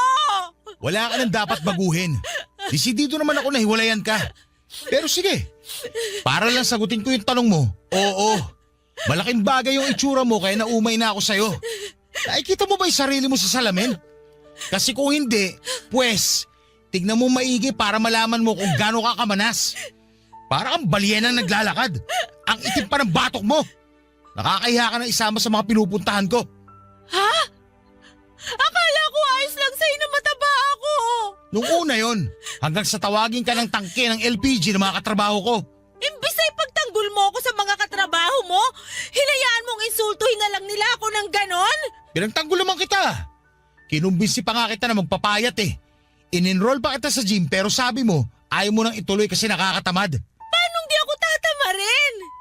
Abala na ako sa pag-aalaga sa anak natin at pag-aasikaso sa'yo. Mabuti sana kung nag-aalala ka sa kalusugan ko eh. Pero mukhang mas nag-aalala ka sa sasabihin ng ibang tao sa'yo. Oo, mas inaalala ko yun kasi nakakahiya. Sinimulan na rin nila akong tuksuin kaya doon ako nawala ng gana sa'yo. Kaya ka naghanap ng mas sexy sa akin, yun ba? Oo! Sexy siya at mas maganda sa'yo. Napakawalang iya mo! Buo na talaga yung desisyon ko. Gusto ko nang makipaghiwalay sa'yo. Swerte mo nga eh. Sa itsura mong yan, hindi ko na pinatagal yung panloloko sa'yo. Ang kapal ng mukha mo! Buisit ka. Tingnan mo, nagdugo tuloy yung labi ko dahil sa sampal mo. Kulang pa yan kumpara sa ginawa at mga sinabi mo sa akin! Ayan! Ayan pa yung isang ayaw ko sa'yo. Masyado kang bayolente at taklesa. Sige lang, pagpatuloy mo lang yan. Mas lalo ko na talagang naiisip na tama ang desisyon ko na makapaghiwalay sa'yo. Tandaan mo na kapag umalis ka sa pamamahay na to, wala ka nang babalikan! Hindi na kita tatanggapin uli sa buhay ko! Kahit magmakaawa ka pa at umiyak ng dugo! Tigas naman ang mukha mo na isipin na babalik pa ako sa'yo. Ikaw ang kahit na umiyak ng dugo, hindi pa rin magbabagong isip ko. Iiwan na talaga kita. Ayoko na maisama sa mga tulad mo na mukhang ulikba. Papa Dudut, hindi ko naman talaga gustong insultuhin si Arnie dahil kahit papaano ay minahal ko naman siya sa loob ng 5 taon naming pagsasama. Kaya lang ay masyado siyang desperadong alamin ang dahilan kung bakit ayaw ko na sa kanya. Bagay na medyo nagpainit sa ulo ko kaya nasabi ko ang katotohanan. Hindi ko rin maintindihan kung gaano ba kahirap tanggapin na ayoko na siyang makasama. Pasalamat nga siya, handa pa rin akong magsustento sa anak namin. Nauwi kami sa matinding pagtatalo noong araw na umalis na ako sa nirerentahan naming apartment. Sobrang saya ko ng mga panahong yon dahil nakalaya na ako sa relasyon namin. Pagkatapos, mabilis kong pinuntahan ang sinasabing babae ni Arnie na si Leia. Kasama ko sa call center. Ang totoo ay tama naman lahat ng mga sinabi ni Arnie. Malaking dahilan ng paghiwalay namin ay noong nagkagusto na ako kay Leia. Nagsimula lang namang kaming magka-developan around December 2023. Pero matagal-tagal na ako nanlalamig sa relasyon namin ni Arnie dahil nga unti-unti nang nawala yung dati niyang ganda. Kesa patagalin ko pa ang panloloko ko ay nagpakatotoo na ako sa nararamdaman ko kaya nauwi na kami sa hiwalayan. Noong nagsimula na kami magsama ni Leia sa isang bubong ay wala na akong narinig na kahit na ano kay Arnie. Oo, nagsusustento pa rin ako para sa anak namin at pinapadala ko na lamang yung pera. Pero pinagbawalan ako ni Leia na makipagkita sa anak ko. Bagay na pinagbigyan ko naman kasi mahal na mahal ko na siya. Mabilis na lumipas ang 6 na buwan at nakita ko na lamang ang sarili ko na napapaisip kung ano na ang kalagayan ng mag-ina ko.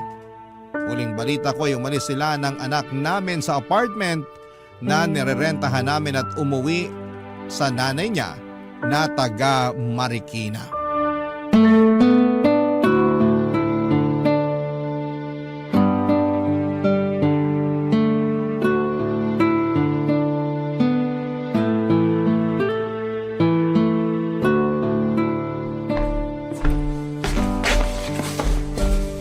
honey bunch ko! Pakis nga! Ano ba? Sungit naman. Kiss lang eh. Mamaya na. Naiirita ako. O bakit ka naman naiirita? Paano? Ang init-init tapos dikit ka ng dikit. Eh di sana binuksan mo yung aircon kesa nagrereklamo ka dyan na mainit. Sira yung aircon. Hindi gumagana kaya naka-electric fan lang ako. Ay, oo nga pala. Hindi ko pa napapapunta yung technician na gagawa ng aircon natin. Lagi kasi nawawala sa isip ko, lalo day shift ako. Wala naman ako rito sa apartment natin. O ano gusto mo sabihin? Na porket night shift ako, ako na yung magpapapunta sa technician na gagawa ng aircon. Bakit hindi? Eh, ikaw yun nandito. Unahin ko pang bantayan yung gagawa kaysa sa tulog ko. Ay nako, kahit kailan talaga hindi ka maaasahan sa mga bagay dito sa bahay. Matagal mo ng kontak yung nag-ayos ng aircon. Kaya ikaw na ang masikaso nun. Oo na. Sige, pag sinipag ako, pero sa ngayon, tiyagain mo na lang muna yung electric fan. Ano pa nga ba? Basta huwag ka lang dumikit sa akin. Naalibadbaran ako. Magbabangayan na lang ba tayo ngayong rest day natin? Kasi kung oo, mabuti pa pumunta na lang ako sa mall para manood ng sine. At least doon may aircon. Malamig. Bahala ka sa buhay mo. Basta dito lang ako sa bahay. Kanina ko ba napapansin nakasubsub ka dyan sa cellphone mo ah? Ano ba pinagkakaabalahan mo? Patingin nga. Uy! Akin na. Ano ba? Wala lang to. Sa ubo nga inaagaw phone ko. Teka, ano yan ha? Profile ba yan ni Arnie? Bakit ini-stalk mo yung ex mo ha? Ano naman ngayon? Anong ngayon? Bakit mo nga siya ini-stalk ha? Wala lang. Pwede ba? Wag mo akong gawing tanga. Sa palagay mo maniniwala ako sa sagot mo? Wala naman talaga eh. Masyado ka lang praning. Sino bang hindi mapapraning? Sige nga. Ano malay ko? Mamaya nag-uusap na pala ulit kayo. Ang advance mo naman mag-isip. Tsaka hindi na active sa social media si Arnie. Ini-stalk ko lang siya para makita yung mga ina-upload yung picture ng anak namin. Bakit? Namimiss mo na yung anak nyo? Oo! Ilang buwan ko na rin kasi hindi nakikita yung anak ko. Di ba pinagbawalan mo ako na makita siya? Kaya malamang namimiss ko na siya. Oh, sinunod kita ha? Hindi ko kinikita ang anak ko. Baka naman magalit ka pa na tinitignan ko picture niya. Pasensya ka na ha. Takot lang naman ako na baka may feelings ka pa kay Arnie. Tapos magkabalikan kayo pag pinayagan kita makipagkita sa anak mo. Bakit mo naman naisip eh, ikaw nga yung mahal ko. Hirap sa'yo, lagi kang praning eh. Hindi mo ako masisisi no? Nagawa mo ang iwanan yung mag-ina mo eh. Paano na lang ako, di ba? Baka nakakalimutan mo. Iniwanan ko sila ng dahil sa'yo. Hindi ko nakakalimutan yon. Pero ayoko lang na gawin mo rin sa akin yon. Sa totoo lang, parang malapit na kitang iwan. Nakakayamot ka na eh. Lakas ng tama mo. Mabuti pa, umalis ka na. Di ba sabi mo pupunta ka sa mall? Alis na! Ayoko munang makita yung pagmumukha mo dito. Papa Dudut, hindi totoo na may feelings pa ako kay Arnie katulad ng binibintang sa akin ni Leia. Praning lamang siya, bagay na kinakainis ko ng mga panahong yon. Kaya nauwi kami sa pagtatalo. Ayoko sa lahat na pinagbibintangan ako ng bagay na hindi naman totoo. Masama bang ma-curious kung ano na ang buhay ng dati kong kinakasama? Siya pa rin naman ang nanay ng anak ko at dahil nga ilang buwan na kaming hiwalay at hindi ko sila nakikita ay miss ko na ang anak ko. Sa totoo lang ay hindi yun ang una't huling beses na nagtalo kami ni Leia nang dahil sa pangi-stalk ko sa Facebook account ni Arnie. Hindi ko kasi mapigilang tingnan doon yung old photos namin ng anak ko. Bagaman hindi na active si Arnie sa social media ay masaya pa rin ako kasi hindi niya ako in-unfriend. Akala ko kasi ibablock niya ako dahil ganon ang tipikal na ginagawa ng mga babae kapag nasasaktan sila dahil iniiwan sila ng lalaki. Kaya buti na lamang talaga at magkaibigan pa rin kami ng ex ko kahit sa social media lang. Papa Dudut. Barangay Love Stories. Barangay Love Stories. Papa Dudut, kung hindi ang Facebook account ni Arnie ang ini-stalk ko ay madalas akong mahuli ni Leia na tumitingin at nagla-like ng picture ng mga sexy na babae online. Pero para sa akin ay wala lang yon. Paghanga lang yon kasi nagagandahan ako sa hubog ng mga katawan nila. Dumating din yung punto na Dumating na rin yung punto na hindi na rin ganon ka-sexy itong si Leia at parang bigla niyang napabayaan ang sarili niya mula noong magsama kami sa loob lang ng 6 na buwan. Kumbagay hindi na siya kaakit-akit sa paningin ko kaya parang nabawasan na rin ang pagmamahal ko sa kanya. Sa kabilang banda ay malaking dahilan din ng panlalamig ko sa kanya ay ang hindi namin pagkakaroon ng anak. 2 beses na kasing nakunan si Leia kaya natakot na siyang magbuntis. Ayaw na niyang sumubo kasi baka raw mag 50-50 na siya sa susunod. At dahil nga sa sitwasyon namin ay na-frustrate ako at lalo kong na-miss ang anak namin ni Arnie. Dumating ang oras na naapektuhan na rin ng husto ang pagsasama namin ni Leia dahil sa dami ng problemang nararanasan namin at sa kadahilan ng hindi kami magkaroon ng anak.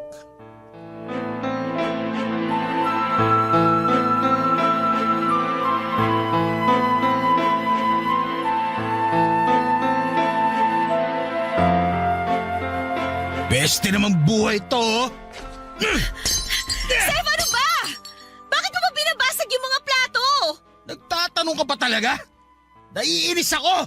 Ikaw pa yung naiinis dyan, pinayagan na nga kita makipag-inuman sa mga katrabaho mo? Tapos pag-uwi mo magwawala ka? Ayos ka rin talaga, ha? Wala kang pakialam kung gusto ko magbasag. Sa naiinis ako eh. Bakit ka ba naiinis? Kasi inggit na inggit ako doon sa katrabaho ko. Piruin mo, kinuha ba naman akong ninong na anak niya? Nung nakita ko yung baby, sobrang cute. Ang sarap buhatin at yakapin. Bigla ako tuloy na miss yung anak ko na hanggang ngayon, hindi ko pa rin nakikita kasi ayaw mong puntahan ko. Hindi pa ba sapat na nagsusustento ka sa anak niyo ni Arnie? Bakit kailangan mo pang puntahan yung bata? At saka kahit na gusto mong makita yung anak mo, ang tanong, papayag ba yung nanay niya? Maikiusap ako. Pakikiusapan ko si Arnie na payagan ako makita yung anak namin. Hindi niya pwede ipagkait yung bata sa akin. Miss na miss ko na yung anak ko. Kumalma ka na, Sev! Ano ba? Alam mo, kasalanan mo lahat to eh. Ha? Anong kasalanan ko? Bakit naging kasalanan ko? Kung binigyan mo lang sana ako ng anak, eh di sana hindi ako naiingit sa katrabaho ko. Hindi ko rin sana namimiss yung anak ko kay Arnie. Kung makapagsalita ka, parang ginusto ko na makunan ako ah. 2 beses ko namang sinubukan na magbuntis para mabigyan ka lang ng anak. Pero ayaw talaga eh! Nang dahil lang doon sumuko ka na. Sana sinubukan lang natin na sinubukan. Ang dali lang sa'yo na itapon sa akin yung sisi. Hindi kasi ikaw yung nakukunan. Hindi ikaw yung nagbubuntis. Eh so natatakot na ako. Sef, hindi mo ba nararamdaman yung takot ko? Baka mamatay ako pag pinilit natin na magkaanak tayo. Yun din naman ang sinabi ng OB eh. Diba? Yung pinuntahan natin na OB yun na sinabi sa atin. Hindi ka ba nakikinig? O sadyang lutang ka lang palagi? Basta ang alam ko, ayaw mo na subukan natin kasi duwag ka. Hindi ako duwag! Kahit ano pang sabihin mo, duwag ka pa rin. Yung ibang babae, gagawin lahat mabigyan lang ng anak yung mga kinakasama nila. Pero ikaw, 2 beses lang nakunan, sumuko ka na. Ano bang tingin mo sa akin? Paanakan mo lang? Ayos ah. Parang ikaw pa yung galit na humihingi ako ng anak. Marami namang paraan para magkaanak tayo. Pwedeng tayo mag-ampon. Ampunin mo yung mukha mo! Huwag kasing sarado yung utak mo, Sev.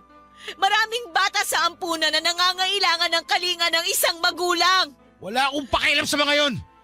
Maghintay sila ng aampo sa kanila. Ayoko na hindi sila galing sa akin. Alam mo, namumuro ka na talaga eh. Dahil lang ayaw mo na ulit subukan mabuntis. Gusto mo na ngayon mag-ampon? Ang kitid ng utak mo! Ikaw ang makitid ang utak! At sumasagot ka pang hayop ka, ha? Sige! Sige!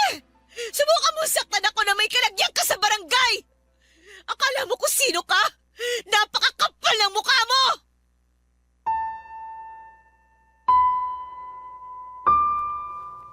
Papadudot nagandahan talaga ako ng husto kay Leia nung unang beses siyang pumasok sa BPO company na pinagtatrabahuan ko.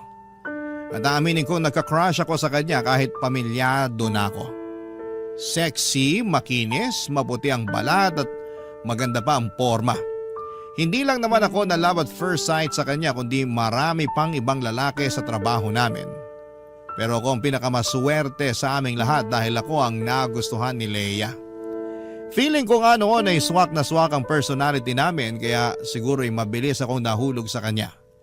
Siya lang ang nakikita ko ng mga panahon na yon kaya nagawa kong talikuran ang pamilya namin ni Arnie. Kaya lang dahil hindi niya ako magawang bigyan ng anak ay unti-unti akong nawala ng amor sa kanya. Tapos mas nakilala ko na rin ang ugali niya na may pagkataklesa at palaban. Mga bagay na ayoko sa isang babae. Sa huli kahit na anong galit ni Leia sa kagustuhan kong makipagkita sa anak namin ni Arnie ay wala na siyang nagawa pa. Siya na lang ang sumuko dahil lagi kong ipinamumukha sa kanya na kung binigyan niya lamang sana ako ng anak ay magiging isang buo at masayang pamilya kami. Mabuti na lamang talaga at meron pa rin akong anak sa dati kong kinakasama. Hindi pa rin nawawala sa akin ang pagiging tatay ko.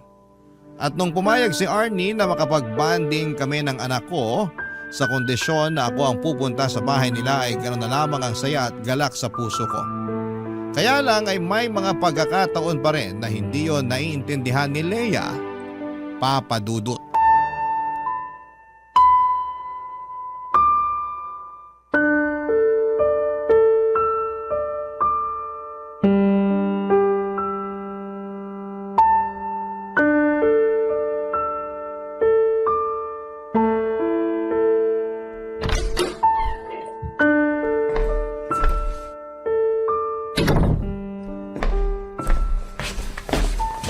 Oh, bakit nandito ka sa bahay, Leia? Akala ko may pasok ka. Paano ako makakapasok? Masama ang pakiramdam ko. Tapos, akala ko uuwi ka kagad pagka-out mo sa trabaho. Pero anong oras na Inabot ka na ng hapon sa labas. Nakauwi na ako. Huwag ka na magalit. Anong hindi ako magagalit? Nakikinig ka ba? May sakit ako. Inaasahan kita na umuwi kagad pagka-out mo para asikasuhin ako. Nakadaan ka ba sa butika? Bakit ako dadaan sa butika? Sev, nag-text ako sa'yo kanina na ibili mo ako ng gamot. Huwag mo sabihin hindi mo ako naibili. Nako, hindi nga. Pasensya na, hindi ko nabasa text mo. Naubos baterya ng phone ko eh. Ayan na naman tayo eh. Ginagawa mo na naman akong tanga sa mga katwiran mo. Nagsasabi ako ng totoo. Wala nga baterya phone ko. Bakit hindi ka nag-charge sa opisina nyo? Saan ka ba kasi nanggaling? Sa school ng anak ko. Ano? Sa school ng anak mo? Ano naman ang ginawa mo doon? May play kasi sila. Nung huling beses na nagkita kami, sinabihan niya ako na pumunta raw ako sa school nila para manood. Kaya pumunta ako kanina. Bakit hindi ka tumanggi? Mas priority mo pa yan? Sigurado naman ako nandun si Arnie para manood. Nandun nga. Pero paano ko tatanggihan yung anak ko gusto ko rin naman siya mapanood sa play nila. Eto na naman po kami. Bata lang yon. Wala pa yung muwang sa mundo. Pakialam ba niya kung mapanood mo siya o hindi? Ang sabihin mo, gusto mo lang talagang pumunta kasi nandun si Arnie. Wala namang kinalaman si Arnie dito. Huwag mo na idama yung tao. Paano hindi ko siya idadamay? Lagi mo nalang pinapasama yung loob ko. Nakuha mo akong tiisin para na manood ng walang kwentang play ng anak mo. Habang nandito ako, masama yung pakiramdam. Nandun ka nakikipagharutan kay Arnie. Manahimik ka! Ano pinagsasabi mo? Kasalanan mo kung mas lalo sumama yung pakiramdam mo. Kung ano-ano kasi pumapasok sa kokote mo. Ako pa talagang may kasalanan? Ikaw nga ito kuumasa, parang walang pakialam sa akin Nagkabali ka na ba kayo ni Arnie, ha? Kaya binabaliwala mo ako ngayon? Ayan ka na naman Tinitiwang ka na naman. Kahit sinong babae, titiwangin sa mga pinaggagawa mo. Wala akong ginagawang masama. Pumunta lang ako sa school ng anak ko para suportahan siya sa play niya. Pati ba naman yung minamasama mo? Kung ano-ano pa sinasabi mo na kesyo priority ko na yung anak ko kaysa sa'yo. Malamang, anak ko yun Pangalawa ka lang sa kanya. Ganon. Huli pala ako sa mga priority mo. Wala ka talagang kwenta, Sev. Wala ka na talagang ginawang matino. Ginagampanan ko lang yung pagiging mabuting ama ko sa anak namin ni Arnie. Hindi ba matino yun? Bakit ba hindi mo yun maintindihan? Oo nga pala. Wala ka pala kasing anak. Ano? Anong sabi mo? Sabi ko, wala kang anak kaya hindi mo alam yung pakiramdam na maging isang magulang. Tapos, nakikipagkompetensya ka pa sa atensyon sa anak ko. Mas bata ka pa mag-isip sa kanya eh. Ang kapal ng mukha mo! Bakit? Nasasaktan ka? Wala akong pakialam. Ikaw naman nagdesisyon na ayaw mo na magkaanak tayo. Kaya ito yung resulta ng desisyon mo. Buti na lang talaga may anak kami ni Arnie. At least, kahit paano, nararanasan ko pa rin magpakatatay sa anak ko. Di tulad mo, inutil na yung matres mo. Umalis ka sa harapan ko, bastos ka! Ayoko na makita yung pagmumukha mo! Lalo mong pinasasama yung pakiramdam ko! Alis talaga ako. Bahala ka sa buhay mo. Kita mo wala pa akong tulog. Tapos, sasabayan mo pa ako ng kaartihan mo. Papadudod sa loob ng 6 na buwan ay sinabi sa akin ni Arnie na napatawad na niya ako dahil hindi naman ako naging pabayang tatay sa anak namin. Na-realize din daw niya ang mga pagkukulang niya sa akin kaya nawala na lamang ako ng amor sa kanya noon. Pumayag siya na mag-co-parenting kami alang-alang sa anak namin, bagay na ikinatuwa ko ng husto. Kaya lang ay mas lalo yung kinainit ng ulo ni Leia. Pero pinanindigan ko ang kagustuhan kong magpakatatay sa anak namin ni Arnie kahit na palagi nagagalit sa akin si Leia. Doon na ako nagsimulang maglihim sa kanya kapag umaalis ako at pumupunta sa bahay ng anak ng dati kong kinakasama. Kahit naramdam kong galit pa rin sa akin ang mga magulang ni Arnie, hindi naman nila ako pinagsalitaan ng masama sa harapan ng anak namin. Meron silang pagkokontrol kaya hindi na ako masyadong naiilang na pumunta sa kanila para dalawin ang anak ko. Samantalang si Arnie naman ay may trabaho na sa Ortigas at napansin ko, Papadudut, na malaki na ang pinagbago ng itsura at pananamit niya. Barangay Love Stories. Barangay Love Stories. Papadudot, dahil po sa madalas naming pagtatalo ni Leia at pakiramdam ko na hindi niya ako naiintindihan sa mga desisyon ko ay unti-unti nang nagkaroon ng lamat ang aming pagsasama. Madalas nga ay nagkikwento ko pa yon kay Arnie at pinapayuhan niya ako na huwag ko na raw gawin kay Leia yung bagay na ginawa ko sa kanila noon ng aming anak. Doon ako tinalaban ng hiya at konsensya. Kaya imbes na makinig sa payo niya, naisip ko na sana'y hindi ko na lamang sinira ang pamilyang meron kami noon. Ilang gabi ko ring inisip kung ano ba talaga ang gusto ko mangyari sa buhay ko. Kung ipagpapatuloy ko pa ba ang pakikisama kay Leia o makikipaghiwalay na lamang ako. Sa huli nag-decide ako na gawin ang sa palagay ko ay tama at nararapat. At yun nga ay ang tapusin na ang relasyon namin ni Leia. Bagay na hindi niya na-appreciate at dahilan kung bakit sobra siyang naggalit sa akin noon, Papadudut.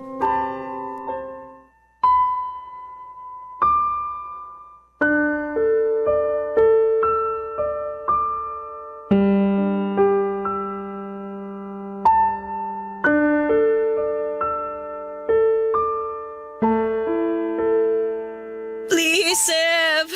Huwag mo naman akong iwan, oh! Pangako, magbabago na ako! Hindi na ako lagi magagalit sa'yo! Hindi na kita sisigawan!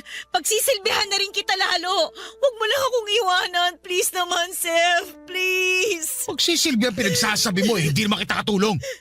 Saka ayoko na, Leia. Gusto ko na lang na maghiwalay tayo ngayon na mapayapa. Bakit mo ba kasi ako iiwan? Ano bang nagawa ko sa iyong kasalanan? Wala, pero marami ka ng pagkukulang eh. Hindi na ikaw yung babae na gustuhan ko. Tignan mo nga yung itsura mo. Mukha ka ng manang. Napakalosa mo ng tignan eh, wala naman tayong anak. Saka yun nga, wala tayong anak kaya wala na rin akong rason para makisama pa sa'yo. Dahil lang sa bagay na yon, kaya iiwan mo na ako? Eh napakasama mo naman palang tao! Kung kasamaan man ang tawag sa pagsasabi ng totoo, eh di ako na masama. Ikaw naman lagi lumalabas na mabuti. Nakikiusap ako sa iyo, wag mo naman akong iwanan, oh, Sev, please. Hindi na ba natin pwedeng ayusin to? Pag-usapan natin to, Sev. Wala na tayong dapat pag-usapan. Ayoko na sa'yo kasi masyado kang controlling. Ayoko sa lahat sa babae, yung ganyang klase. Akala ko pa naman iba ka sa lahat, pero mas malala ka pa pala. Kaya nga magbabago na ako. Hindi na ako magiging controlling. Babawasan ko na rin yung pagiging taklesa ko sa'yo. Huwag mo lang akong iwanan, Seth. Please, huwag kang umalis. Sorry, pero kung noon pa sana ginawa yan, baka hindi nawala yung pagmamahal ko sa'yo.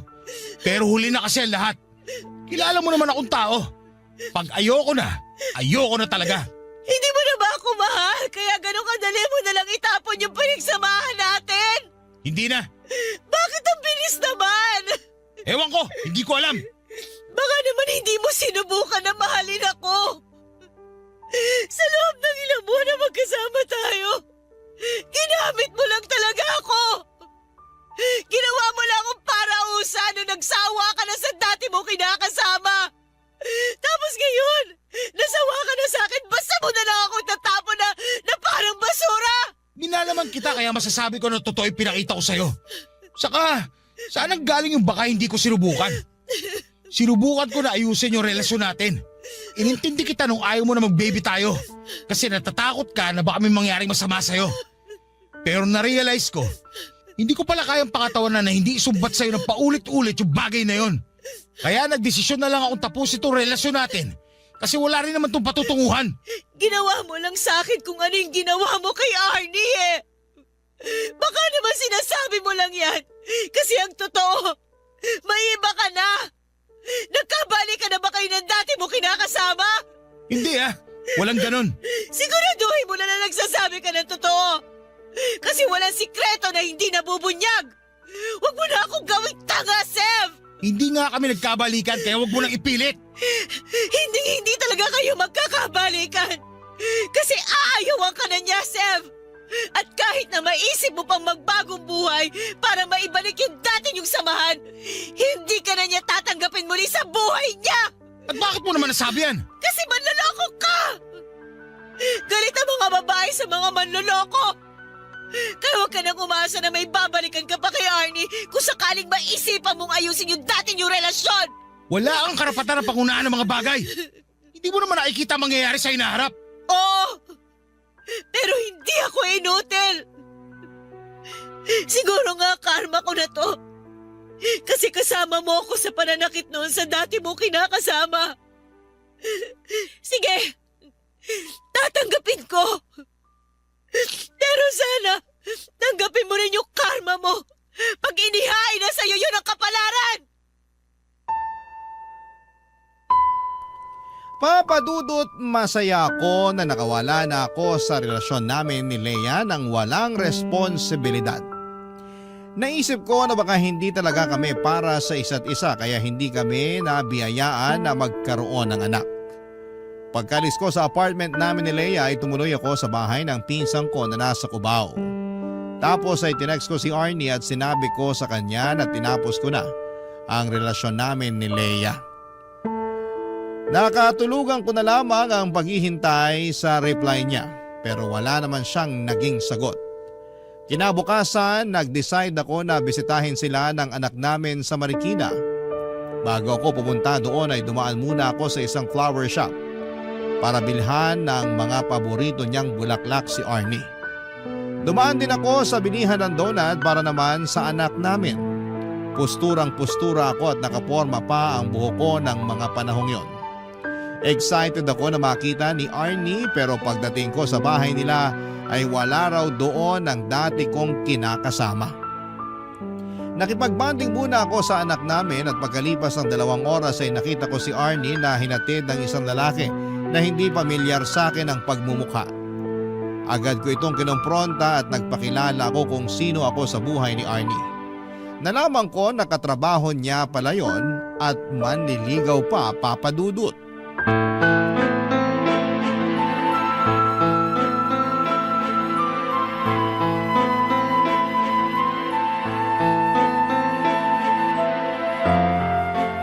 Seth, mag-usap nga tayo. Talaga mag-uusap tayo. O bakit parang nagagalit ka? Sino nagbigay sa'yo ng permiso magpaligaw? Seryoso ba talaga yung tanong mo? Oo, kaya sagutin mo na lang.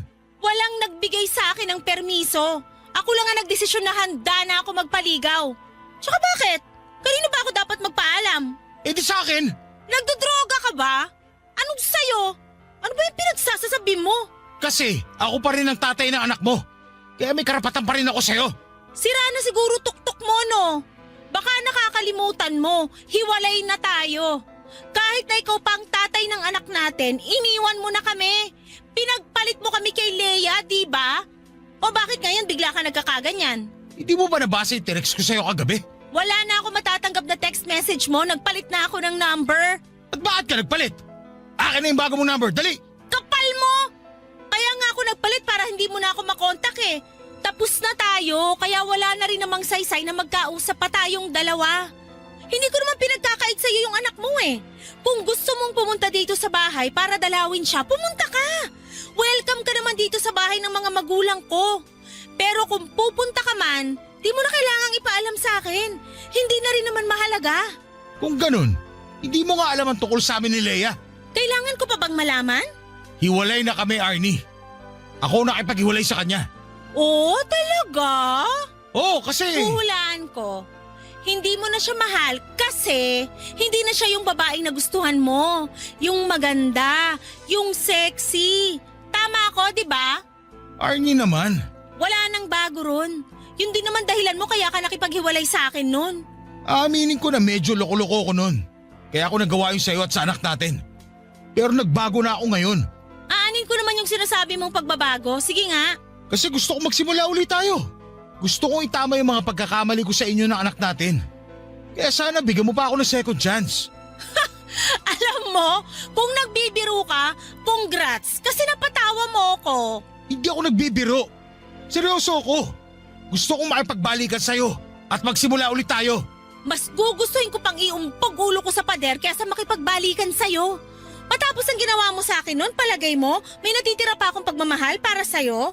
Oo, nirerespeto kita bilang tatay ng anak ko, pero di na sapat yun para pabalikin pa kita sa buhay ko. Bakit? Dahil meron ka ng iba? O ano naman sa'yo ngayon? Anong akala mo? Ikaw lang may karapatang makipagrelasyon?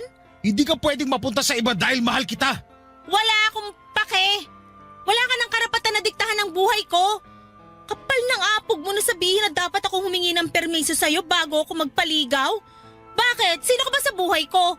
Wala na ba talagang katiting na pagmamahal sa puso mo para sa akin? Wala na ba talaga akong pag-asa sa'yo, Arnie? Walang-wala na. Matagal nang wala. Sinabi ko sa'yo no na pag iniwan mo ko, wala ka nang babalikan. Kaya ano pang inaasahan mo? Mula nung araw na umalis ka, inumpisahan ko nang alisin ka sa sistema ko. Kahit na masakit, kahit na paulit-ulit kong naririnig sa isip ko yung mga sinabi mong pang-iinsulto sa akin. Lahat ng pang-aalipusta mo sa pagkatao ko, lahat yon kinaya ko. Wala ka na nga narinig sa akin pagkatapos nun, di ba? Hinayaan ko na kayo ni Leia na magsama kasi baka ako lang naman talaga ang hadlang sa love story niyong dalawa. Hindi ko na kasalanan kung naghiwalay kayo kasi siguro karma niyo yun dahil pareho kayong manloloko. Arnie naman, huwag ka naman ganyan sa akin. Ikaw ang wag gumanyan-ganyan sa akin dahil pag ako nainis, baka tanggalan na kita ng karapatan sa anak ko. Kaya maayos-ayos ka, Sev. Huwag mo na akong pakialaman sa buhay ko. Nag-uumpisa na uli ako maging masaya. Mag-focus ka na lang sa sarili mo. Huwag na huwag kang papalya sa pagsusustento sa anak ko. Naku, Sev, sinasabi ko sa'yo. Tsaka tigil-tigilan mo na yung kakadrama mo, di bagay sa'yo. Mukha kang tanga.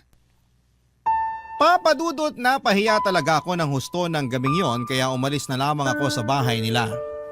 Pero habang nag-aabang ako ng masasakyan ay hindi ko na napigilang maiyak dahil sobrang sakit ng mga sinabi niya sa akin.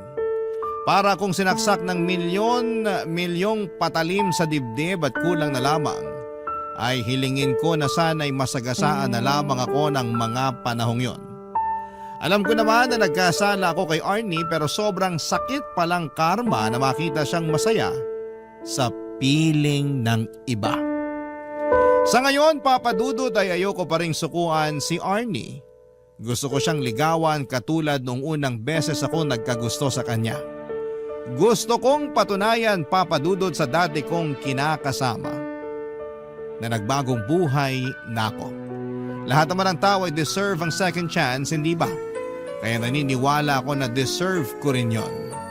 Maraming salamat po, Papadudot, sakaling mapili po ninyong i-area ang storya ng buhay ko sa Barangay Love Stories. Hanggang dito na lamang po ang sulat ko and God bless sa inyong lahat. At salamat po in advance ng inyong forever kapuso at kabarangay, Sev. Barangay Love Stories. Barangay Love Stories. Anong say mo sa Barangay Love Stories na ito? Pagkwentuhan natin sa comment section yan. Nagustuhan ng iyong napakinggan? Ituloy yan via live stream sa www.gmanetwork.com/radio.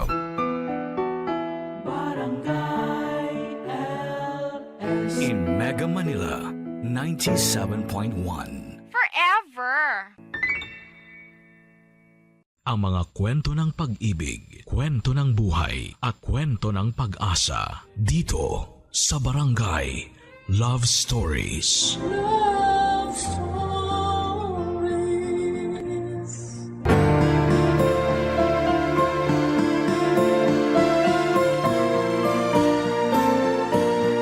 May mga taong makikilala mo na gagamitin ka lang para sa sariling kapakanan.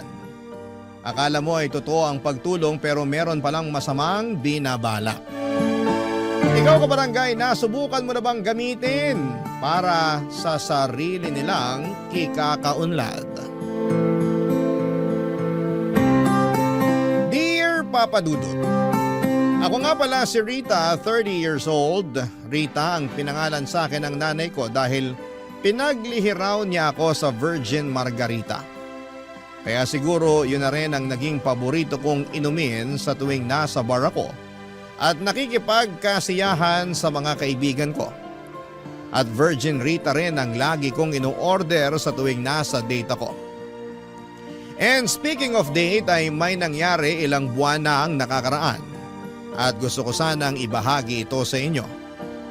Lagi akong sawi sa pag-ibig. Sa aming magkakaibigan, ako na lang ang hindi pa nagkakaroon ng stable na relasyon. Ako na lang lagi ang single. Ako na lang lagi ang abay sa kasal. Hindi na nakakatuwa lalo't ako lagi ang tampulan ng mga tanong sa pamilya ko kung kailan naman ako ang susunod. Ang susunod daw na magkaroon ng asawa. Susunod na magkakaroon ng anak. Nakakarindi na ngang mapakinggan ang mga tanong na ito. Hindi na nakakatuwa ang pressure. Seryoso naman ako sa relasyon kaya lang ay minamalas lang siguro sa lalaking napipili ko. Nakailang relasyon na rin ako at hindi nag-work out ang mga yon. Nalungkot ako kasi alam ko na ginawa ko naman yung best ko. Bakit hindi yun nakita ng mga naging karelasyon ko? Isang gabi mag-isa akong nasa bar, hindi ako sinipot ng kadate ko. Mas lalo lang akong nanlumo sa sitwasyon ko hanggang sa bigla na lang akong lapitan ni Osang. Kaklase ko nung elementary. Hindi kami naging close at yon siguro ang unang beses na nagkita kami ulit, Papa Dudut. Ang alam ko ay hindi na siya nagpatuloy sa pag-aaral sa kolehiyo. Pero nung nilapitan niya ako ay talo niya pa kaming mga nakapagtapos. Ang syala ng itsura niya, mas pinaganda pa siya lalo ng damit at alahas niya. Pwede na siyang ihilera sa mga mayayaman at mga tagapagmana.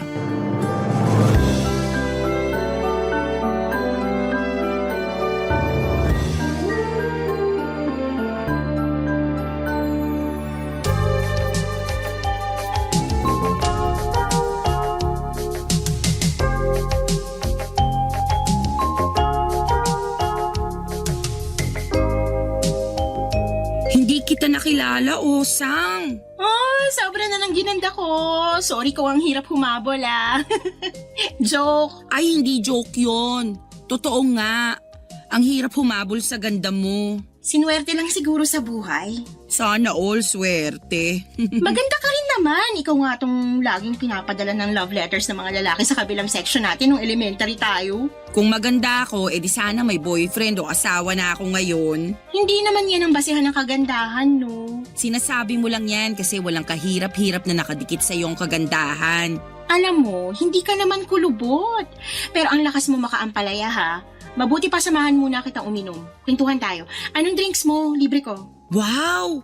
Libre mo nga. Pwede bang isama mo na yung dinner ko? Hindi pa kasi ako kumakain eh. Kahit mag-take out ka pa para sa breakfast mo, walang problema. Sobra naman kung pati almusal dadamay mo pa. Pero kung mapilit ka, bakit hindi? Bakit ka nga pala nandito? Tsaka bakit mag-isa ka lang? Hindi ako sinipot ng kadate ko. Hindi na rin nagre-reply sa chat ko. Baka na-traffic lang. Na-traffic? Nakailang palit na ng mga tao dito sa bar, pero wala pa rin siya. Nalusaw na ang makeup ko. Pangatlong patong na to, pero wala pa rin siya. Hayaan mo na, hindi mo deserve ang ganong lalaki. Hindi naman nakakatulong yung sinasabi mo ngayon. Alam ko, sawi pa rin ako. Ganito na siguro talaga. Magiging single na lang ako forever. Huwag mawala ng pag-asa, may darating pa. Ikaw, kumusta ka? May asawa ka na ba? Asawa? Wala no. Hoy, salamat. Nabawasan ang inggit ko sa'yo. Pero marami naghahabol sa akin. At bumalik na naman ang inggit ko. Hindi ka naman dapat mainggit sa akin, no? Pwede ka rin namang habulin ng mga lalaki katulad ko. Na all talaga hinahabol. Ano bang feminine wash mo para magaya ko, ha? Tingnan mo na, sense of humor mo palang benta na.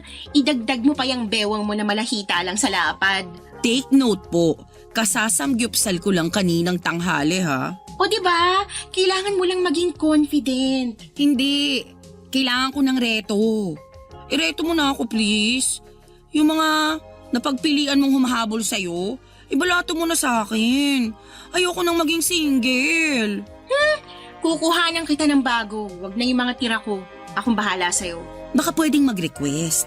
Gusto ko sana, gwapo, tapos mayaman. Marami akong kakilala. Huwag ka mag-alala. Akong bahala. Hindi ka mababakante, girl. Ganyan na ganyan ako. Bilib na talaga ako sa feminine wash na gamit mo. Pasend ng link ha, para ma-order na yan. Ibulong ko sa iyo mamaya. Pero ngayon, kain muna tayo? Order ka lang kahit ano. Libre ko lahat, pati take out mo. Marami akong nalaman kay Osang. Madalas daw ay nasa ibang bansa siya at doon nakikipag-date. Tinanong ko kung meron siyang karelasyon pero sinabi niyang hanggang fling lamang siya dahil masyadong maraming pinagpipilian na manliligaw niya. Vocal naman ako sa pagsasabi na naiinggit ako sa kanya dahil gusto ko talagang maging ligawin din. Alam ko na mas maganda naman ako sa kanya pero mas madiskarte siya at mukhang mas ma-appeal dahil pinagkakaguluhan nga siya ng mga kalalakihan. Isang bagay na hindi ko man lang na-experience. Madalas kasi yung mga lalaki iniiwasan ako lalo na kapag gusto ko ng pag-usapan ng future. Ready na kasi akong mag-asawa. Yung aasawahin na lang ang wala. Kaya mabuti na lang at nakita ko ulit si Osang. Hindi man kami naging close noong nag-aaral pa lamang kami pero after ng pagkikitang yon ay naging malapit na kami sa isa't isa. Inasahan kong meron talaga siyang irereto at nagkatotoo naman. Tinawagan niya ako at sinabing meron daw siyang irereto sa akin. Timothy daw ang pangalan. Mayaman at single. Tagilid lang ako sa edad dahil 50 anyos na siya. Pero nakumbinsi ako ni Osang na maganda ang ganong edad dahil seryoso na raw at hindi palikero. Doon ako naniwala. Binigyan pa ako ni Osang ng damit at sapatos. Sinama niya ako sa kondo niya at nalula ako sa mga gamit niya. Ultimo rice cooker niya alam kong hindi ko afford. Sinama niya ako sa kwarto niya para makahiram na ako ng damit at sapatos. Pagkatapos noon ay inayusan din niya ako at nang mapaharap ako sa salamin ay nabigla ako sa itsura ko. Ang ganda ko pala kapag naaayusan. Nang matapos kami sa pag-aayos ay nagmadali na rin kaming pumunta sa bar kung saan namin kikitain si Timothy.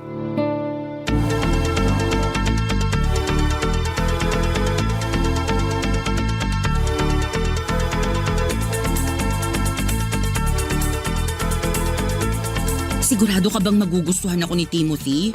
Ha? Ngayon ka pa ba magdududa? Panay ang lingon sa'yo ng mga lalaking nadaanan natin papasok dito sa bar. Si Timothy pa kaya? Kinakabahan ako. Paano kung hindi siya sumipot? Paano hindi sisipot? Nag-message na nga sa akin na nasa parking na raw siya. Umorder na raw tayo. Ay, ayoko nang may alak. Uminom ka, girl! Nakakadagdag ng confidence ang alak.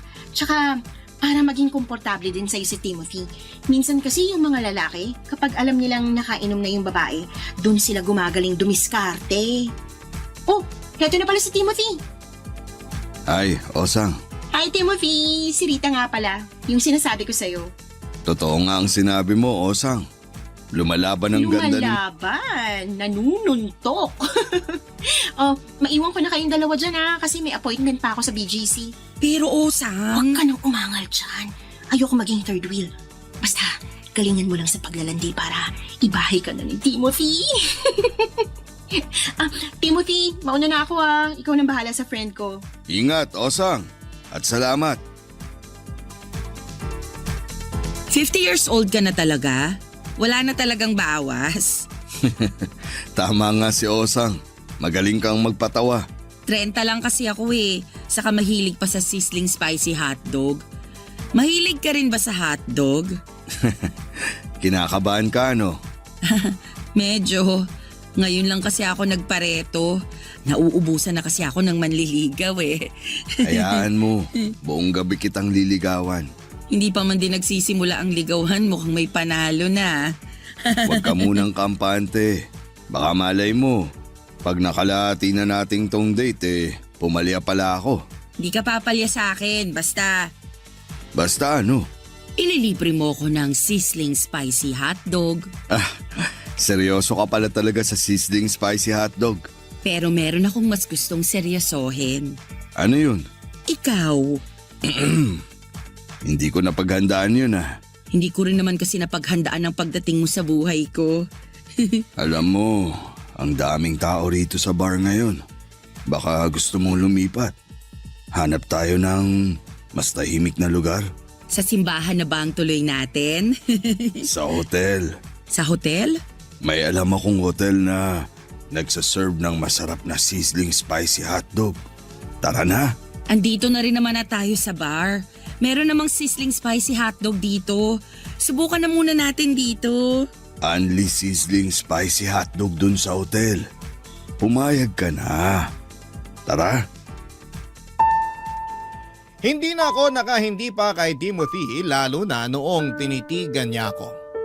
Hindi siya ganoon kagwapo pero dala siguro ng suot niyang polo nagmukha siyang artista para sa akin. Saka ang bango niya. Nalaman ko rin na isa pala siyang dentist at may maliit na negosyo. Di mas lalo tuloy siyang naging gwapo sa paningin ko. Habang nasa loob nga kami ng sasakyan niya, Papadudot ay panay ang hawak niya sa kamay ko. Hinalikan pa niya yon, Papadudot, kaya nga kinilig na rin ako kasi nire-respeto pa rin niya ako. Naipit kami saglit sa traffic at nakapagkwentuhan pa kami. Marami siyang tinanong tungkol sa akin.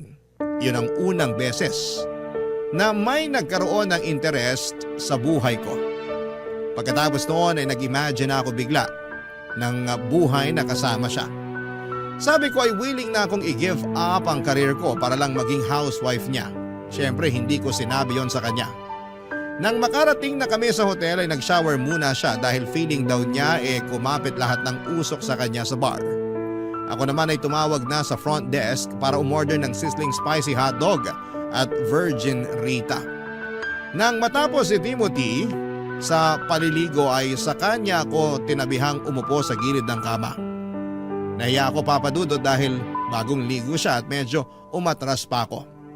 Ngumiti lang siya at sinabing walang kaso sa kanya kahit na hindi ako maligo.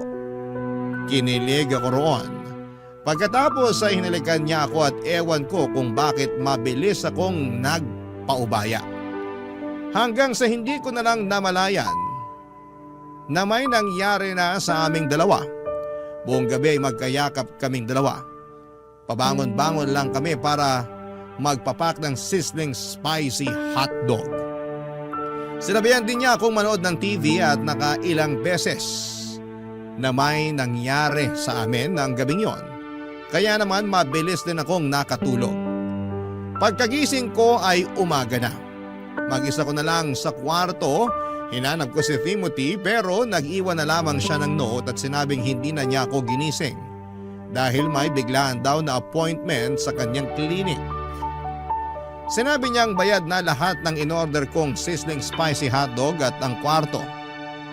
Inengganyo pa niya akong umorder ng breakfast ko dahil nag-iwan siya ng 5,000 piso para sa akin. Papadudot, kinilig ako dahil may lalaking nagbigay sa akin ng pera.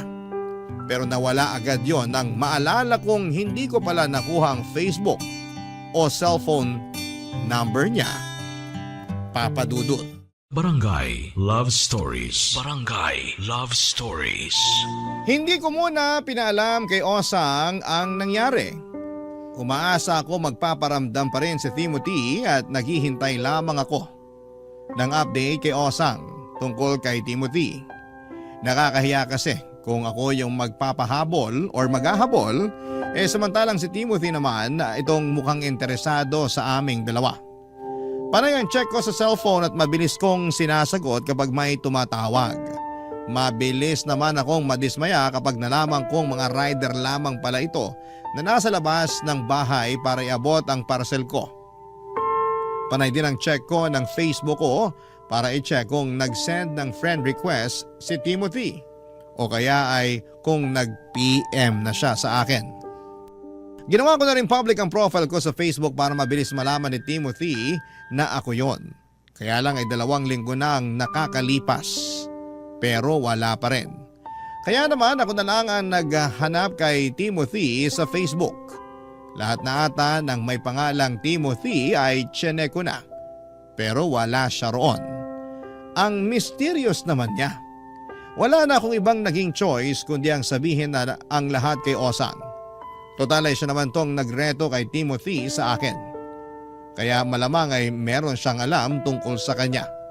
Nakipagkita muna ako kay Osang sa parehas na bar kung saan niya ipinakilala sa akin si Timothy. Papasimplihin ko lang siya ng tungkol kay Timothy.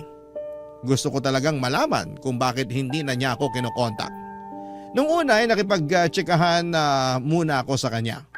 Nalaman ko na kababalik lamang niya from Singapore kaya kasama ang kanyang manliligaw. Nakaramdam naman ako ng pagkainggit. Nalaman ko rin na meron siyang bagong manliligaw at balak siyang idala sa Paris. Mapapasana all ka na lamang talaga kay Osang. Noong natapos na siyang magkwento, saka naman ako naglakas ng loob para magtanong tungkol kay Timothy. Nakatatlong virgin Rita ako bago ko binuksan ang topic tungkol sa pang-ghost sa akin ni Timothy Papadudut.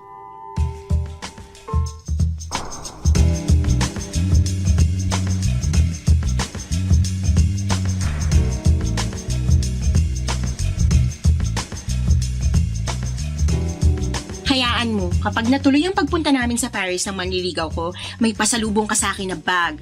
Yung katulad nung gamit ni Heart Evangelista. Ay, ang saya naman. So, kumusta pala si Timothy? Timothy? Yung nireto mo sa akin nung nakaraan? Ah, si Timothy. Wala akong balita sa kanya eh. Di ba kayo yung magkasama? Bakit sa akin ka nakiki-update? Kasi after naming mag-hotel. Nag-hotel na kayo? Ang bilis din naman pala ng galawan mo. Kung alam ko lang na i-ghost niya ako, sana hindi na ako nagpakaladkad sa kanya sa hotel. Hayaan mo na, mukhang nag-enjoy ka naman eh. Nag-enjoy ka ba? Nag-enjoy kaming dalawa. Hindi niya ako ginudge sa dami ng sizzling spicy hotdog na in-order ko. Tinuloy mo talagang sizzling spicy hotdog? Doon lumalakas ang loob ko kapag naaanghangan yung dila ko eh. Parang yun ang alak ko. Anyway, naglambingan kaming dalawa. May nangyari pa sa amin. Tapos nagkadal pa kami habang nanonood ng TV. Nakakakilig naman. Konti na lang, ako na yung magsasana all dito ah. Sige nga, magsasana all ka pa ba sa sitwasyon ko kapag nalaman mo na kinabukasan, bigla na lang nawala si Timothy? Hindi man lang siya nagpaalam sa akin. Hindi ka ginising? Hindi. Napasarap ang tulog ko kasi nga, nakarami ako ng sizzling spicy hotdog. Tapos, nakarami rin kami sa, alam mo na. Pinagod mo siya, kaya ka siguro ginost. Alam mo may edad na yung tao tapos nakailang rounds pa kayo. Winasak mo sigurong tuhod niya, be. Pero bakit hindi man lang siya nagpaalam na aalis na siya? Tapos hindi ko man lang nakuha yung number at Facebook niya. Wala akong contact sa kanya.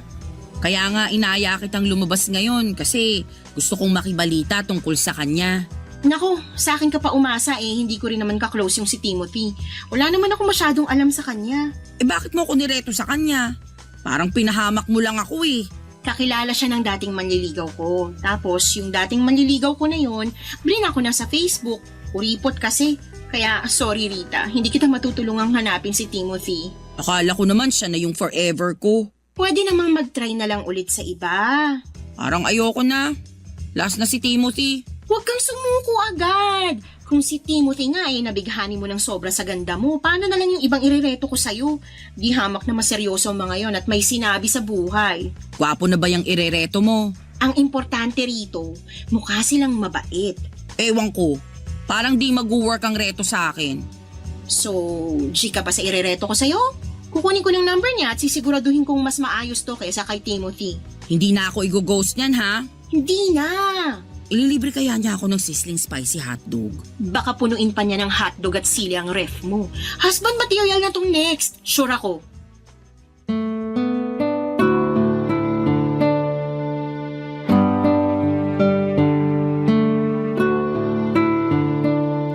Pinanghawakan ko ang salita ni Osang. May tiwala naman ako sa kanya lalo na noong sinabi niyang husband material na ang next na irereto niya sa akin. At para makabawi, nilibre niya ako ng kahit na anong pagkain. Nag-take out na rin ako para naman may makain ako kinabukasan. Nawala na rin kahit papaano ang sama ng loob ko kay Timothy dahil alam kong mapapalitan naman yon ni Osang na mas matino at hindi na manggo-ghost. Yun naman kasi ang pinangako niya. Inaya ako kinabukasan ni Osang para magpasalon. Pinakulayan niya ang buhok ko at pinaayos ang kilay ko. Pagkatapos ay pina-foods pa niya ako at pina-facial treatment na rin. Nilibre niya ako para ma-relax ako at mawala na ng tuluyan si Timothy sa isipan ko. Effective naman yon lalo na nung nakita ko kung gaano ako kaganda. Malamang kapag nakita ulit ako ni Timothy ay babalakin pa niyang i-check-in ako. Siyempre hindi na ako papayag noon. Naka-move on ako sa kanya at ready na ako sa next. Makalipas nga ang ilang araw, nagbalik ako sa kondo ni Osang. Muli niya akong pinahiram ng maisusuot. Nasabi ko kasi sa kanya na wala talaga akong masyadong damit panlabas. Naintindihan naman niya at nakaramdam pa siya ng awa sa akin. Binigyan na rin niya ako ng mga napaglumaan niya. Masaya akong tinanggap ang mga yon at malaki talaga ang pasasalamat kong nag-cruise muli ang landas namin ni Osang. Dahil sa kanya ay umayos ang tingin ko sa sarili ko. Hindi ko na dinadown ang sarili ko at nabawasan na ang inggit na nararamdaman ko sa ibang tao. At nung sumapit na ang araw ng pagkikita namin ng bagong nireto sa akin ni Osang, halos hindi na ako mapakali. May takot pa rin na baka maulit lang ang nangyari pero inassure ako ni Osang na hindi na yon mangyayari. Dahil matinuraw si William. Ang bagong lalaki na nireto ni Osang para sa akin.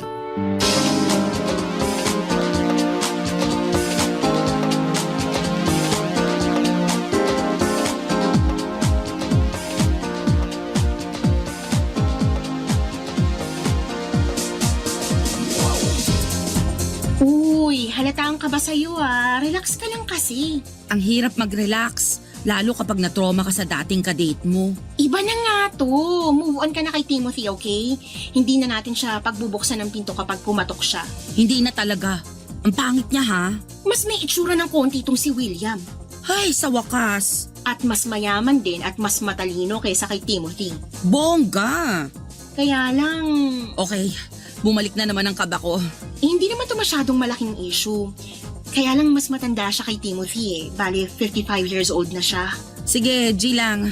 Andito na tayo Nakatikim na rin naman ako ng 50 anyos. Ano ba naman yung titikim ulit ng mas matanda ron? Yan ang gusto ko sa'yo lumalaban. Oh, nandiyan na pala si William. Hello, Osang. Hi, William. Si Rita nga pala. Hi, William. Totoo palang sinabi mo, Osang. Na maganda ako? Sinabi niya ng dating nireto niya sa akin. Pero anong nangyari? Wala namang nagawa ang ganda ko sa pang-ghost niya. Pagpasensyahan mo na tong kaibigan ko, William. Matindi lang ang bubog dun sa nang ghost sa kanya. Pero okay na siya. Ready to mingle na. Di ba, Rita? Normal lang naman siguro ang matroma. Okay lang yan, Rita. Naiintindihan kita. May nang ghost din sa akin dati pero pinatawad ko na lang. Ang ikli ng buhay para magtanim pa ng galit. Tama! Kaya ikaw, Rita, wag mo nang diligan pa ang galit mo, ha? Para hindi na lumago. Maiksi ang buhay. Mas papaiksiin mo pa ang buhay mo kapag sasayangin mo lang tong si William. Sorry William ha. Hayaan mo, itutubig ko lang to para ma-flush down na tong kabiteran ko. Total, mukhang nagkakamabutihan na kayo. Pwede na ba akong umalis? Maaga pa kasing flight ko bukas. Okay na kayo rito? Okay na okay. Ingatan mong kaibigan ko, William, ha? Mamahalin ang ganda niyan. Rita, tsikahin mo na lang ako pagbalik ko ng Pinas, ha? Bye and enjoy! Balita ko, mahilig ka raw sa sizzling spicy hotdog, sabi ni Osan. Pass na muna ako sa sizzling spicy hotdog. May hindi ako magandang experience dyan. Iba na lang ang papapakin ko. Kahit anong gusto mo, ibibigay ko sa'yo. Magsabi ka lang. Parang gusto ko naman ngayon ng sizzling spicy sisig. Mahilig ka sa sizzling, ha? Nagsisizzle din kasi ang alindog ko. Charot! Naniniwala naman ako. Nasa malayo pa lang ako kanina para ka nang nag-aapoy sa pagiging hot. Kayo talagang mga 50 anyos pataas na mga lalaki. Diha sana kayo sa pangbobola. Hindi ako nang bobola. Ina-appreciate ko lang ang ganda mo. Masama ba yun?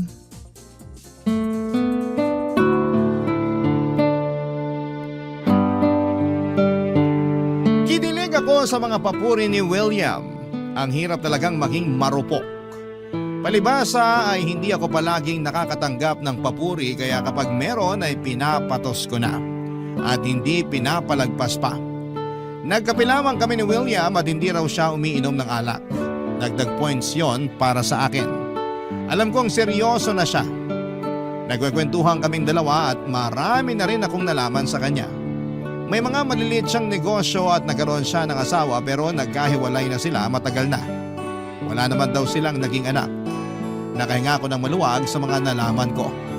Kinakabahan kasi ako na baka sa edad niyang yon ay gawin lamang niya akong kabit. Natawa na lamang siya at sinabing wala siyang planong mangabit. Masyado raw siyang busy sa negosyo niya para magdagdag pa ng sakit ng ulo. Nakarami na ng punto si William sa akin. Lalo na nung inaya niya akong maglakad-lakad para magpababa ng kinain. Kung saan kami napadpad, nanakit na nga ang mga paa ko lalo't naka-heels pa nga ako noon. Sinabi ko sa kanya na uuwi muna ako para magpalit ng suot at tinatid naman niya ako pauwi sa bahay. Hinintay niya akong makapagpalit at noong lalabas na kaming muli ay sinabi niya sa akin na gusto raw niya akong makasama ng ilang araw. Masyado daw siyang excited na makilala ako. Kinilig ako roon. Sinabi niya na mag-check-in na lamang kami kahit 4 na araw lang. Nagmamadali na ako mag-impake at pagkatapos noon ay nagtungo na kami sa hotel na sinasabi niya. Aaminin kong may nangyari agad sa amin ni William. Sa unang beses na nagsama kami sa kwarto, hindi na rin ako nakapagpigil. Lalo't habang tumatagal ay gumagwapo siya sa paningin ko. Mas nakailang rounds kami ni William, mas marami kesa kay Timothy. Mas malakas pa nga ang tuhod ni William. Agad-agad ay nakalimutan ko papadudot ang pait ng panggughost ni Timothy. Dahil sa tulong na pagmamahal na pinaramdam sa akin ni William papadudot. Barangay Love Stories. Barangay Love Stories. Papadudot ilang gabi na nga kaming magkasama ni William sa hotel. Nag-sick leave ako sa trabaho para lang makasama siya. Mabuti na lang at may kalayuan ang trabaho ko sa hotel kaya hindi ako mahuhuli isa man sa mga katrabaho ko. Saka halos hindi na nga kami lumalabas ng hotel ni William. Mas gusto namin na magkasama lamang kami sa kama habang nanonood. Saka lang kami lumalabas ng kwarto kapag may bibilhin kami sa mga convenience store. Happy na ako noon kesa naman i-ghost ako, Papa Dudut. Maaga nga akong gumigising lagi para masiguradong hindi pa ako gino-ghost ni William. Hindi naman niya ginawa yon. Nakahinga tuloy ako ng maluwag at hindi pala talaga siya katulad ni Timothy. Mabuti na lamang talaga at ang sarap ulit magtiwala. Sa ika-4 at huling araw namin ay in-enjoy na namin ang mga huling oras namin sa hotel. Hinayaan ako ni William na mabusog sa sizzling spicy sisig at virgin Rita. Lahat ng gusto kong pagkain ay in-order ni William. Gusto talaga niya na maging komportable na rin siya sa akin. Yung tipong kahit wala akong ayos ay panatag akong humaharap sa kanya. Lagi pa rin niyang sinasabi na ang ganda ko. Kaya mas nakakatulong yon para tumaas ang confidence ko. Kaya naman lumakas na rin ang loob ko na tanungin kung ano pa yung mga next na plano namin after noon. Nag-aayos na kami ng mga gamit namin, hinihintay na lang namin ang check-out time namin. Kinuha ko ang pagkakataon na yon para mapalalim pa ang relasyon naming dalawa, Papa Dudut.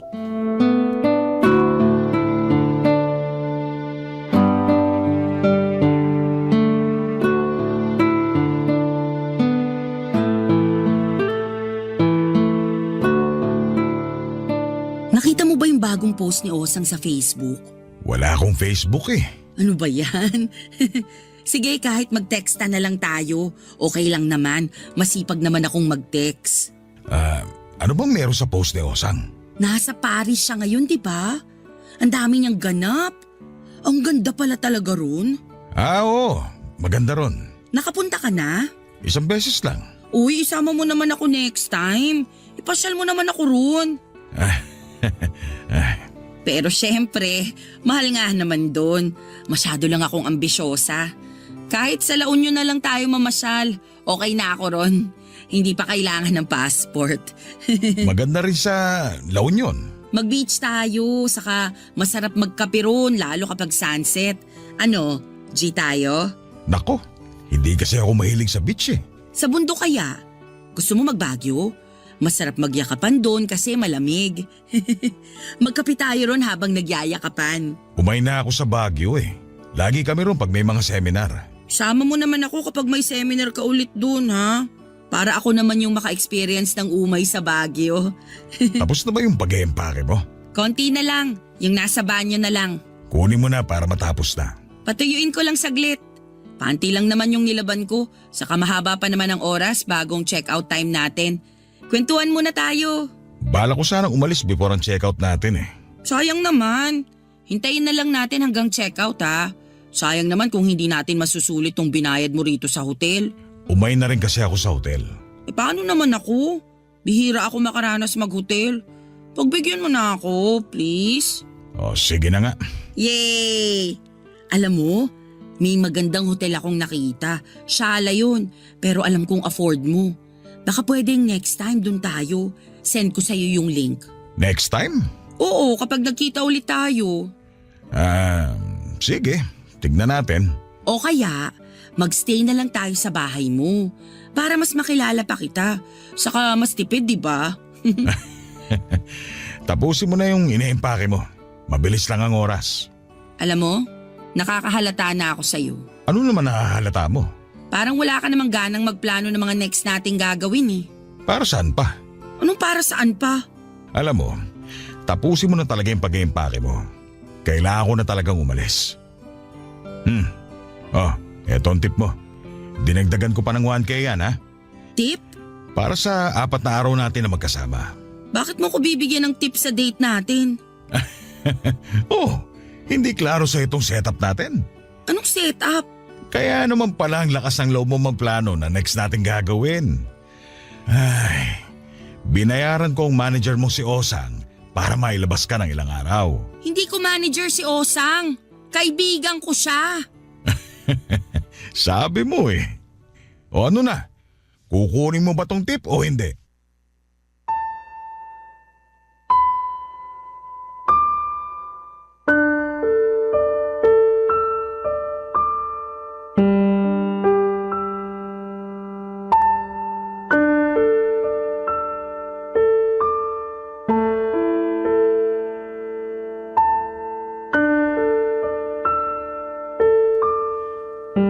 Papadudot para akong nanliit habang pilit na inaabot ni William ang ilang libong piso sa palad ko. Hindi ko yun tinanggap pero iniwan na lamang niya sa ibabaw ng kama para kunin ko kapag natauhan na raw ako. Pagkatapos noon ay nagmadali na siyang lumabas ng kwarto para umalis na. Naiwan naman akong mag-isa sa hotel tulad ng nangyari sa amin ni Timothy. Doon ko naisip na ganon din kaya ang ginawa ni Timothy. Naging babaeng bayaran ba ako sa kanya nang hindi ko nalalaman. Kaya ba nagmamadali na siyang umalis kinabukasan at hindi na nagpaalam sa akin? Benenta ba talaga ako ni Osang? Naiyak na lamang ako habang pinagmamasdan ng ilang libong pisong nasa ibabaw ng kama. Totoong nakakatuksong kunin yon, Papa Dudut, para ipangtapal sa dignidad ko. Pero Papa Dudut, meron akong ibang mas nararamdaman noong araw na yon. Galit. Galit para kay Osang. Binugaw niya ako nang hindi ko nalalaman. Hindi ko sinabi kay Osang ang tungkol sa mga nalaman ko, Papa Dudut. Hinintay ko muna siyang makabalik ng Pinas bago ko siya kumprontahin. Panayang check ko ng update sa Facebook niya para malaman kung pabalik na nga ba siya. Ilang araw din ang tinis kong hintayin bago umuwi si Osang. Minessage ko siya kaagad at nakipagkita ako sa kanya. Hindi naman ata nakahalata si Osang. Pumayag siyang makipagkita sa akin sa bar kung saan niya ako laging inihaharap sa mga nirereto niya sa akin. Nanginginig ako noon, Papa Dudut, habang papalapit sa kanya. Gusto ko na siyang sabunutan noon pero gusto ko siyang mismo ang umamin sa mga panggagamit niya sa akin. Nang makita niya ako ay sinalubong niya ako at saka bineso. Naramdaman niya ang panginginig ng katawan ko. Inisip niyang gutom lamang ako o kaya naman inorderan niya ako ng makakain. Tahimik lamang ako noon at nakamasid sa kanya habang nagkikwento siya sa mga nangyari sa kanya sa Paris, Papa Dudut.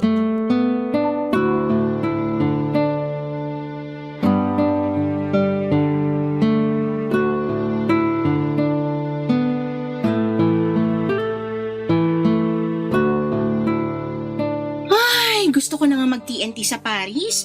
Ang ganda kasi talaga at feeling ko rin papalaga mga outfit ko. Pasensya na pala kung hindi kita nabilan ng baga. Nagmamadali na kasi kaming umuwi nung manliligaw ko. May mga hahabulin pa raw siyang meeting sa work. Sana all may manliligaw. Hindi ba nag-workout yung sa inyo ni William? Hindi eh. Hindi. Sayang. Pero hayaan mo, marami pang isda sa karagatan. Makakabingwit din tayo ng pang sushi mo. Ready ka na ba sa next na irereto ko? Irereto? O ibubugaw? Haha? Anong sinasabi mo dyan? Inamin sa akin ni William na binugaw mo ko sa kanya. Ginawa mo akong babaeng bayaran. Isa kang bugaw. Well, yeah. At proud ka pa? Sa itong pinagkakakitaan ko eh. Pati ba kay Timothy, binugaw mo ko sa kanya? Nakakainis kasi yung si Timothy. Sabi ko naman sa kanya, wag aalis agad nang hindi nagpapaalam sa'yo para hindi sumama ang loob mo. Wala nang mas magpapasama pa ng loob ko sa ginawa mo ngayon sa akin. Pero nag-enjoy ka naman, diba? Tsaka nag-promise sila na magbibigay sila sa'yo ng tip. Pati nga sa pagkain, tiba-tiba ka eh. Lahat ng maaanghang sa menu, in-order mo, girl. Binenta mo ko, Osang. Mali yun. Kung gusto mo, kunin mo ang kalahati ng binayad sa akin ni na Timothy at William para fair. Anong fair dun? Binenta mo ko, Osang. Binenta mo ko nang hindi ko alam. Nakikinig ka ba? Kasi alam kong hindi ka papayag. Talaga? Kalimutan na lang natin ang nakaraan. Magsimula ulit tayo. Ang kapal naman ang mukha mo para maisip na may masisimulan pa ulit tayong bago. Hindi mo kasi alam kung gaano kalaki ang kitaan sa ganitong kalakaran eh. Kung papayag ka maging manager ako. Wow! Makinig ka muna. Alam kong hindi maganda tong simula natin, kaya pwede pa natin tong ayusin. Wala nang aayusin, Osang. Sinira mo na lahat. Lagi ka nagsasana all sa buhay ko, di ba? Ayaw mo bang sila naman ang magsana all sa buhay mo? Di ba dati nakwento mo na sawa ka na sa trabaho mo? Wala akong sinasabing ganyan. Baka nga inassume ko lang yon. Pero girl naman, mukha kang haggard nung una kitang nakita. Tapos nung nadiligan ka na ng mga customer at inabutan ka pa ng tip, ang ganda mo na kaya bigla. Saan papunta ang usapan na to, Osang? Ang gusto ko lang puntuhin, Baka gusto mong ituloy na to. May kadate ka na, may pera ka pa. Hindi ganito ang klase ng date na gusto ko. Sa simula aayawan mo talaga, pero kapag naranasan mo na kung paano gastusan ng mga lalaki, ang sarap kaya sa pakiramdam. Baka ikaw lang. Oh, come on, Rita. Huwag mong sabihin sa akin na hindi ka nag-enjoy habang naglulustay sa'yo ng pera sina Timothy at William. Hindi makatarungan tong ginawa mo sa akin. Hindi mo sinagot ang tanong ko. Huwag na tayo magplastikan. Ako lang to, Rita. Pwede ka magpakatotoo. Ang saya, di ba? Asawa ang hanap ko, Osang. At pwede mo yung mahanap sa trabahong to. Basta masipag ka lang mag-book at malay mo, isang araw, may mapaibig ka. Kung alam mo lang kung ilang prosti nang naging housewife ngayon dahil sa trabaho na to. Mayamang housewife, ha? Ikaw din. Pag-isipan mo.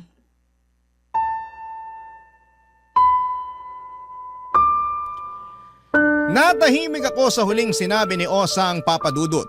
Totoo nga kaya na pwede ko ring ma-experience na maging housewife kung sa dadaanan ko ang pagpoprosti. Napansin ni Osang ang pagdadalawang isip ko at kinuha niya ang oportunidad na yon kaya mas gagawin niya ang lahat para makumbinsi ako. Nilabas niya ang tablet niya at ipinakita niya ang iba't ibang mga prosti na nagkaroon na ng asawa dahil sa trabaho nila. Nagsana all ulit ako. Nainggit akong muli, higit sa pera gusto ko talagang makapag-asawa. Nahirapan akong maghanap ng mapapangasawa nung una pero pwede palang maging posible yon basta tsatsagain ko ang pagpoprosti. Lalo nga't malaki ang bayad dito. Di hamak na mas malaki kesa sa sinasahod ko. Hawak ko pa ang oras ko. Magagamit ko rin ang pera na yon para magpaganda. Mas lalo ako magkakaroon ng chance para makilala ang forever ko. Hindi ako umiimik kay Osang noon. Tinatansya ko pa rin ang magiging desisyon ko. Maya-maya ay dumating ang bagong kadate ni Osang. Sinundo na siya para mag-staycation daw sa Tagaytay. Nagsana all na naman ako. Bago umalis si Osang ay binulungan niya ako at sinabing hihintay niya ang sagot ko dahil meron na raw siyang bagong irereto sa akin at malaki ang bayad. Porsyento na lang daw ang ibibigay ko sa kanya. Doon ako mas lalong naguluhan. Lalo na noong inabutan niya ako ng ilang libong piso at saka nagmamadali na siyang umalis para sa bagong kadate niya. Naiwan ako mag-isa sa bar at pinag-iisipan ang susunod kong hakbang. Ano ba sa tingin ninyo ang dapat kong gawin? Sana ay magawa ninyo akong tulungan sa problemang kinakaharap ko sa ngayon. Maraming salamat po sa lahat ng bumubuo ng inyong #1 radio station. Hanggang sa muli, ang inyong kapuso at kabarangay forever, Rita. Barangay Love Stories. Barangay Love Stories. Nalilito pa rin sa life ang ating kabarangay. Ano kaya ang maipapayo mo sa kanya? Ibahagi mo yan sa ating comment section para mabasa rin niya. Nagustuhan ng iyong napakinggan? Ituloy yan via live stream sa www.gmanetwork.com/radio.